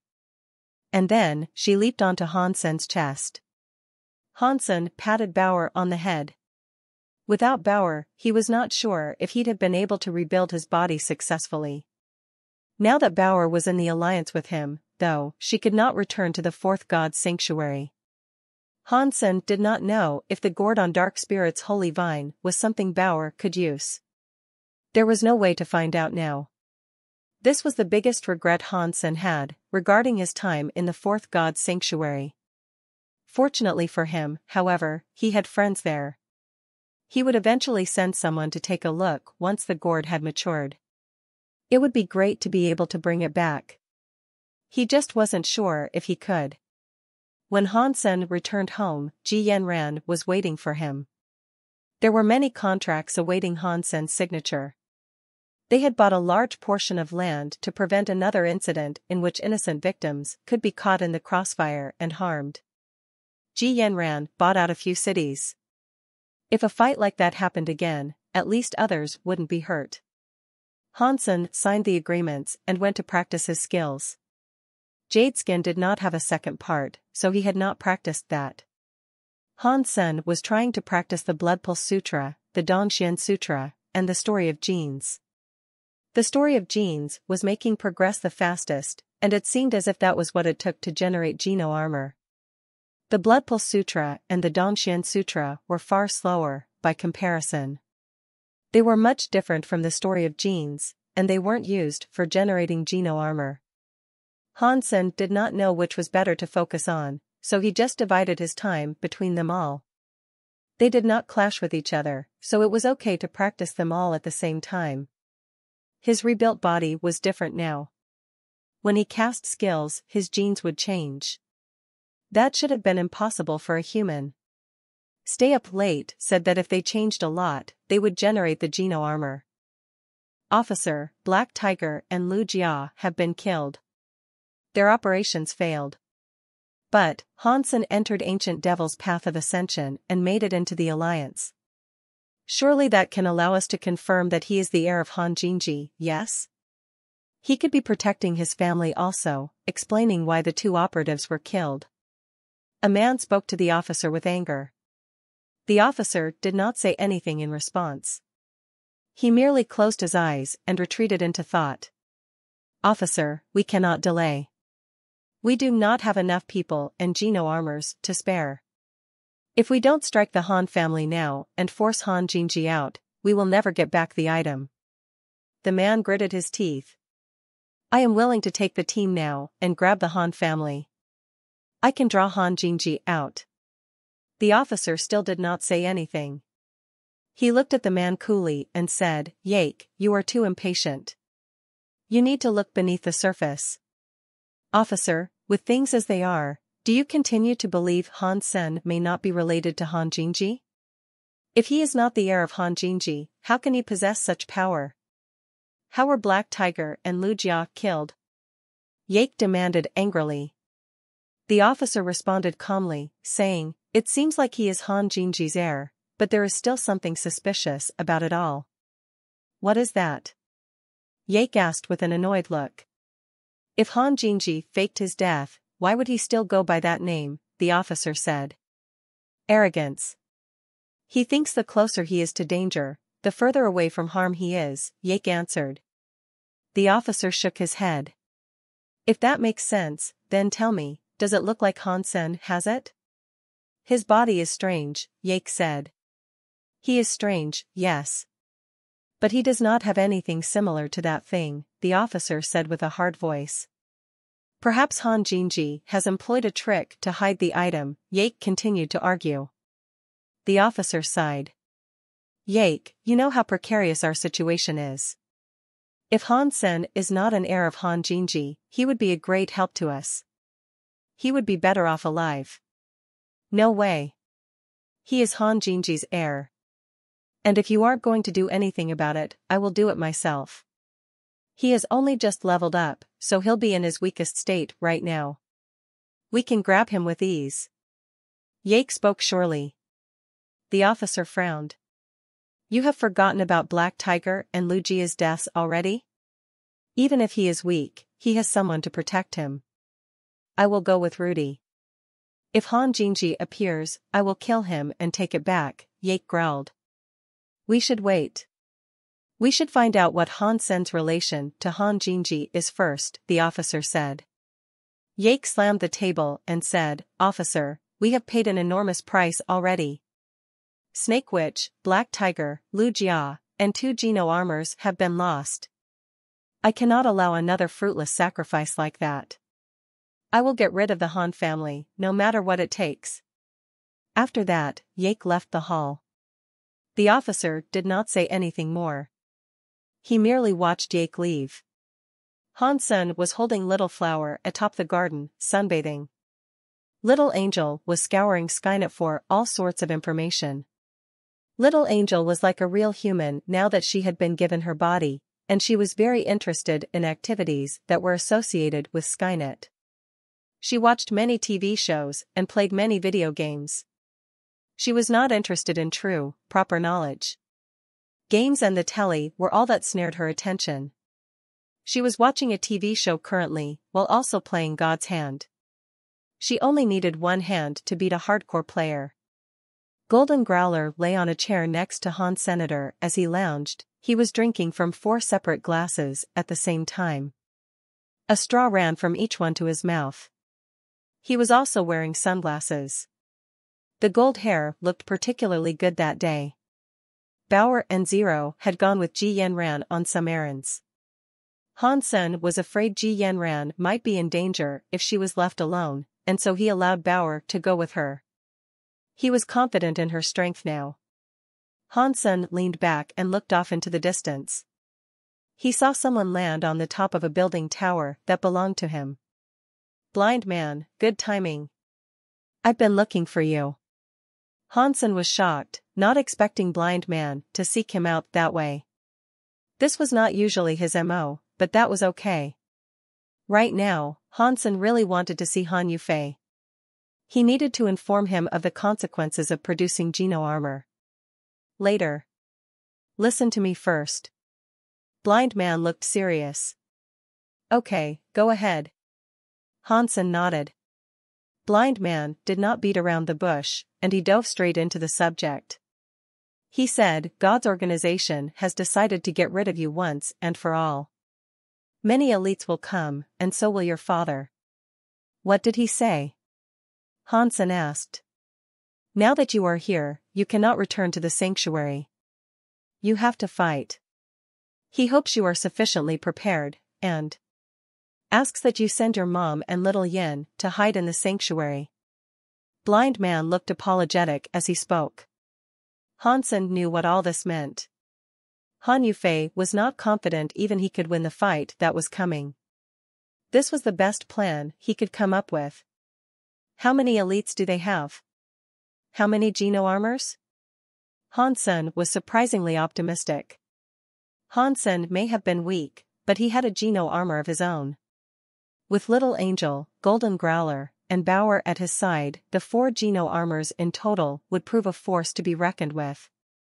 Furthermore, Stay Up Late was there, and he lived with Han Senator and he frequently watched over him. Hansen had no doubt that the crystallizer would lend a hand if it came to a fight. God's organization asked the new community for aid. We don't know how many people or Geno armors they have, but after last time, we estimate they will bring at least 3. Blind Man looked glum. Tell my dad not to worry when you go back. I will deal with it. After that, Hansen moved closer to Blind Man and said quietly, there is something I need you to tell my dad, too. Tell him not to generate Geno armor, and if possible, come and meet me. There is something important I wish to tell him. Okay, I will tell him. I will return and prepare. As expected, we will be cutting all ties with God's organization. Blind Man turned around and left. Hansen did not stop the man from departing. He knew Blind Man had come here quickly, and he would be found if he stayed long. There was no point in him staying, and it was more important for him to go and see Han Yufei. After Blind Man left, Hansen got back to practicing the story of genes. That was because the story of genes was the fastest to learn, and it would help him buff up his white crystal armor. Normal Geno armor elites in the Alliance were using other people's Geno armors, and thus, they could not use the full extent of their power.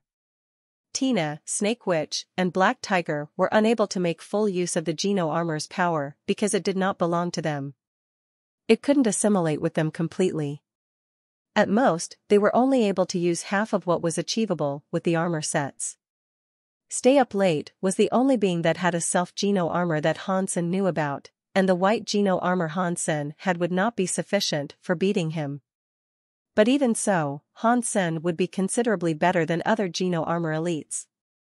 His fitness was worse than before, and he had yet to mature again. He was currently weaker than the average demigod. But it was different when he was wearing a Geno armor. The story of genes might have come from the crystallizers, but it made Hansen a better fit for the white armor. The more he practiced the story of genes, the better fitting it became. So far, Hansen had a 60% match with the armor set. And that meant he could use 60% of its power.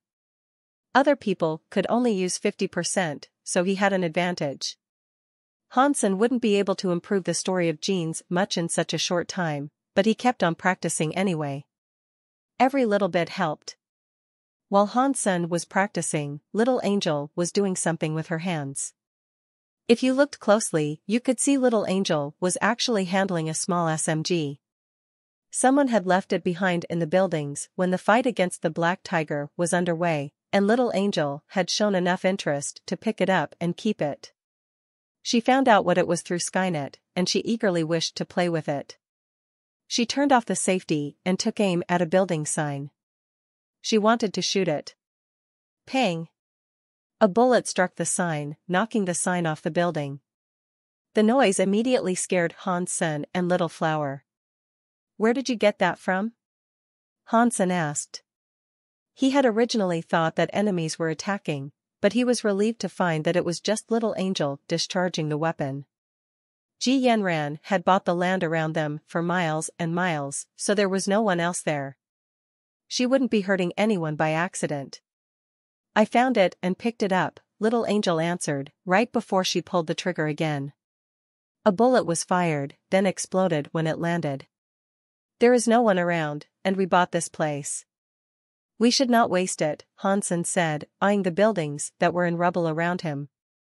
Little Angel then aimed the weapon at Han Senator. It made him quickly get out of the way, but then he remembered that with his fitness, he did not have to be so afraid. Little Angel spun the gun around and offered it to Han Sr. Shoot me. Why? Hansen asked, not accepting the gun. To see how powerful it is, little angel said calmly. There is no need for you to use your body to find that out. Hansen wasn't really sure what to say or do. Should I use yours instead? Little angel asked with seriousness. Hansen didn't think they needed to use anyone's body for the test. But he had never blocked a bullet before, and he realized that he was quite curious. Sure. Give it a go. Hansen put Little Flower down on the table. He floated in the air, waiting for Little Angel to try to shoot him with the SMG. To survive being shot by an SMG, you'd need a fitness level of above 5,000. His fitness was weaker now than it had been for most of his time in the Fourth God Sanctuary, but he had at least 10k. He could definitely block the bullet. For safety, Hansen gathered power in his hands. He wanted to get shot in his hand first. Little Angel was wearing her white battle suit, and after swiftly aiming the gun, she fired his way. A circular bullet came flying toward Hans Senator. He raised his hand and an explosion erupted. Then, the light was gone. Hansen's hand was a little red, but he didn't feel any pain. At the most, it felt like his hand had just been slapped, and that was that. Little Angel fired at Hansen a few times, taking aim at different regions of his body. Hansen knew she wanted to find out the power of the weapon she was using, so he didn't block now. He just let the bullets pelt him. The bullets weren't enough to break his body, though, and more than anything, it felt as if they were just tickling him. Little Angel was disappointed by the power, so she just threw the weapon away. While Skynet may have said it was good, it was little more than a toy gun for someone like her. Hansen drifted toward the ground, thinking about Little Angel's interest in the gun. But suddenly, something about his body felt very wrong. His back was on fire. Hansen's face changed. He looked at his back and saw his 9-life cat tattoo was burning. A red light shone from his back, unhindered by the clothes he wore. What is that? Hansen frowned. Boom. The next second, the light became stronger until his clothes were nothing but tatters. The tattoo on his back now resembled a swirling black vortex. But before he could react, the suction pulled him right inside. Crash! Hansen hit the ground hard, writhing around as if his bones were about to snap. He felt sure that the composition of his body had become softer. He set a hand on the floor to pick himself up and noticed that he was lying on something very soft. It gave him a shock. He heard a scream, and he jumped up and away from the noise. It's you! Hansen and another voice spoke the same line at the same time. Hansen looked at the floor.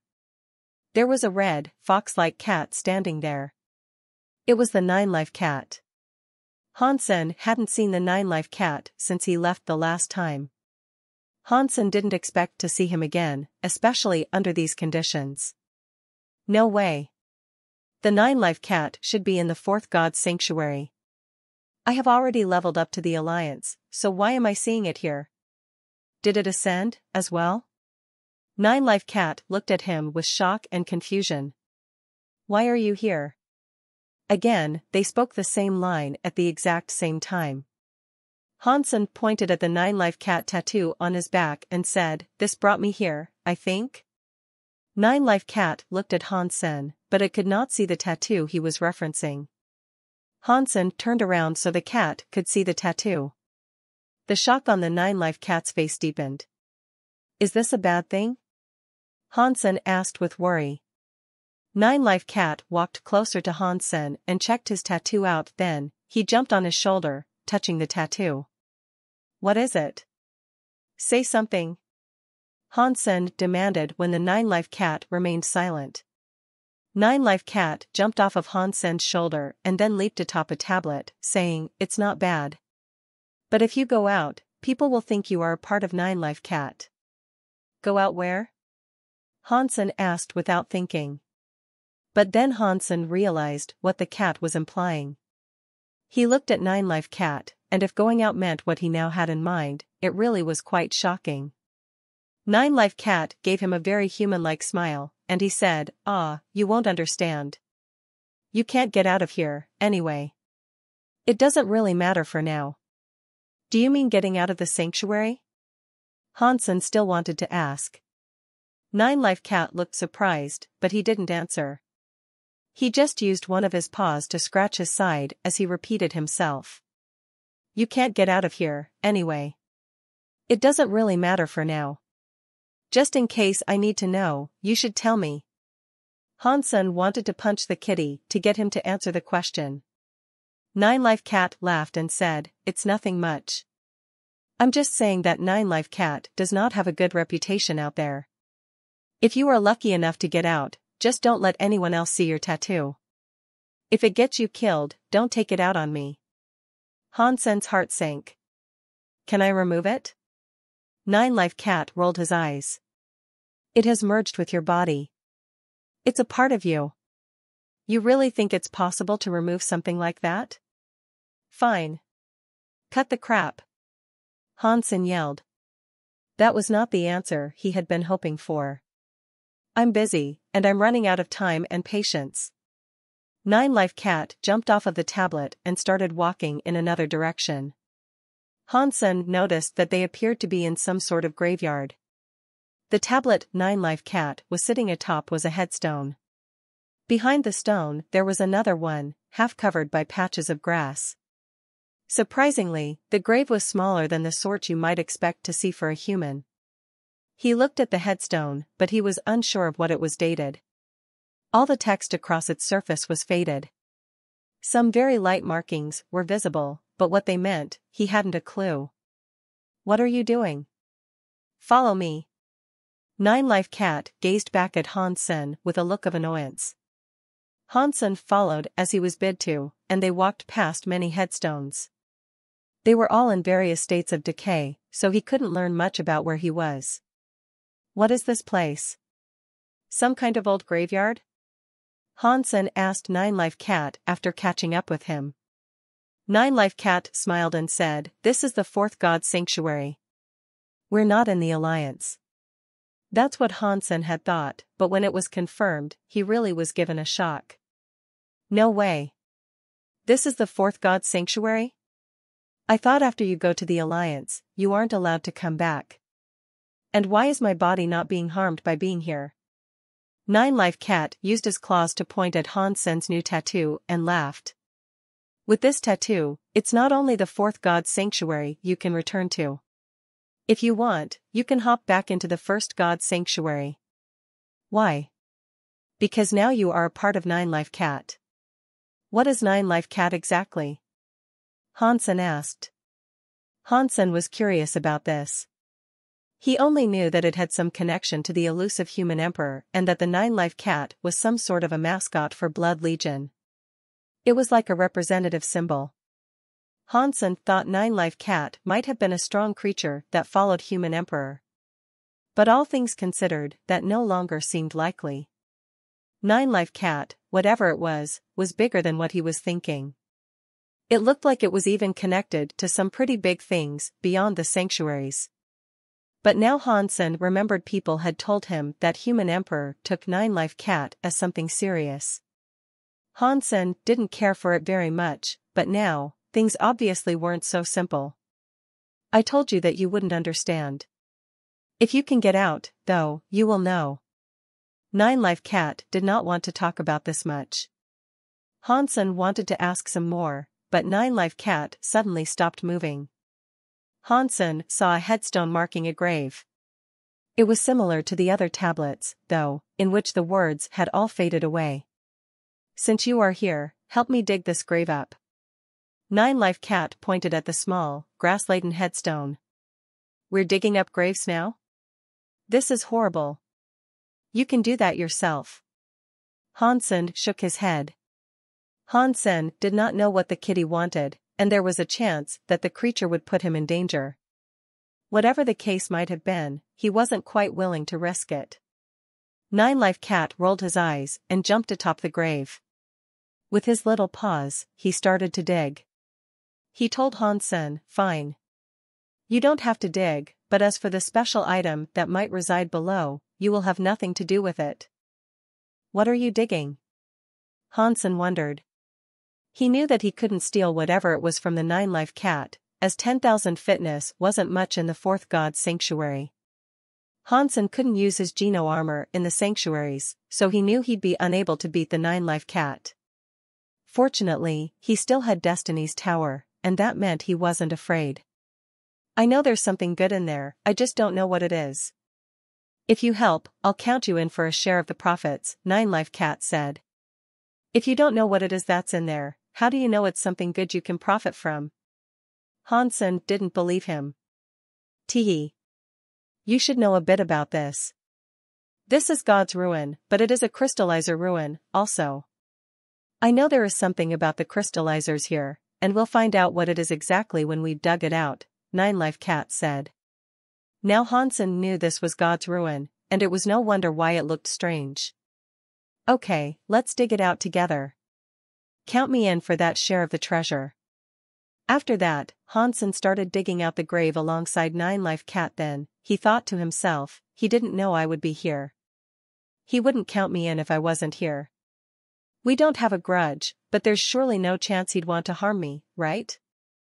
They both kept on digging into the grave that looked like a little mound of soil. It was very solid.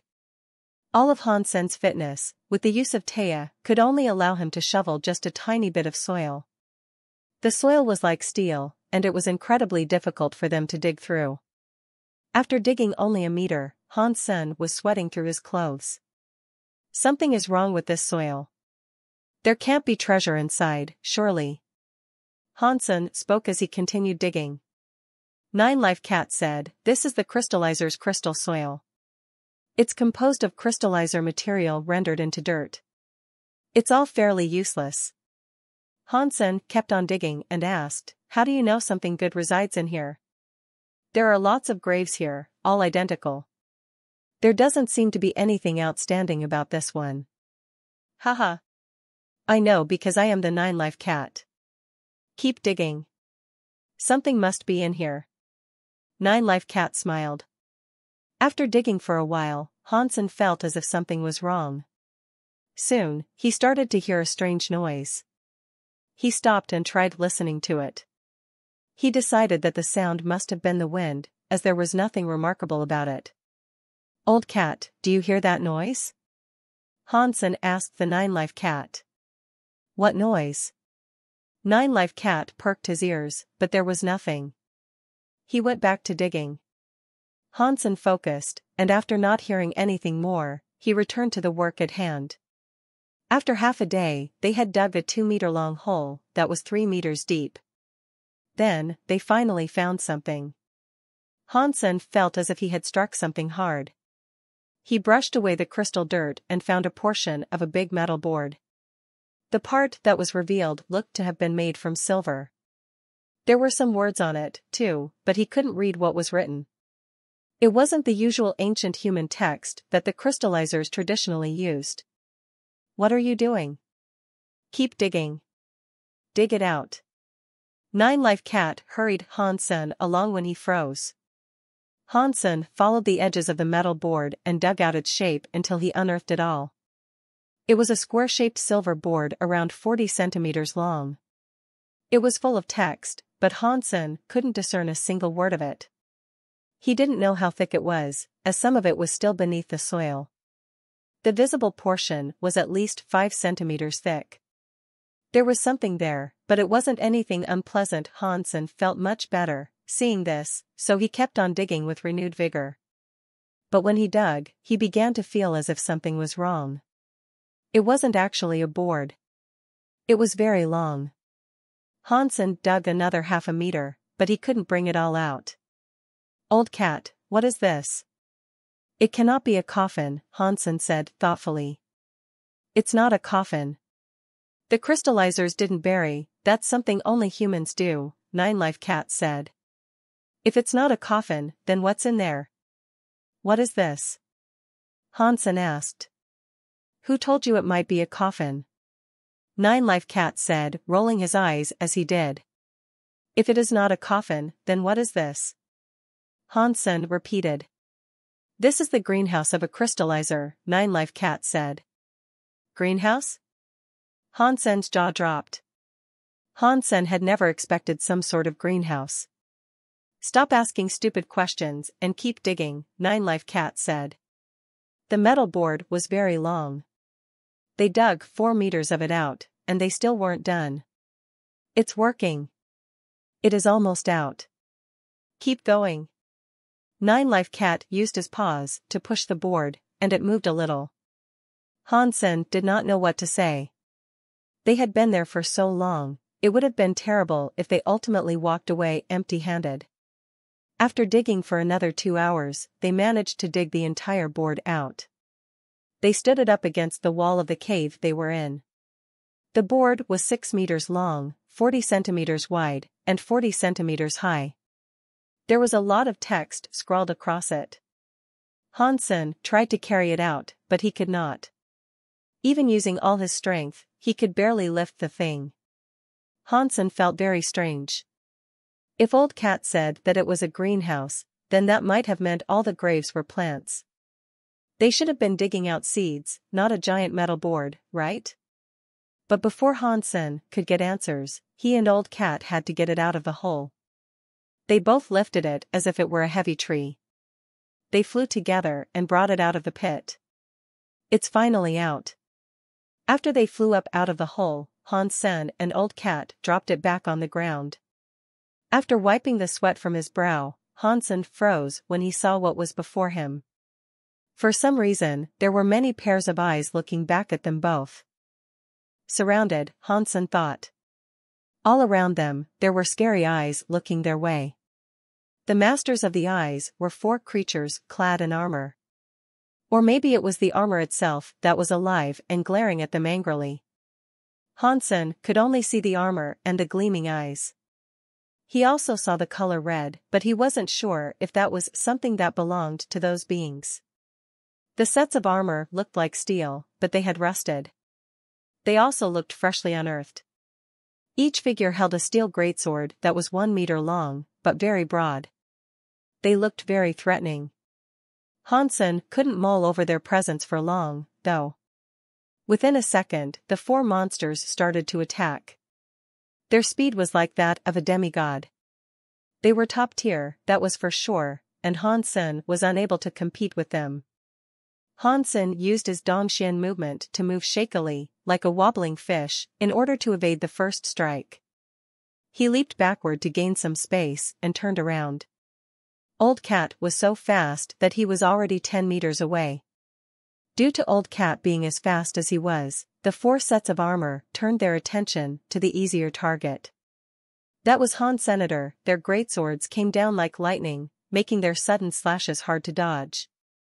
Before leveling up, the 4 monsters wouldn't have even been a challenge.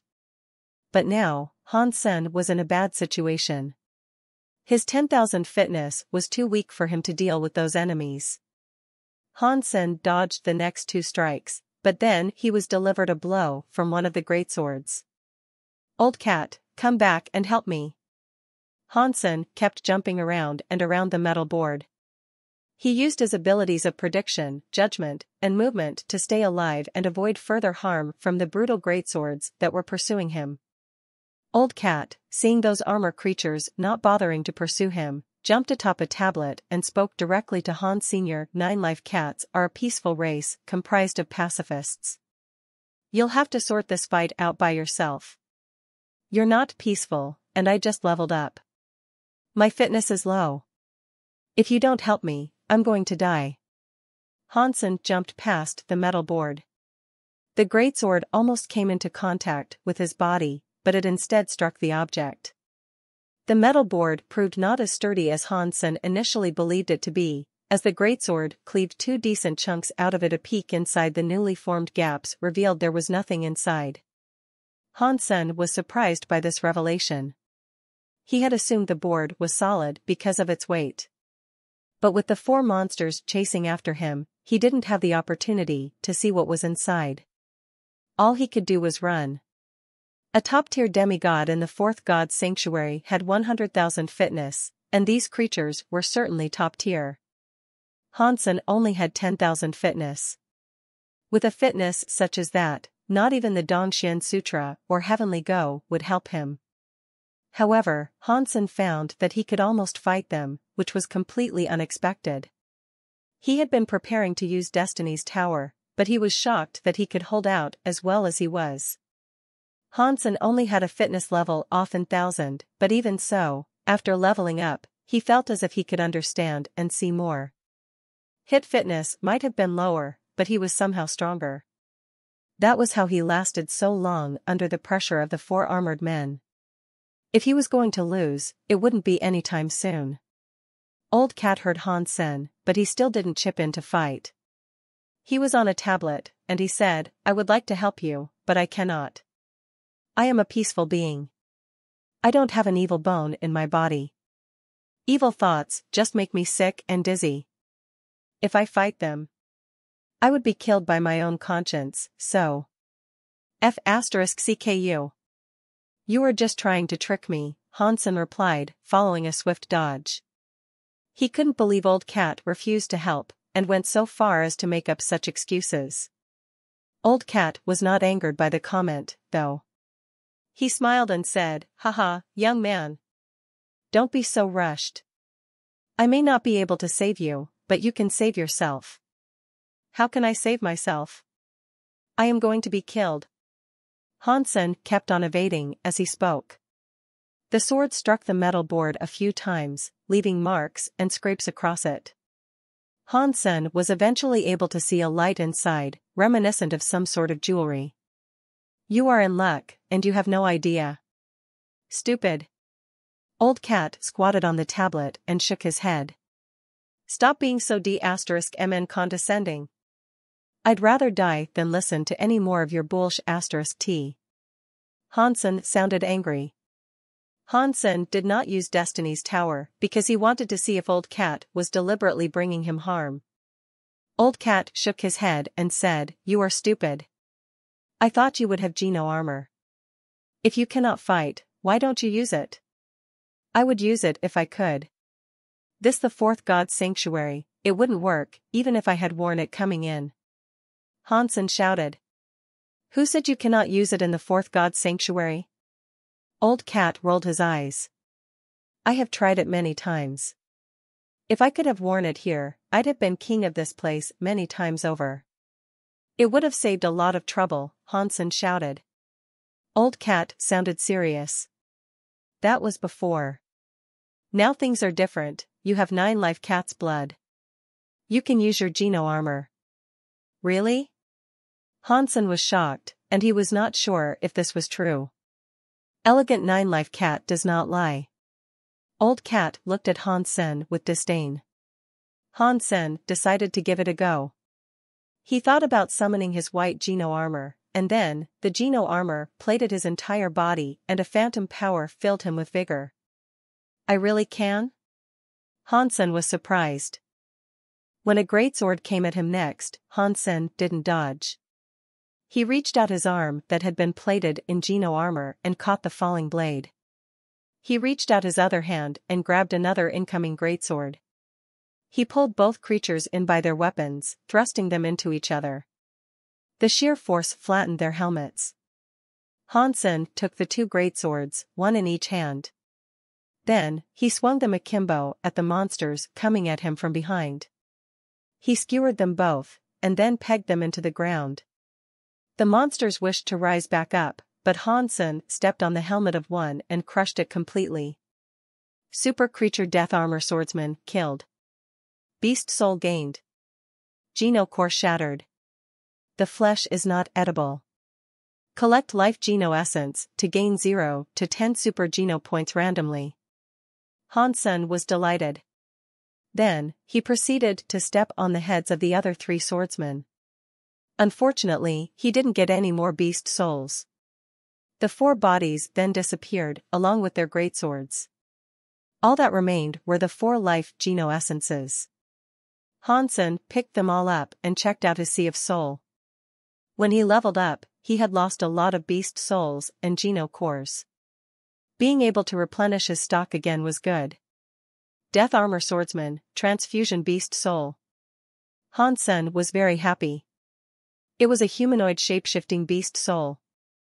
It might not have been berserk, but it'd still help him. With that beast soul, he could fight super creatures without even using his Geno armor. See? I told you. You have 9 life cat's blood, and so these weren't a problem. Old Cat leaped off the tablet. He looked very proud as he went to examine the cleft in the metal board. It was now obvious that it wasn't a metal board, it was hollow on the inside.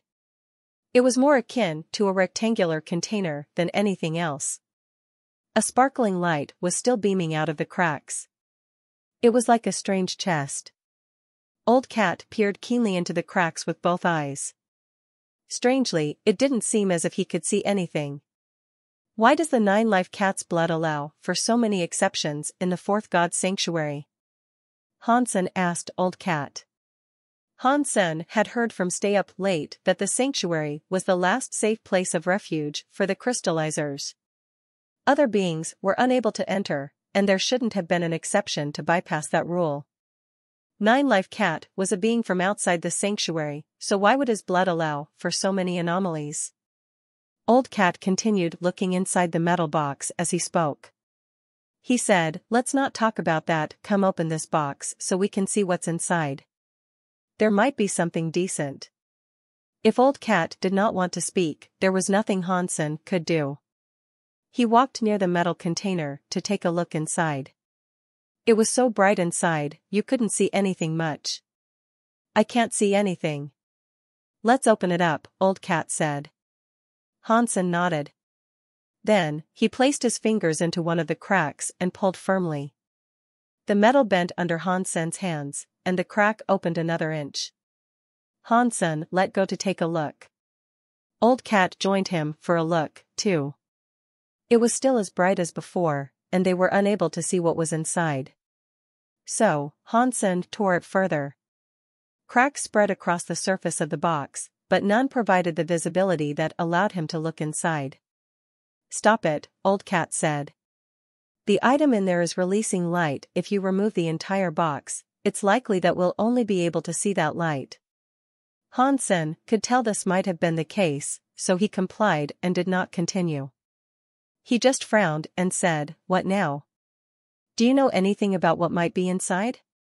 "I don't know. It doesn't seem dangerous, though, so you can probably go ahead and touch it. And by doing so, find out what it is." Old Cat circled the box as he spoke to Hansen. "Why don't you go touch it?"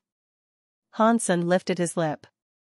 He didn't know what was inside, and if there was some monster lurking in there, he could lose his hand if he stuck it inside. That wasn't something he'd be willing to risk. "You are stronger. You have Geno armor. It won't be a danger for you." Old Cat clearly didn't want to do it himself. Hansen was not stupid, though. And he'd never fully trust Old Cat. But right now, no progress was being made. Neither of them dared pick it up, and it'd be a shame and a waste to just pack their bags and leave now. They looked at each other, with neither of them saying a word. After a while, Old Cat coughed and said, "How about, he who takes it owns it?" "Okay. And because I am a gentleman, I'll let you go first." Hansen smiled at Old Cat. Old Cat gritted his teeth and said, "Or let's just play rock, paper, scissors. That way we can decide who goes first." "Okay." Hansen agreed but then thought, "I am the king of rock, paper, scissors. You won't even have your panties left if you play with me." Old Cat was feeling cocky, and he thought, "You are too green to compete with me. When I was the champion of the universe, your mother wasn't even born yet. You are stupid to play this with me." They both smiled queerly at each other. Hansen pulled out a coin and threw it up into the sky.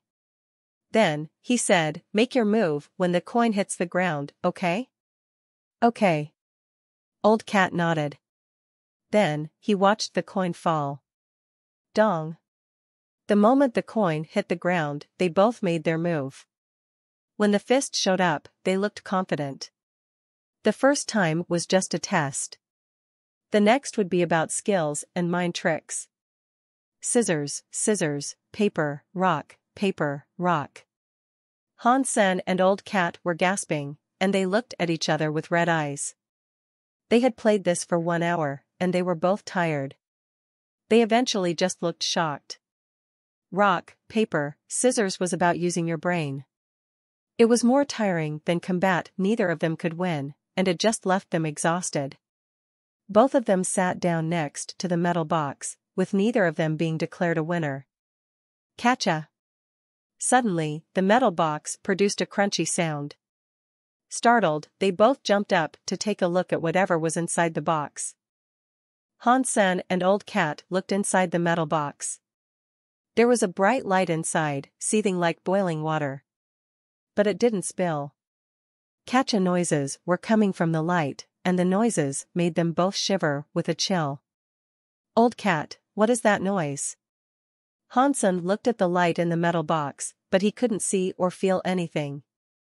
How am I supposed to know? It sounds like teeth, munching on bones, Old Cat said, peering at the box. Munching bones? Be honest with me no, is this really some sort of greenhouse? Han-sen hadn't believed 9-Life Cat when he was told it was a greenhouse. Old Cat decided to make a promise, and he said, it is a greenhouse. I would not lie to you. So why does this look like a coffin? You say you hear some bone-breaking noises, so if this garden had bones, why would that make any sense? Han-sen looked at Old Cat. Old Cat felt guilty, and mumbled, this is a greenhouse. It's just not a normal greenhouse. What do you mean? What is not normal about it? Han-sen asked. Old Cat knew if he didn't explain a little, Han-sen would just go on and on about this. So, he said, I researched it for a while. If I am correct, this is a royal greenhouse belonging to the crystallizers. A royal greenhouse? Han-sen thought Old Cat was lying. Greenhouses grew vegetables, they didn't grow meat, and certainly not bones. Old Cat looked serious and said, do not underestimate the greenhouses of the crystallizers. The stuff they grow is not limited to carrots and other vegetables. It sounds as if you know what to expect. Han-sen stared down at Old Cat with hostility. Old Cat coughed and said, I only know a bit. This metal box is a crystallizer's growing box. A new type of plant is inside it. What is different about their plants? Han-sen asked. I don't know. I have seen the plants of crystallizers before, and they look very weird. They shouldn't even be called plants, really. They have a life force, Old Cat said. A plant with a life force is nothing rare. There are loads of geno plants across the sanctuary, Han-sen said. Old Cat suddenly said, this is what I'm trying to tell you. The sanctuary does not have geno plants. Crystallizers planted their seeds across the sanctuaries, and that is why they possess a life force. Are you saying a genoplant's alpha is inside there? Han-sen asked as he looked at the box with shock. The metal box continued to create creepy catcha noises. I don't know about that, but if it has been created by a royal garden, it should be something good. Old Cat stopped for a moment and then continued. Crystallizers never planned to create new creatures or beast souls. What they wanted to grow was geno armor. You can grow geno armor? Han-sen was shocked hearing this. Not originally. Crystallizers tried combining the genes of creatures, spirits, and their geno plants. But something big happened. The crystallizers lost, and the leftovers were attacked. The unfinished seeds can be found across the sanctuaries, having become geno plants, Old Cat explained. Han-sen looked at Old Cat and said, if you can find this place and dig up this box, you must have a greater idea of what exactly is inside. Old Cat looked awkward and smiled. Actually, I really don't know. I came because of my sound judgment. This could have been a royal greenhouse. It is possibly a location for geno armor, and that is why I selected this place. It was the best spot, and many important things are around. That's why I chose this place. You know feng shui? Han-sen didn't believe Old Cat at all. And he looked at the cat as if he was a liar. Old Cat shrugged and said, fine. I admit I picked the place because of the fertilizer, but that's important. I have dug through 3 other places nearby and found nothing. What fertilizer? Hansen looked at the deep hole he had dug, and there was nothing there. Do you see how dark the soil in this place is? Look at the tablet. Do you see the red signs? Old Cat pointed at the tip of the metal box. Hansen took a look, and it was exactly as the cat had been saying. Did you really think this was a gravestone? This is a piece of crystallizer gear from the greenhouse. The fertilizer was injected through the tablet. Look at the tablet. The item inside the box is being taken care of. This might be a very important item for the royal greenhouse. Old Cat looked at the box with shiny eyes. Can you take it out, then? Hansen lifted his lips. Crystallizer's items are tricky. You should be careful. Old Cat ignored Hansen's suggestion. He kept on looking, but he did not move.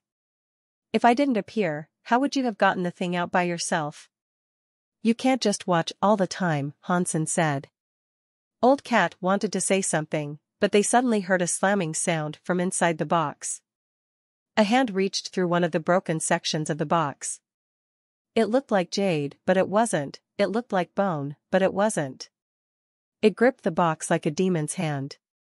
Hansen and the old cat jumped away together, moving quite the distance. 5 crystal-looking fingers were held against the box like the keys of a piano.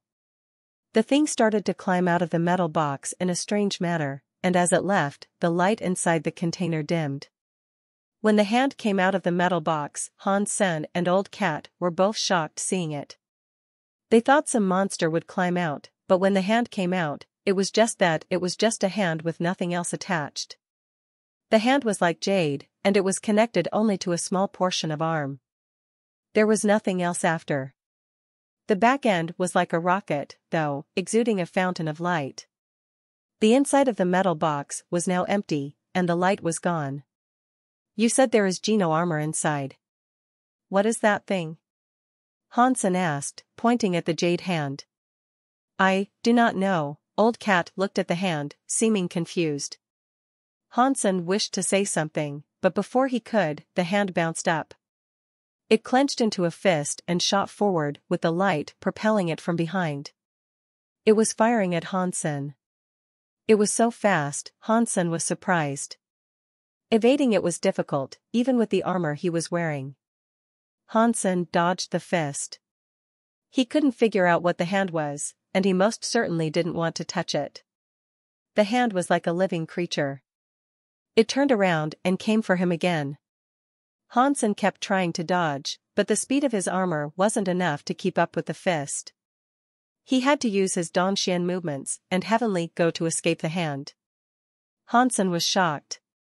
The last thing he wanted was to touch it. The hand was far too weird, and he had no clue what it was. Old Cat, come and help. Han yelled, looking at the old cat after another quick dodge. Old Cat didn't like Hansen's suggestion, so he jumped atop the tablet and watched. Calm down. What's the rush? I'll observe it and learn its weakness. When I discover what it is, I'll come and save you. Okay? Old Cat did not move, and he just waved his tail while he spoke. When are you going to find it? Hurry up now and take it. Maybe it's a treasure, and you can have it. Hansen tried to entice Old Cat to give him aid by making that promise. Old Cat was not buying it, though. He continued to lay on the tablet, squinting his eyes. It depends entirely on fate. If the treasure belongs to me, none can take it. Are you helping me or not? Hansen felt disheartened. I want to, but I have no clue what this is. Please, allow me to observe, Old Cat said calmly. If you keep observing, I will be killed. And then you will be next. Hansen felt severely pressured. The hand was so fast, it was like light. It almost seemed like there were many fists attacking him at once. Hansen kept on dodging. If he didn't figure something out soon, he'd have no choice but to block it. You look so handsome, it's no wonder why it likes you. I really envy you. I can just stand here and be completely ignored. D*MN. Old Cat squinted his eyes. You can go to hell, Hansen said, then gathered strength in his own fist to combat the other with a punch. The fist's speed was too fast now, so he couldn't dodge it, anyway. He could only try to go up against whatever power the fist held. Firstly, though, Hansen tried to lead the hand to the cat's position. But the hand didn't care for the feline. It went right past the cat, straight for Hansen. Old Cat looked at Hansen and the hand. He didn't strike, because he wanted to see how strong the hand was, too. Hansen's fist came into contact with the hand, and he used all of the power he could muster, alongside what the Geno armor could provide. It was only 60%, but it was shocking enough it could probably sunder a mountain. But when Hansen's fist hit the hand, he couldn't punch it away. There was no shockwave either. Hansen's fist came right against the hand, and the hand deflated like a balloon. It struck itself to Hansen's fist. The next second, the hand was shining with a bright light. The disconnected part gloved Hansen's right hand. Hansen was shocked, and he desperately wanted to get rid of it. It was too late for that now, though. The jade hand had gloved Hansen's right hand. Pang! Hansen's Geno armor disconnected. It went back into his sea of soul, as if it was afraid of something. Hansen was shocked. His fitness was low, and the Geno armor was something he absolutely required. Now that it had disconnected, its protection was no longer available. This was bad news. Hansen wanted to summon Destiny's Tower, but when he looked at his right hand again, he was shocked. The jade-looking hand was gloved around his right hand, but in a different way than Hansen had first thought. When the hand gloved Hansen's right hand, it turned into a gauntlet that looked like jade, but it wasn't jade. It looked like bone, but it wasn't bone. Is this thing like those crystal shoes? Is it a glove? Hansen thought of this possibility. Before Hansen could think any more, a strange power from his right hand started pulling him forward. He couldn't keep his body from suddenly getting pulled into darkness. *T. This thing is just like those Mother *King crystal shoes. Hansen was struggling to stop the process.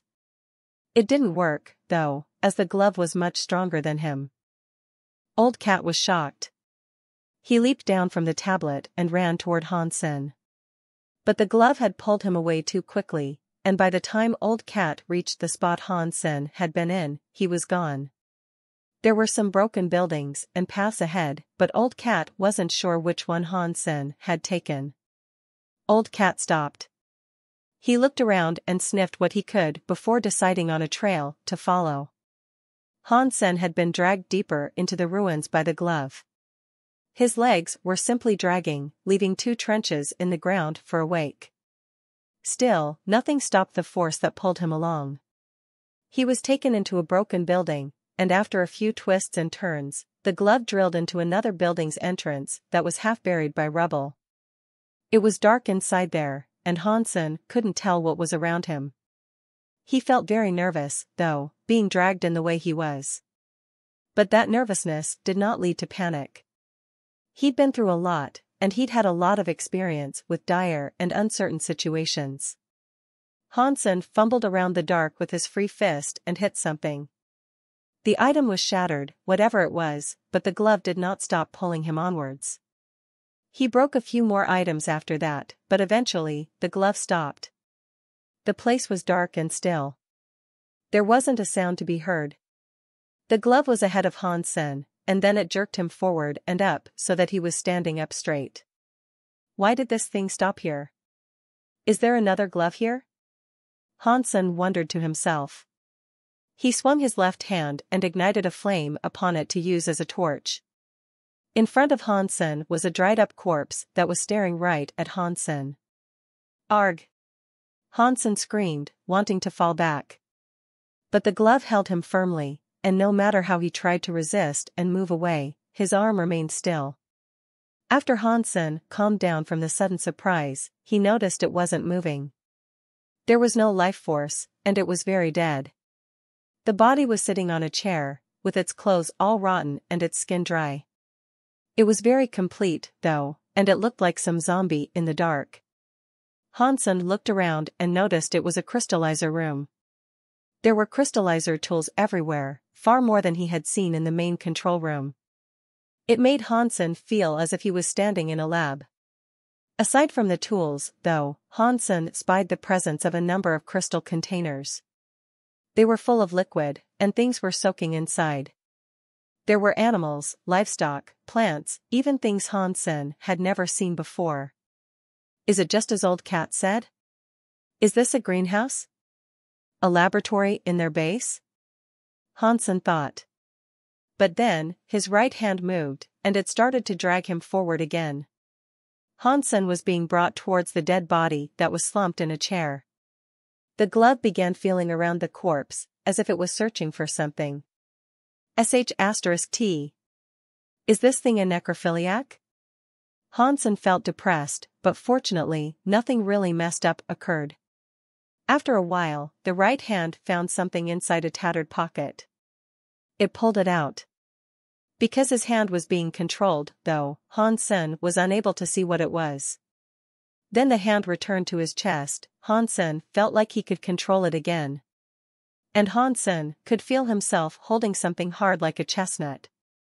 Hansen took a peek and was shocked. It was like a seed, and it was smaller than a ping-pong ball. It was dark gray, with a green sproutling on it. It had a circumference of around 3 centimeters. Hansen had assumed that the glove was like the crystal shoe, in search of another glove to complete the pair. He hadn't expected it to have been searching for a seed. Does it want to grow another glove? Hansen wondered. The glove had done him no harm, ultimately. And the glove had now given back control to Hansen. Wanting to look around now, Hansen pocketed the seed. He could not read the text that adorned the tools of that place. But what concerned him the most were the items inside the crystal containers. The containers looked similar to the one Stay Up Late was found inside, but the liquid was certainly different. Stay Up Late had been soaking in a colorless liquid. But in that place, the colors ranged from yellow, to green, to even blue. Some were plain and transparent, too. Hansen had a look. Anything could have been inside them. Some included armor and helmets. Still, everything he saw seemed broken and twisted. It gave Hansen the impression that they were not yet complete. It looks like these might be failed products, Hansen thought, right as his eyes grew wide and bright. There was a container with transparent liquid, and inside it there was a humanoid creature that looked both male and female. It had white wings, and it looked like an angel. It looks like Little Angel, but this one seems genderless. Hansen observed the angel-looking creature, and then looked down. It has no penis.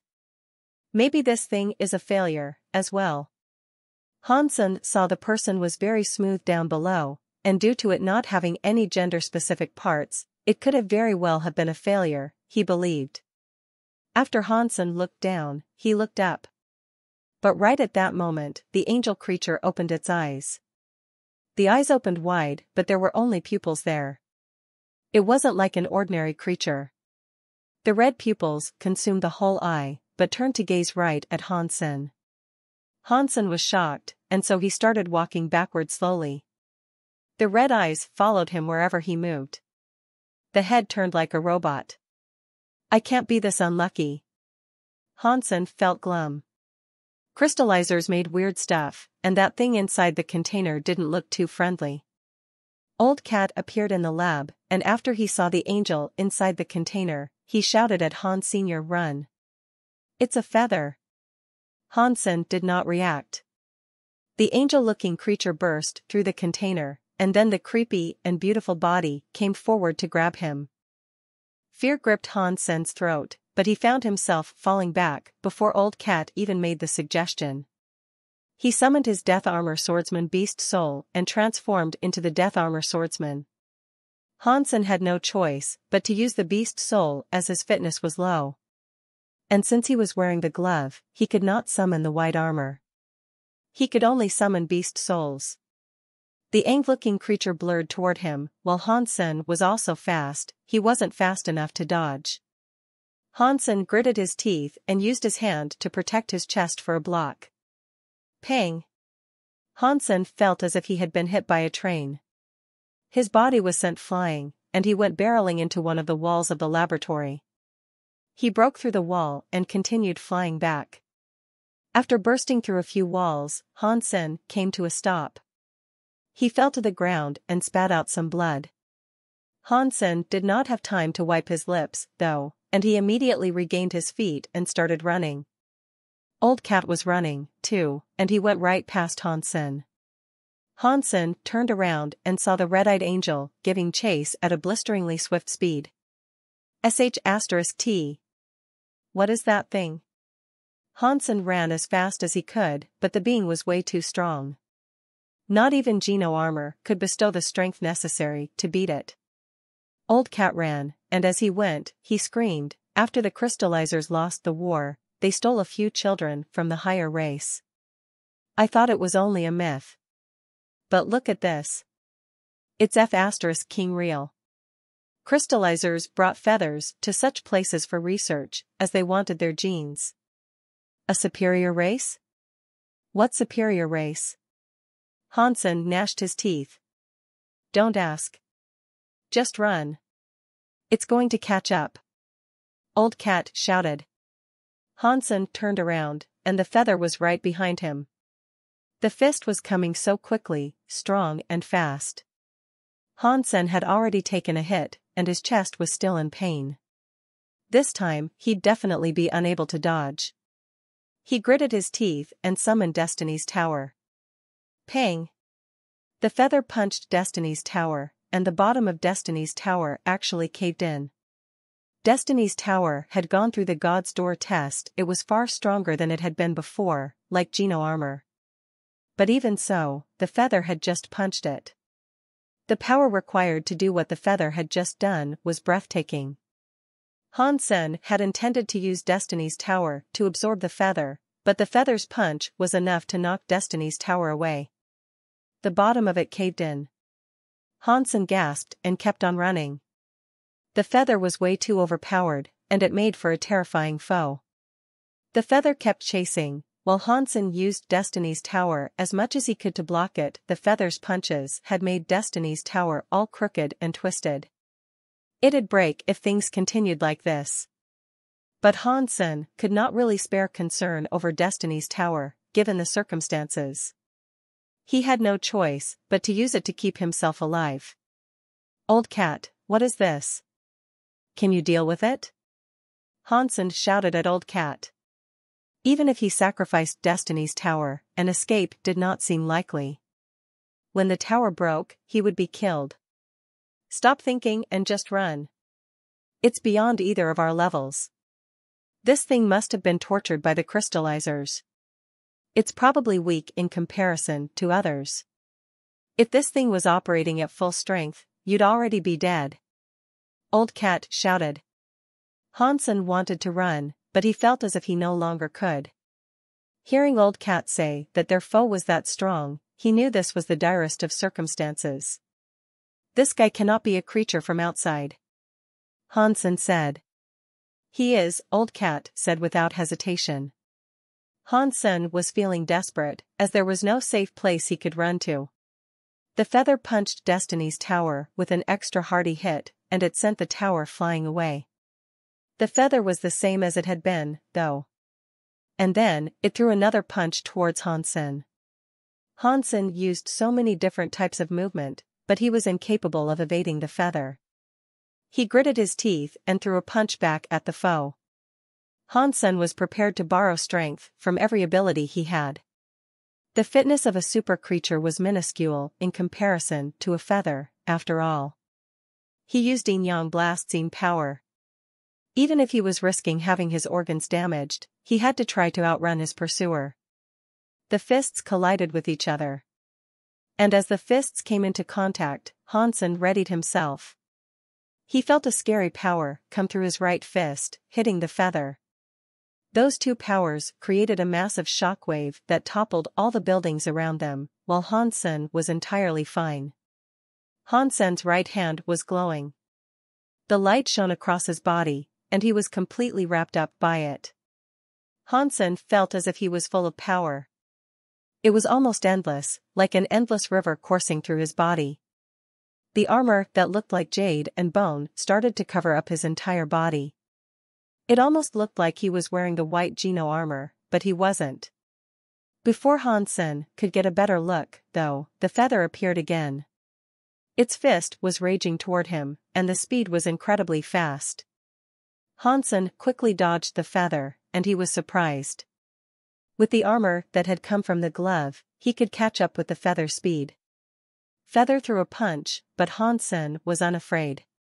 He walked forward to it, dodged the fist, and struck the feather's belly. This resulted in the feather looking like a shrimp, shooting backward. Hansen was happy about this, but his hand was not relenting. It was going after the feather. His fists and legs followed like a storm. With the armor's buffing, Hansen's strength and speed were now comparable to the feather. The feather only had strength, though. It had no skill or technique. This allowed Hansen to suppress it with ease. Huh? Old Cat saw the changes surge through Hansen's glove, and he looked shocked. And then he looked annoyed, and said, "That glove is actually good. I would have gone and gotten it myself, if I had known." Every punch Hansen delivered to the feather was extremely hard, making the being bleed profusely. The feather's speed and strength were no worse than Hansen's, but its experience and skill were considerably lacking. Only their stats were on the same page. Suddenly, Hansen threw a punch that the feather managed to dodge. And right after, the feather retaliated with one aimed for Hansen's stomach. This gave Hansen a shock. It wasn't because the feather's punch was powerful, though, it was because it was a punch he himself had used once before. Deal with him soon. He's too strong. He learns fast, and you will lose the advantage you currently hold very soon. Old Cat shouted. As Old Cat yelled, Hansen dodged the punch and grabbed the feather's arm. He swiftly jerked his elbow to drive it into his opponent's throat. The feather shrieked in agony. Hansen didn't relent, though, and he twisted his foe's arm and pinned it against his back. With one hand to keep his arm restricted, Hansen used his other hand to repeatedly punch his foe in the head. The feather couldn't muster much strength due to the way its arm was twisted and locked. Without being able to block the attacks, all it could do was submit to the beating and bleed. Catcha! The feather then flipped its body, no longer caring for its arm. The arm broke, but the feather got free. He stared Hansen down. It was strange, though. The feather looked as if nothing had happened, and with its head, it tried to ram Hansen roughly. Hansen twirled in an evasion and dodged the strike. He grabbed his enemy by the throat and put him into a chokehold. With his knee, he repeatedly hit the feather's chest. Pang! The knee pounded the chest like a drum. Hansen did that 5 times, until he heard the bones break and could feel the chest cave inwards. The feather coughed up blood and roared. It grabbed Hansen by the leg and bit it. The teeth pierced through his armor and went into his flesh. Hansen's reaction was fast, though. He squeezed his foe by the neck and he stopped. If he kept on going, the neck would snap. Hansen twisted the feather's neck so far around, the head was back to front. The being smiled at Hansen as blood poured out of its mouth. It looked scary. A second later, he grabbed Hansen's arm and delivered his own twist. He wanted to use the same arm lock that Hansen had. You are too naive to copy my own skills and use them against me. Hansen slammed his elbow into the enemy's face. Blood splattered everywhere as the face caved in. The feather hit the ground with an impact that formed a crater. Hansen's body was like a meteor, then. He slammed his knee down against the feather's throat, breaking the neck completely. The feather's head turned to the side, but it had lost all support for turning back. Still, the being didn't die, and it did its best to stop Hansen. Hansen kept on attacking the feather until its body was nothing but a mangled mess. When Hansen took a second to admire his handiwork, he was looking at a mangled mess rather than a body. But he realized that the being still wasn't dead. It was incredibly sturdy.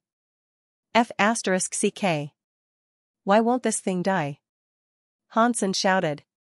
Old Cat, who wasn't too far away, said, feathers don't have a weakness per se. You'll just have to rip its body apart. There's nothing else you can really do. If that's how it's done, then I will send it to hell in pieces.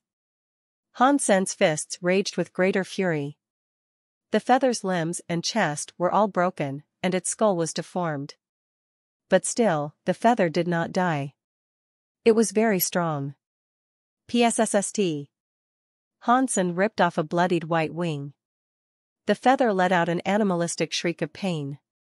Hansen saw the being reel in pain after that, and he realized that the feather hadn't reacted that way to any other injury. So, Hansen grabbed the other wing, too. Hansen punched and punched until the bones broke and he could rip the wings off. The feather grabbed Hansen, but Hansen kicked him off. Then, he went back to pummeling the thing like crazy. Alu alu. When he punched, Hansen couldn't help but copy Xie Qing King. It felt as if he'd punch harder that way. Pang! The power was brought down on the feather's neck, and after hundreds of punches, the neck finally began to give. After that, Hansen ripped the enemy's head off. But strangely, the body without a brain still wanted a piece of Hansenator, and the head itself tried to bite into Hansen's throat. F***ck. Hansen kicked the body away and rammed his fist into the brain. He mashed it continuously. Blood and juices went everywhere as the head broke. With the repeated punches, the head exploded. Juice went everywhere. The feather's headless body approached. With burning eyes, Hansen moved to punch it. With a multitude of punches, Hansen was able to break its body. The organs turned into pulp and it eventually stopped moving. Hansen wiped the blood off his face and slumped down on the ground, gasping. He felt as if his limbs were numb. That was the first time Hansen had beaten something for so long that he exhausted himself in the process. Old Cat, what was this thing? Hansen looked at Old Cat. The cat went over to the corpse and tried to take something off it. Even though Hansen was tired, he still jumped up and went in front of Old Cat. He licked his lips and said, Old Cat, this is wrong. You didn't do anything and now you want to loot whatever is available? Old Cat smiled and said, I am worried that you didn't realize it was a good item. I was just going to fetch it for you. Why? What did you see? Hansen asked him. I see these bones aren't too bad. They might make a good soup. Old Cat gave him a thumbs up. But Hansen didn't believe this. He stepped over to the body and examined it more closely. Old Cat was digging right about here, so what was he after? Hansen thought to himself.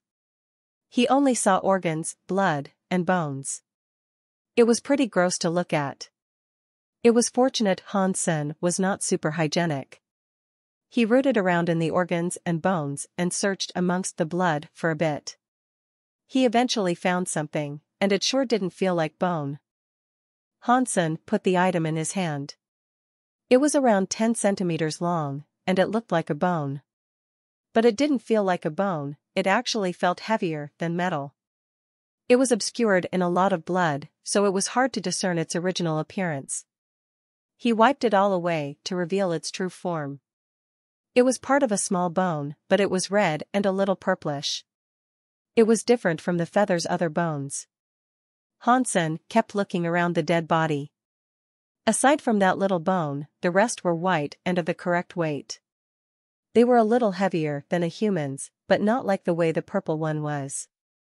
That was way heavier. What is this? Hansen asked Old Cat, holding out the bone.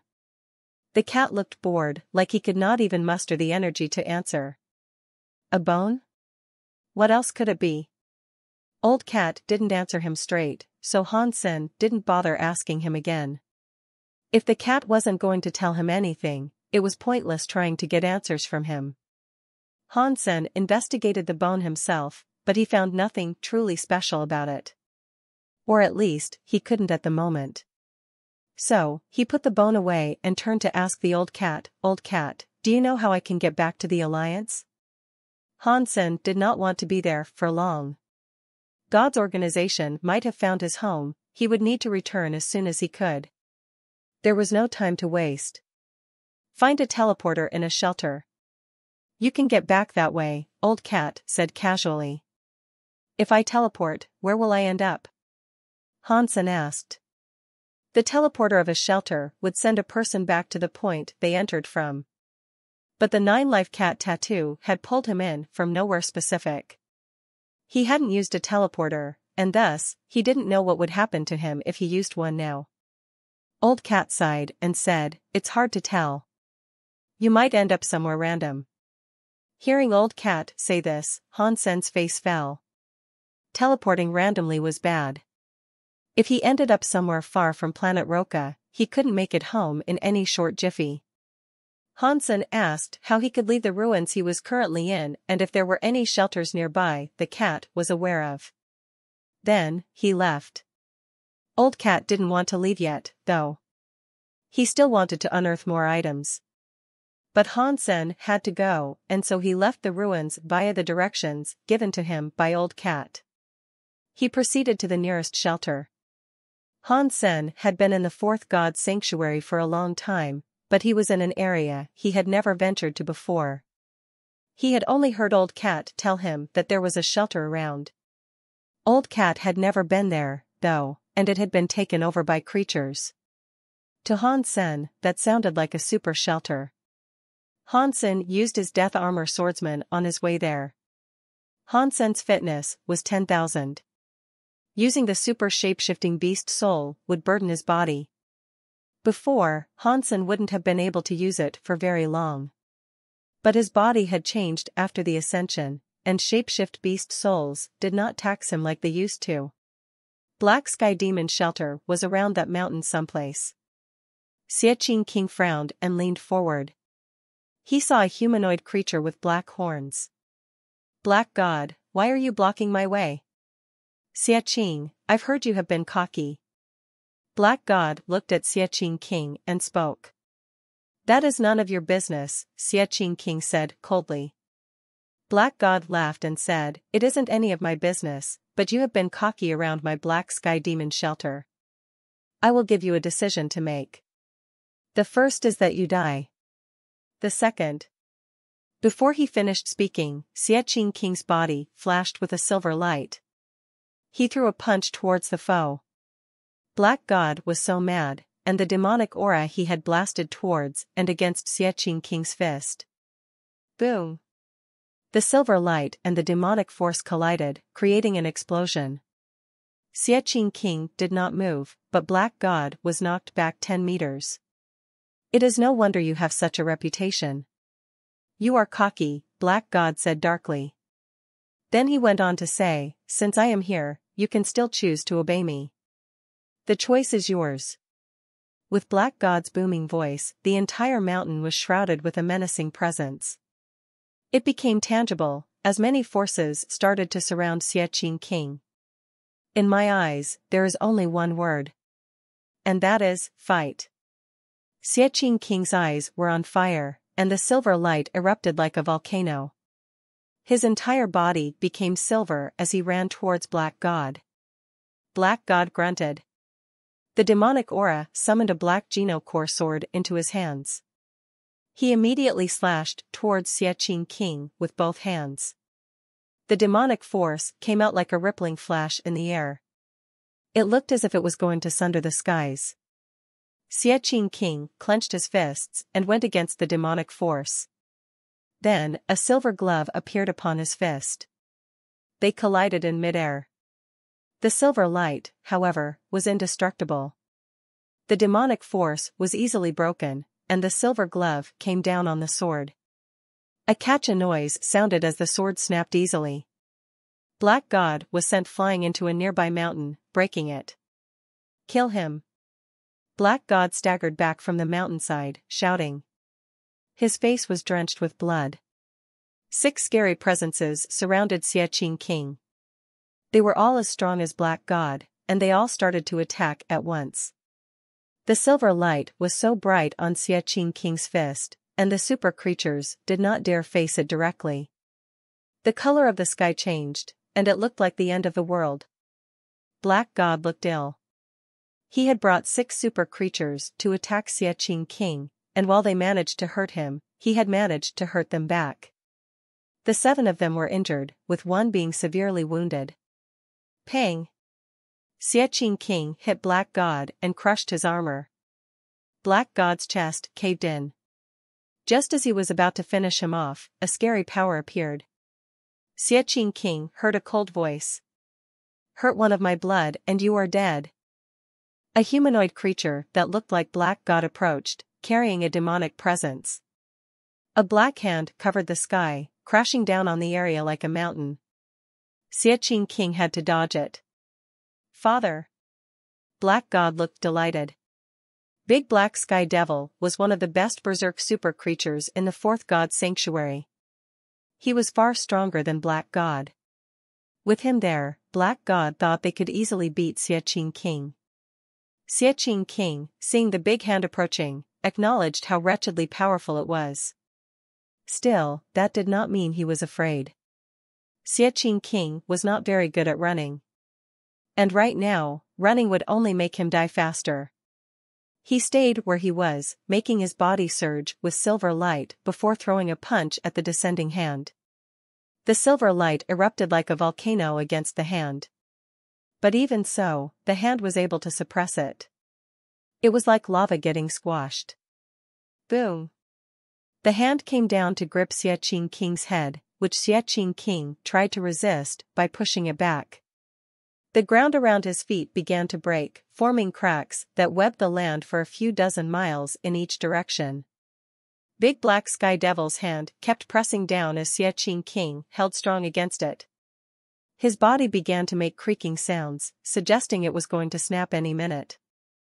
Xie, obey now, and I may just spare your life. Big Black Sky Devil made the offering with a thundering voice that rolled across the land with echoes. I only have 2 words to give you, get lost. Xie King ground out. D***menu. Big Black Sky Devil was furious, and his hand pressed down with even greater strength. Xie King's body continued to make sounds of strain as he trembled beneath the pressure. The ground and rocks all started to fall and collapse around him. Xie King's body expanded, as veins coursed across him like toxic snakes. His skin began to tear, allowing silver blood to run free. Killing me might be easy, but it's lonely in hell. Maybe you should come with me? No matter how much Xie King's arms shook and almost buckled, his smile did not fade. After that, the silver light that was bleeding out of Xie King began to grow in intensity. He was like a silver sun, and with that luminosity, Big Black Sky Devil's hand was unable to crush him. The hand was actually getting pushed back. Black God was in utter shock. Big Black Sky Devil frowned. He could tell Xie King was willing to extinguish his own life if it meant bringing his enemy down with him. Big Black Sky Devil was shocked that Xie King was able to unleash such power. If things kept going the way they were, Xie King would die. He was happily self-destructing. The only question that remained was how far and how strong would the power unleashed be. There was no turning back now, though. Big Black Sky Devil thrust his powers down on him again, forcing it all into his hand in a bid to crush Xie King. Suddenly, though, the sky went all bright with rain. Coins fell down from the sky, covering the entire area. Everyone was shocked as the coins fell upon Xie King and the big hand. Their fire and power were suppressed. Someone walked out from the hail of coins. It was Han Sen, who was still on his way to Big Black Sky Shelter. He wanted to use the teleporter there, but he had stumbled across this fight on his way. He detected the presence of Xie King, and he knew he would have to lend him a hand. Big Black Sky Devil saw the coins, and when he did, his face changed. "Are you Mr. Dollar?" "Yes, I am Dollar." Han Sen was legitimately surprised, not expecting himself to be so popular amongst creatures. His reputation even earned him the honorific Mr. After the fighters froze in place for a minute, Big Black Sky Devil retreated. With great politeness, he said, "Why is Mr. Dollar attacking? Big Black Sky Shelter hasn't offended you." Han Sen didn't want to kill him, just strike fear into him. When he achieved what he wanted, he said, "Xie King is my friend. If you could let him go free, that would be great." When Big Black Sky Devil heard this, he was quick to respond without a moment of hesitation. "Oh, if I knew he was your friend, we wouldn't have bothered him." "Thank you." Han Sen did not know Dollar's name carried such weight. "You are welcome. If you need Big Black Sky Shelter for anything, please don't refrain from asking." Big Black Sky Devil was unabashedly polite. "There is something I need to ask you, actually. Do you guys have another shelter around here that is owned?" "I may need to stay there for a while," Han Sen said. "You can come to Big Black Sky Shelter if you need to. I would like to hand over the shelter to you." Big Black Sky Devil actually looked sincere. "No, that's okay. I wouldn't like to be that big of a disturbance. Just find me another shelter nearby, if you can." "The closest you are able to," Han Sen said. All he wanted to do right now was go back to the Alliance. He wasn't in the mood to get started with something big like that again right now. It was good that he wouldn't have to fight for it, though. "There is one, yes. But it is only gold class. It wouldn't be an appropriate fit for you," Black God said. "That is okay, I will only be here for a few days." "Take us there and ask everybody to leave," Han Sen said. Big Black Sky Devil did not dare slow these proceedings, and he worked fast. Without delay, he took Han Sen and Xie King to the shelter. Then he emptied the place so they could have the shelter all to themselves. When they were all gone, Han Sen cancelled his death armor swordsman and returned to his normal self. "Old Han. It is you. I thought you went to the 5th sanctuary with Ancient Devil." Xie King looked confused. Now he knew why Dollar helped him. Earlier, Xie King hadn't been able to figure out why the elusive Dollar, whom he had never met, had wanted to help him. "I don't know where to begin. Something has happened with my family though, and I need to go back. Take care of this shelter while I'm gone." Han Sen was afraid of what might be happening to his family at that moment. He didn't explain any more than that, and he simply used the teleporter to return to the Alliance. "Please don't be too far from home," Han Sen prayed in his heart. If he was too far, it'd be difficult to get back. Before he went through the teleporter, though, Han Sen summoned his death armor swordsman appearance as he entered. Since the teleporter he'd come out of was entirely random, there were too many possibilities. He could come out of a public teleporter, or even a private one. Han Sen donned his death armor swordsman appearance before stepping inside, in case someone saw him come through and questioned how he had been able to do that. This was something not even he could explain. The elites knew he had ascended and gone back to the Alliance, but there was no knowing if they knew Han Sen was able to travel to and from the sanctuaries. It wouldn't be just God's organization poking about these matters. If it became publicly known, the Alliance government would undoubtedly want answers, too. Han Sen was not afraid, but he just didn't think it'd be worth all the trouble. "Dear God, please let me spawn close to home. It would be best if I end up straight on planet Roka." As Han Sen prayed, the teleporter's lights started to blur, sending him to his destination. The dimensions around looked odd, and when Han Sen's vision returned, he was standing in a teleporter belonging to the Alliance. Han Sen opened the chamber and took a look around. He was not standing outside a public teleporter, and he soon realized he was standing inside the music hall of someone's home.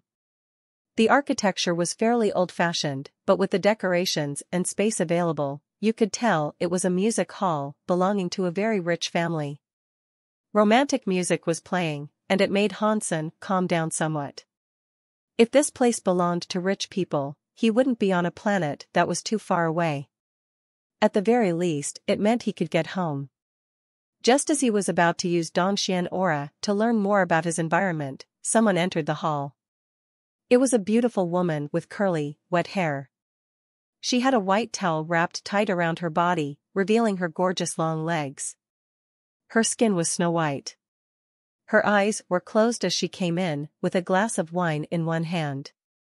She danced to the music frivolously, believing no one to be watching. She sipped her wine, immersing herself in the rhythm of the music. She looked happy. The woman was in her private home, and she never thought someone else might be there. She felt entirely secure. Her mood was bright, as she kept her eyes closed while sipping wine and spinning to the rhythms of the music. It happened unexpectedly. After a few mesmerizing spins, the towel dropped from her body. And what's more, she was only half a meter away from Hansen.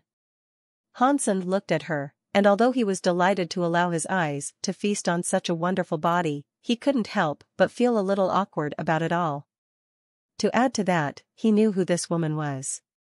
He was quite close with her. It was Huangfu Pingqing from the Huangfu family. She was his senior, and he never expected their next encounter would play out like this.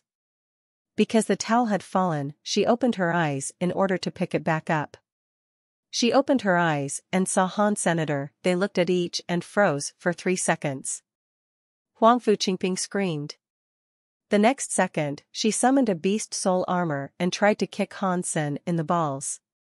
Hansen was now very happy he had used a shape-shifting beast soul. She could not tell who he was in his current state. Things would have been very bad if she could recognize him, and so he swiftly dodged, broke the window, jumped out, and ran off. When he flew into the sky, he soared through the atmosphere. Shoal. I won't let you go, Huangfu Qingping nibbled her lips as she started to pursue.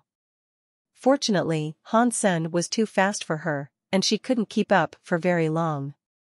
Defense system, intruder detected. Attack confirmation? The owl standing next to her spoke. Attack, Huangfu Qingping said immediately. Attack, the computer repeated. Then, the weapon systems took aim at Hansen, who was flying away. Boom! A net of lights all came screaming through the air toward Hansen. That was the Huangfu family's planet, and its defensive systems were strong. They could easily protect the planet from attacks instigated by entire battleship fleets. It was very powerful. Hansen didn't dare use Dongxian Sutra and Heavenly Go. Queen was from the Huangfu family, and although Huangfu Qingping never practiced it herself, she would be able to recognize it when she saw it. The light was too much, and Hansen had great difficulty dodging. So, instead, Hansen used the glove on his hand to block the strikes. There were loads of explosions in the air, and the radar systems were disrupted because of them. Seeing Hansen get hit by all those explosions, Huangfu Qingping believed him to have been killed. Demigods would most certainly be shot down under the intensity of such blasts. When the radar system returned to normal, though, the satellites revealed images of Hansen now up in space, entirely unharmed. He disappeared quickly from the satellite's viewing spectrum, though.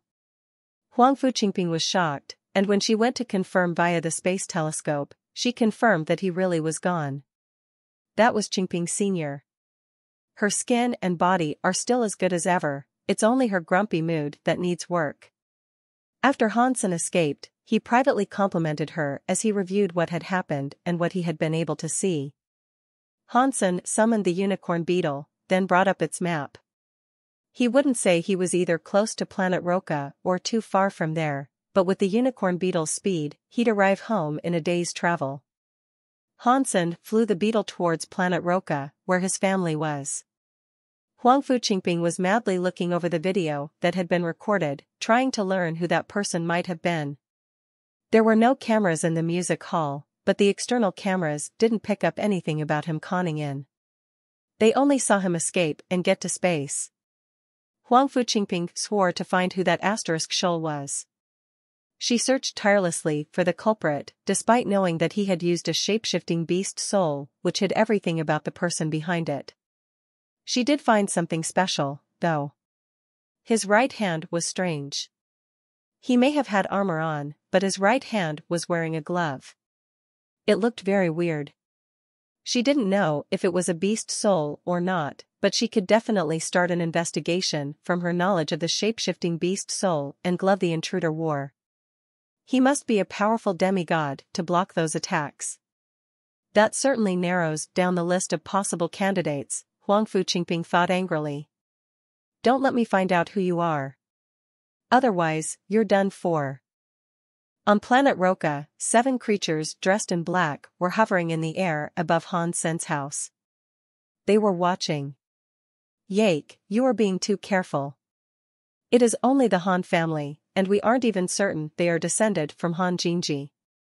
Even if they were, you wouldn't need me and Rudy here. And here we are, alongside Buck, Gujia said to Yake. Yake's gaze was directed at Han Manor. He saw Ji Yanran, Zero, Bauer, and stay up late all eating food together in the garden. Be careful. Snake Witch, Black Tiger, and Lu Jia all died. Maybe Han Jinji is still protecting them. Our opponent is not Han Sen, after all. It is Han Jinji. After Yake said this, he talked to a man with white hair. New community leader, how are you doing? Han Yufei, who had become the new community leader, calmly said, the new community has cut off all connections between planet Roka and the galaxy outside. For the next 2 days, no one in the Alliance will be able to help this planet. I am not sure about the G family, but they won't receive word of any suspicious activity for at least 3 hours. We have cordoned off the area, as well, not allowing any other human to approach the airspace. Good. Thank you, Yake said coldly. Then he turned to Buck and another 3 creatures. Do it. Handle the Han family. Han Sen and his son must be taken alive, but do with the others as you deem necessary. Me, Rudy, and Gujia will deal with Han Jinji or any other elites that show up. You will go in unopposed and undisturbed. Yes. Buck and the other creatures heard what was said, and then flew down into the garden. They were all members of God's organization, but there was a hierarchy and tiering between them. The Geno armors that God's organization possessed all had limitations. The members had to be approved and authorized to make use of an armor before donning one. Yake, Rudy, and Gujia were of a higher tier. Buck and the others were still in training after becoming gods. They did not have self-Geno armor, and they could not be approved. So, their tier was lower. But the creatures that could level up to reach the Alliance were very powerful, of course. And they were very proud of their accomplishments. If Han Jinji was there, or any other Geno armor elites, they would be afraid. But in the garden, all they could see were a bunch of youngsters. They did not think they'd have much trouble dealing with them. After all, they had been in the top of the 4th god sanctuary in their time there. Some referred to them as actual gods. Luo Lan was having food with the family at the table. Golden Growler, who looked like a lion dog, suddenly stood up and roared to the sky. Han Sen and Ji Yanran knew Golden Growler wouldn't just randomly bark or howl, so they looked up. A fiery dragon came swooping down. It was over 100 meters long, carried by swathes of red and blue flame. When it got in close, it brightened everything. To the left of the dragon was a monster with 4 wings. It had black scales. It was not as large as the dragon, but it was still 10 meters long. On the right of it was an icy eagle. The wings of the creature were 20 meters long, and it came down shrouded in a snowstorm of its own creation. The 3 creatures covered the entire city. The building where the Han family lived suffered the brunt of that frightening aura. Luo Lan and Ji Yanran's faces paled slightly. These attackers were stronger than demigods, so needless to say, they were scared quite a bit. Buck and the others hadn't been approved to wear Geno armor, and neither did they have their own self-Geno armor. But still, they had been in the Alliance for many years. Their fitness was far better than the top demigods. Humans did not have many top-ranking demigods. Aside from Luo Haitang, the others were just gemstone class. And that was still a ways from Buck's strength. Amidst Luo Lan's fear, she heard a loud noise.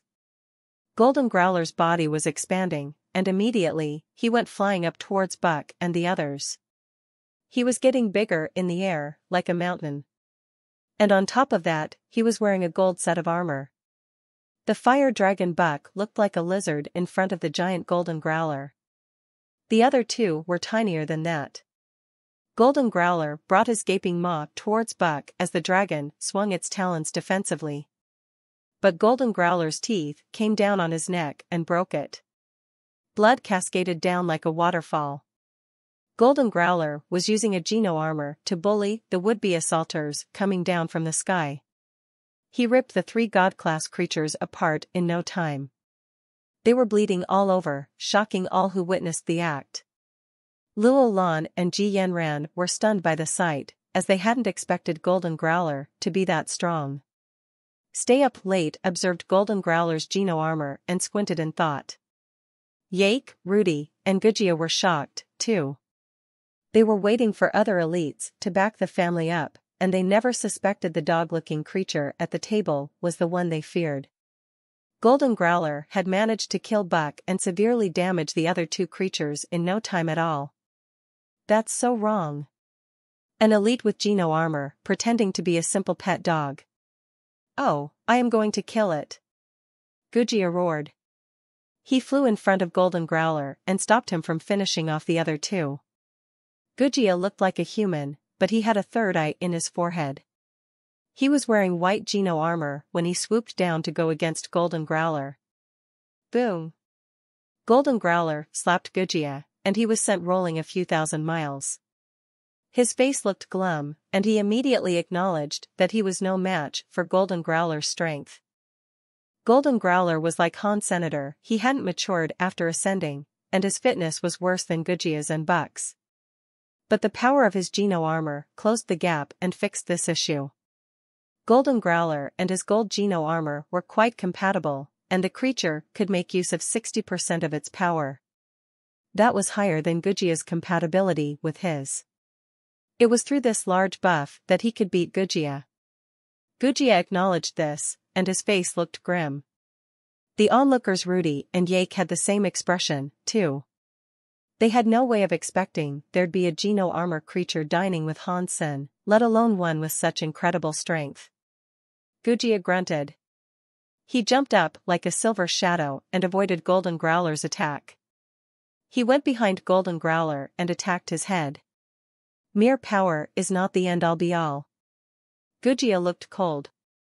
His fist was right on the precipice of coming into contact with Golden Growler's head. But in the next second, Gujia noticed Golden Growler was no longer in front of him. He'd disappeared. His target was missing. Golden Growler hadn't actually disappeared, though. He just became smaller, shrinking to a size that was a better match for fighting Gujia. If his current size was compared to that of an elephant, he now reduced his size to something that was more like an ant. Because of this, Gujia lost his target. When Gujia reconfirmed his foe's location, Golden Growler was running like mad. He flashed by Gujia like lightning, his claws leaving rips in Gujia's armor that leaked blood. Golden Growler had gotten smaller, but his speed increased. He changed from a strength type to a speed type. When Gujia fought Golden Growler, he was constantly suppressed by the lion. Golden Growler could switch between strength and speed on a whim, and it gave Gujia a proper headache. Rudy, make it quick. Yake frowned at Rudy as Golden Growler appeared and disturbed their plan. Rudy nodded, and a sky-blue Geno armor appeared on him. His devilish body flew forward. Suddenly, he moved behind Golden Growler, sandwiching the lion between himself and Gujia. As Rudy moved toward Golden Growler, a holy light shone from the garden.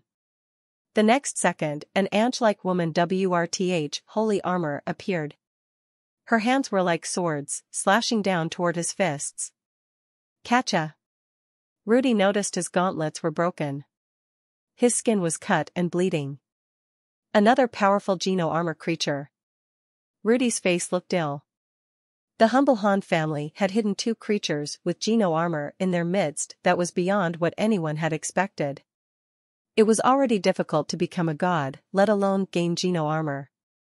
God's organization, from the time of its establishment, had only managed to collect 10. There were 2 right here, and they sure looked mighty powerful. Yake frowned. Things were definitely not going as expected. Han Jinji hadn't appeared, and they had already lost 3 god-class creatures. Rudy and Gujia were suppressed now, as well. Han Yufei was in shock. He had thought that Han Sen had killed Snake Witch, but he did not expect Han Sen to have 2 creatures with Geno armor that might have done the task for him. And there they were now, suppressing Rudy and Gujia. Ji Yanran was so happy. Little Angel and Golden Growler were attacking, and the dangerous fight looked like something petty that would soon be over. Stay Up Late looked at Little Angel and Golden Growler strangely. He already thought the Han family was weird, but this was weirder than even he had expected. Stay Up Late could tell their Geno armors were not their own, though. 2 beings that have been approved to use Geno armor. If they could generate their own, could they be qualified? Little Angel and Golden Growler suppressed Rudy and Gujia. Yake's eyes changed then, and his body began to transform. It seemed as if he wanted to fight and sort out this situation out himself. Han Yufei knew Han Sen was not there. And he didn't suspect the Han family might actually have a 3rd Geno armor to fight against Yake. Han Yufei knew Yake was stronger than Rudy and Gujia, though. He was at an even higher tier in God's organization. Han Yufei looked like he cared little for the fight. He kept watching Yake. And just as Yake was about to attack, Han Yufei gathered up a massive amount of power and punched him from behind. The silent and powerful punch was driven right into Yake's back. Han Yufei hadn't generated Geno armor, and his fitness was similar to Buck's. He had to find an effective way to assassinate Yake. When Yake was about to strike, that was the time his guard would be lowered. He'd only have one chance of taking him out. And that chance would be gone for good if Yake thought about putting on his Geno armor. Han Yufei was not cocky enough to think he could defeat Yake when he was wearing his Geno armor. Geno armors were not all the same or on the same level. Boom! Han Yufei's fist went right into Yake's back. It was powerful enough to sunder a mountain, but his face swiftly changed.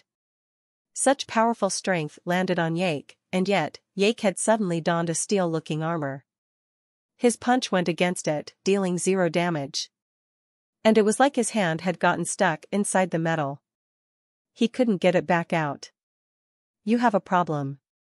Yake turned around to look at Han Yufei. His expression was murderous. Han Yufei did not talk, and he simply threw another fist at his enemy's body.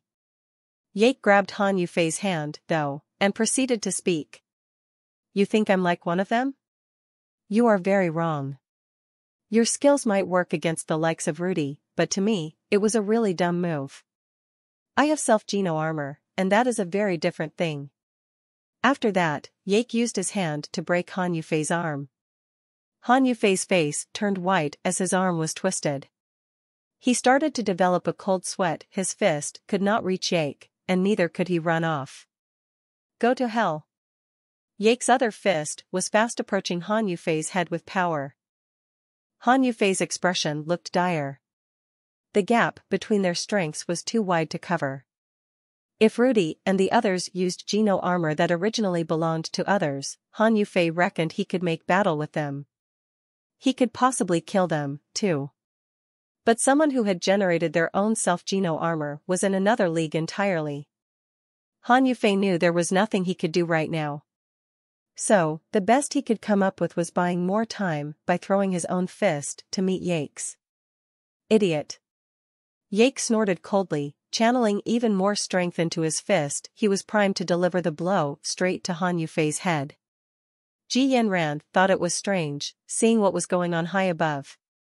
It seemed as if they were fighting amongst themselves. Luo Lan looked at Han Yufei and suddenly felt a great worry come over her. Although Han Yufei had transformed and didn't look the same, when Luo Lan looked into his eyes, she could sense something. Just as Han Yufei was about to get punched by Yake, a hand suddenly blocked that immense fist and extinguished all that power. It was as if the punch had never been thrown. Stay up late? Luo Lan and the others were shocked. Somehow, Stay Up Late was up near Han Yufei, blocking Yake's punch. Stay Up Late had seen Han Yufei save Luo Lan once before. Seeing this same, familiar person try to attack Yake from behind, Stay Up Late recognized him. Stay Up Late blocked Yake's fist and immediately pulled Han Yufei away from Yake. Then he simply said, "Go back to the Han family."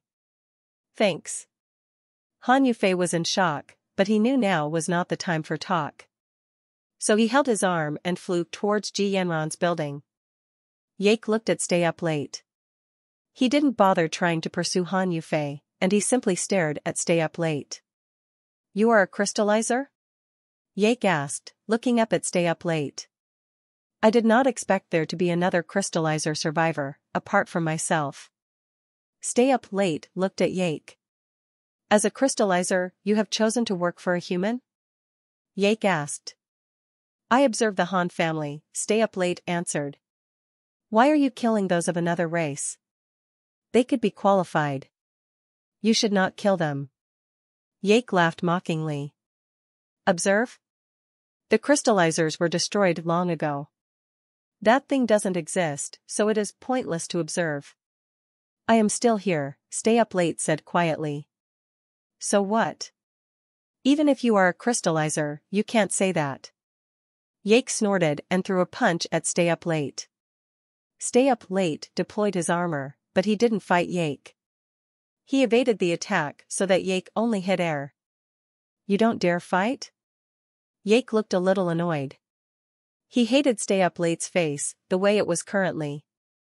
"I am a soldier, and the oaths I am bound to forbid me from issuing harm to just anyone," Stay Up Late said coldly. His face did not change. "Soldier? The crystallizers are gone. There are no more soldiers. There are no more oaths. I am the Oathmaker now." When Yake said that, he summoned greater strength and tried to strike Stay Up Late. Stay Up Late managed to dodge the raging attack, and after, he said, "The oath is in my blood, regardless of whether or not the crystallizers exist. In that case, let me see your blood so I can check for the presence of these oaths." Yake's armor started to glow, shattering the dimension around him. But no matter how Yake attacked, nothing he did enabled him to land a strike on Stay Up Late. "You can't fight back." Yake looked cruel as he punched a building. His fist was like a meteor, plummeting into a building with the intent of killing everyone inside. Stay Up Late frowned and immediately appeared in front of Yake. He punched towards that power and broke it. Good timing. Yake's Geno armor unleashed more power, directed at Stay Up Late in the form of another punch. Two powers collided against each other, generating a massive shockwave that broke the buildings all around. Yake deliberately placed the shockwave near their building. "As a crystallizer, you know this is against the law." Stay Up Late moved and destroyed the power unleashed at the building. He did not allow any of it to touch them. "So what?" Yake punched again towards the building, continuing to say, "Soldiers are nothing in this era. What is the point of war?" Stay Up Late punched Yake's power once again. He stared at Yake and said, "True. The crystallizers are gone, and there are no more crystallizer soldiers and crystallizer laws. It is good that you understand this. Join us. You will earn more than you did when you were a soldier." Yake continued to attack as he spoke. "It does not matter who I belong to, but you are the sort of person that I hate." So, Stay Up Late looked at Yake coldly, and his armor began to shine. A light began to envelop his fist. Boom! The scary power of his fist, like an erupting volcano, came down on Yake. Yake used both fists to fight back against it, but Stay Up Late was too strong and quickly whittled away Yake's defenses. Arg! Yake screamed, as the volcanic power continued to mount. Eventually, his Geno armor broke. Pang! Yake's body collapsed on the ground, forming a crater that was filled with blood. He was struggling down in the earth, unable to get up. Yake looked at Stay Up Late and said, "Enthusiastic rush. You are not a normal soldier. Are you from the 3rd Division Special Forces? It does not matter. Leave this place and never come back. If the crystallizers weren't destroyed, you'd be in jail," Stay Up Late said coldly. Haha. Yake suddenly laughed. A member of the 3rd Division Special Forces, huh? That is interesting. When you see him, it will be fun. Stay Up Late frowned and looked at Yake, as Yake spoke to the sky. "Officer, you aren't coming out? Are you simply going to watch us die? Or are you watching the power of the Special Force member killing me?" Stay Up Late's body shook, and he looked up to the sky. There, a shadow was slowly approaching. When he saw it, he looked at it in disbelief. He screamed, "Officer, you are not dead." "Knight, it's been a long time. It is nice to see you." The officer smiled. And oh, he was handsome as a god. He slowly walked over to Stay Up Late. "It is good to see you again." Stay Up Late felt touched. Stay Up Late's friends and family had died amidst the fighting in the past. Seeing someone he respected alive and in the flesh provided him a joy that went beyond the possibilities of description. "Knight, come with me. The crystallizers are gone. But for as long as you and I are together, the 3rd Division Special Forces will never die." The officer looked right at Stay Up Late. Stay Up Late opened his mouth and thought of something. He looked at Yake, and then looked at the officer. His expression was complex. "Officer, did you send him to deal with the Han family? The Han family elder stole from us. We have to take it back." "You do not have to concern yourself with these matters," the officer said. Stay Up Late looked at him strangely, and he said, "Officer, you taught me soldiers are meant to protect. Protect life. Protect the law. Protect the world." The officer quietly responded, "I know what you are trying to say, but the world is not like that anymore. The world is changing, and we must change with it. The crystallizers are destroyed, but the humans and the Shura are still here. They have laws and order of their own. It is not our place to tamper with or subvert them." Stay Up Late still spoke with passion, and he went on to say, "Officer, you taught us all this. Why are you doing what you are doing now?" The officer looked at Stay Up Late. "If the things I taught were so useful, the crystallizers wouldn't have been wiped out. We need more than law, we need repopulation. And so, we have to go out and try." Stay Up Late looked at the officer, his expression complicated. He wasn't sure what to say. His officer had changed, and he wasn't the same person that Stay Up Late used to know and respect. He was like a different man altogether. "Officer, you claim their elder stole something of yours. Their elder, that implies it was none of their business. Please, let them go," Stay Up Late pleaded, looking at the officer. The officer didn't say anything, but he seemed hesitant about something.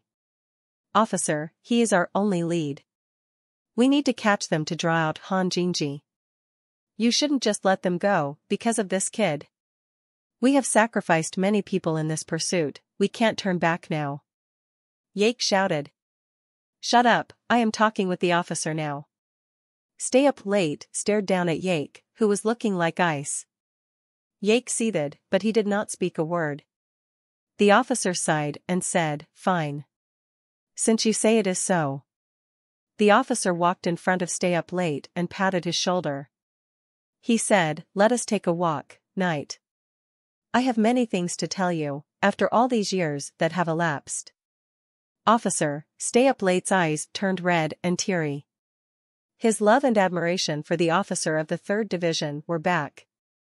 Pang! The next second, the officer's fist was driven right into Stay Up Late's belly. The scary palm broke through his armor and went right through his guts. Stay Up Late did not think this would happen, and he was already flying through the air and coughing up blood before he noticed it had occurred. He hit a building and broke it. Stay up late. Luo Lan was in shock. The officer was a truly callous man. Why? Stay Up Late stepped out from the ruin and asked the officer, looking up at the sky. The officer said coldly, to secure the future of the crystallizers, there is something I must do. You are the best soldier I ever trained, but even I cannot control you. And there is something you must do, and you must do it for me. You are no longer the officer I once knew. Stay Up Late's face was expressionless. The world is changing, and so are you. You just haven't noticed it yet. The officer was speaking with an icy tone of voice. He went on to say, Zagu, Zach, take Han Sen's son and the new community leader. Take them away. 2 metal bodies came forward, approaching the top of the building. I'll go help. Yake looked coldly at Stay Up Late as he followed Zach to the roof of the building. Stay Up Late clenched his way through the pain, attempting to stop Yake.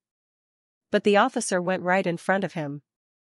Excuse me, officer. But I cannot allow you to take anyone, Stay Up Late said to the officer, wiping the blood from his lips. You are the best crystallizer warrior there is. You do not have to help humans as you are. The officer did not move. Seeing Yake was almost at the rooftop, Stay Up Late did not say anything and instead planned to break through the man obstructing him. The officer moved and used his fist to stop him, though. I am sorry, officer. Stay Up Late built up power and tried to annihilate the defense before him. But Stay Up Late had only just moved when the officer repeatedly punched him backward. Stay Up Late kept trying to go from a different direction, but he couldn't get past. Pang! Stay Up Late's chest was delivered another punch by the officer. He stumbled back a few hundred meters and coughed up more blood. I taught you, remember? I know exactly what you have learned. And now that you are injured, come back with me and make the crystallizers great again, the officer said. Stay Up Late did not speak, and he just flew over to the officer. But it looked like he was too late. Yake, Zach, and Zagu were already on the top of the building. You guys. You killed so many of our creatures, you should all die. Yake looked at them with murderous eyes. He looked at everyone, ignoring Little Flower and Han Yufei. Instead of going for them as he was supposed to, he threw a punch towards Luo Lan. Luo Lan's face looked ill, but she knew she'd have to fight back. They wouldn't be able to do much against such forces, but they had little choice in the matter. Han Yufei was injured, but he wanted to brawl. But just as he was about to do something, a golden light appeared. It was Bauer, clad in golden leaves. She punched Yake. Boom! 2 scary powers came against each other. Yake looked on in disbelief. His power had been broken, and he had been sent flying again. Bauer's face looked murderous as she hung in the air. Her fists were coming down on Yake again, this time on his face. Impossible. Yake looked at her with disbelief. He was a crystallizer with self-generated geno armor. He was also the only creature that could still stay in the sanctuary after doing so. He lost to Stay Up Late, who was a crystallizer from the 3rd Division Special Forces. That did not come as a surprise, but Bauer was just a pet beast soul that belonged to Han Senator. He could not believe a pet beast soul's power could be even remotely stronger than he was. And Bauer was also wearing a geno armor. Bauer jumped up and threw a punch towards Yake's face. She looked so angry, and she knew who was important to Han. Senator Yake had wanted to kill Luo Lan, which was something that swiftly infuriated the baby. Yake was in the air, and he'd be unable to dodge her next strike. All he could do was raise his arms and try to punch back her incoming fist. But Bauer's fist was like a hammer, and it tore Yake's arm open. The fist landed on his helmet, caving it in. The force propelled his body down into the ground with the force of a cannonball, cratering the zone. The angry Bauer wished to give chase, but Zack and Zagu were slipping behind her and going for Ji Yanran. They were planning to take Little Flower away from her.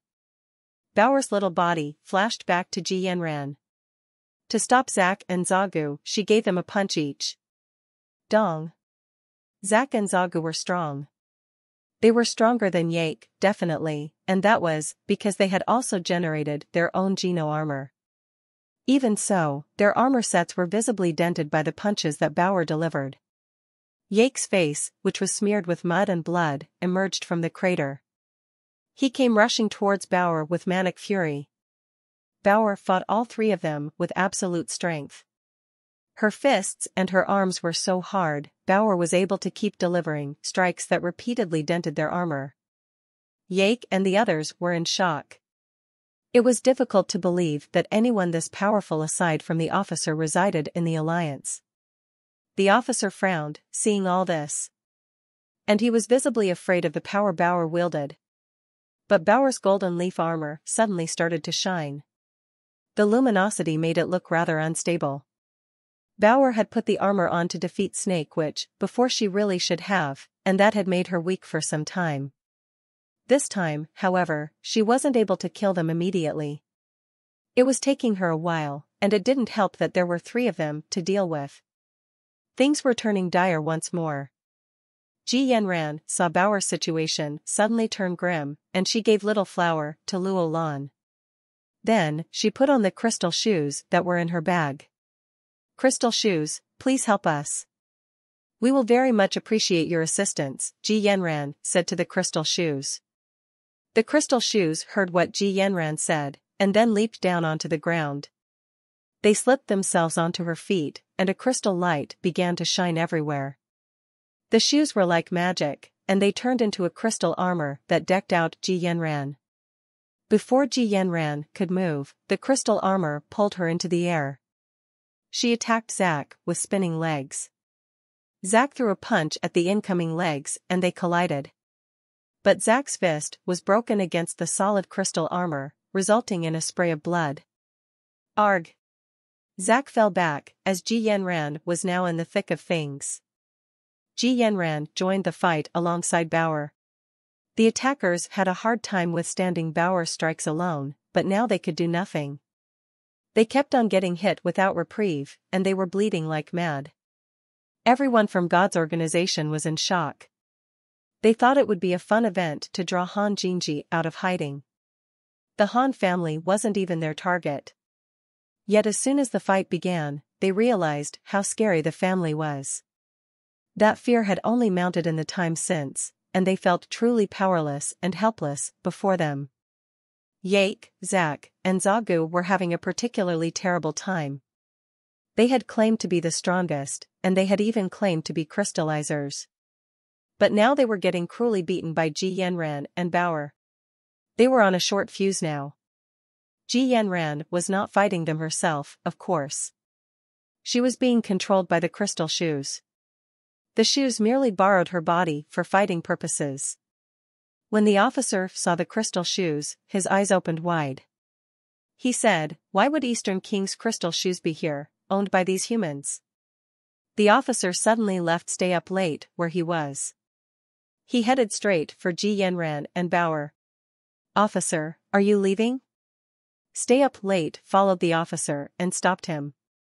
"Knight," I said, "this is none of your business." The officer frowned, and then his body moved. He was unable to get rid of Stay Up Late that easily, however. Stay Up Late's mouth was bleeding, but he could still smile and mock his former superior. "You taught me everything, so you know me. But that also means I know you. You're not shaking me so easily." "Step back, I do not want to soak myself in your blood," the officer said coldly. "I told you I have been watching over them, and I won't let anyone bring them lasting harm." Stay Up Late blocked the officer again. "You really think you can stop me from going over there?" The officer sighed. "I told you. We both understand each other too well, Stay Up Late said. The officer shook his head. You know me, but you don't know time. It's been so long and things can change, like. After that, the officer blasted out a scary power. A flaming pair of wings appeared, setting him ablaze, assimilating with his armor. Southern King wings? How is that possible? Your Geno armor is compatible with it? Stay Up Late screamed in shock. There are many things of which you know nothing, the officer said, then pulled out a white sword. Western King sword? Stay Up Late could not contain his expression of surprise. He was truly shocked. The Geno armors of the 4 crystallizer kings still exist, and I have obtained 2 of them. And they are blending into my Geno armor. No one in the sanctuary can ever hope to fight me. Before me and my power, your knowledge is useless. The officer held the white metal sword high as his body blazed with fire. He coldly told Stay Up Late, step aside. Don't make me spill the last of your blood.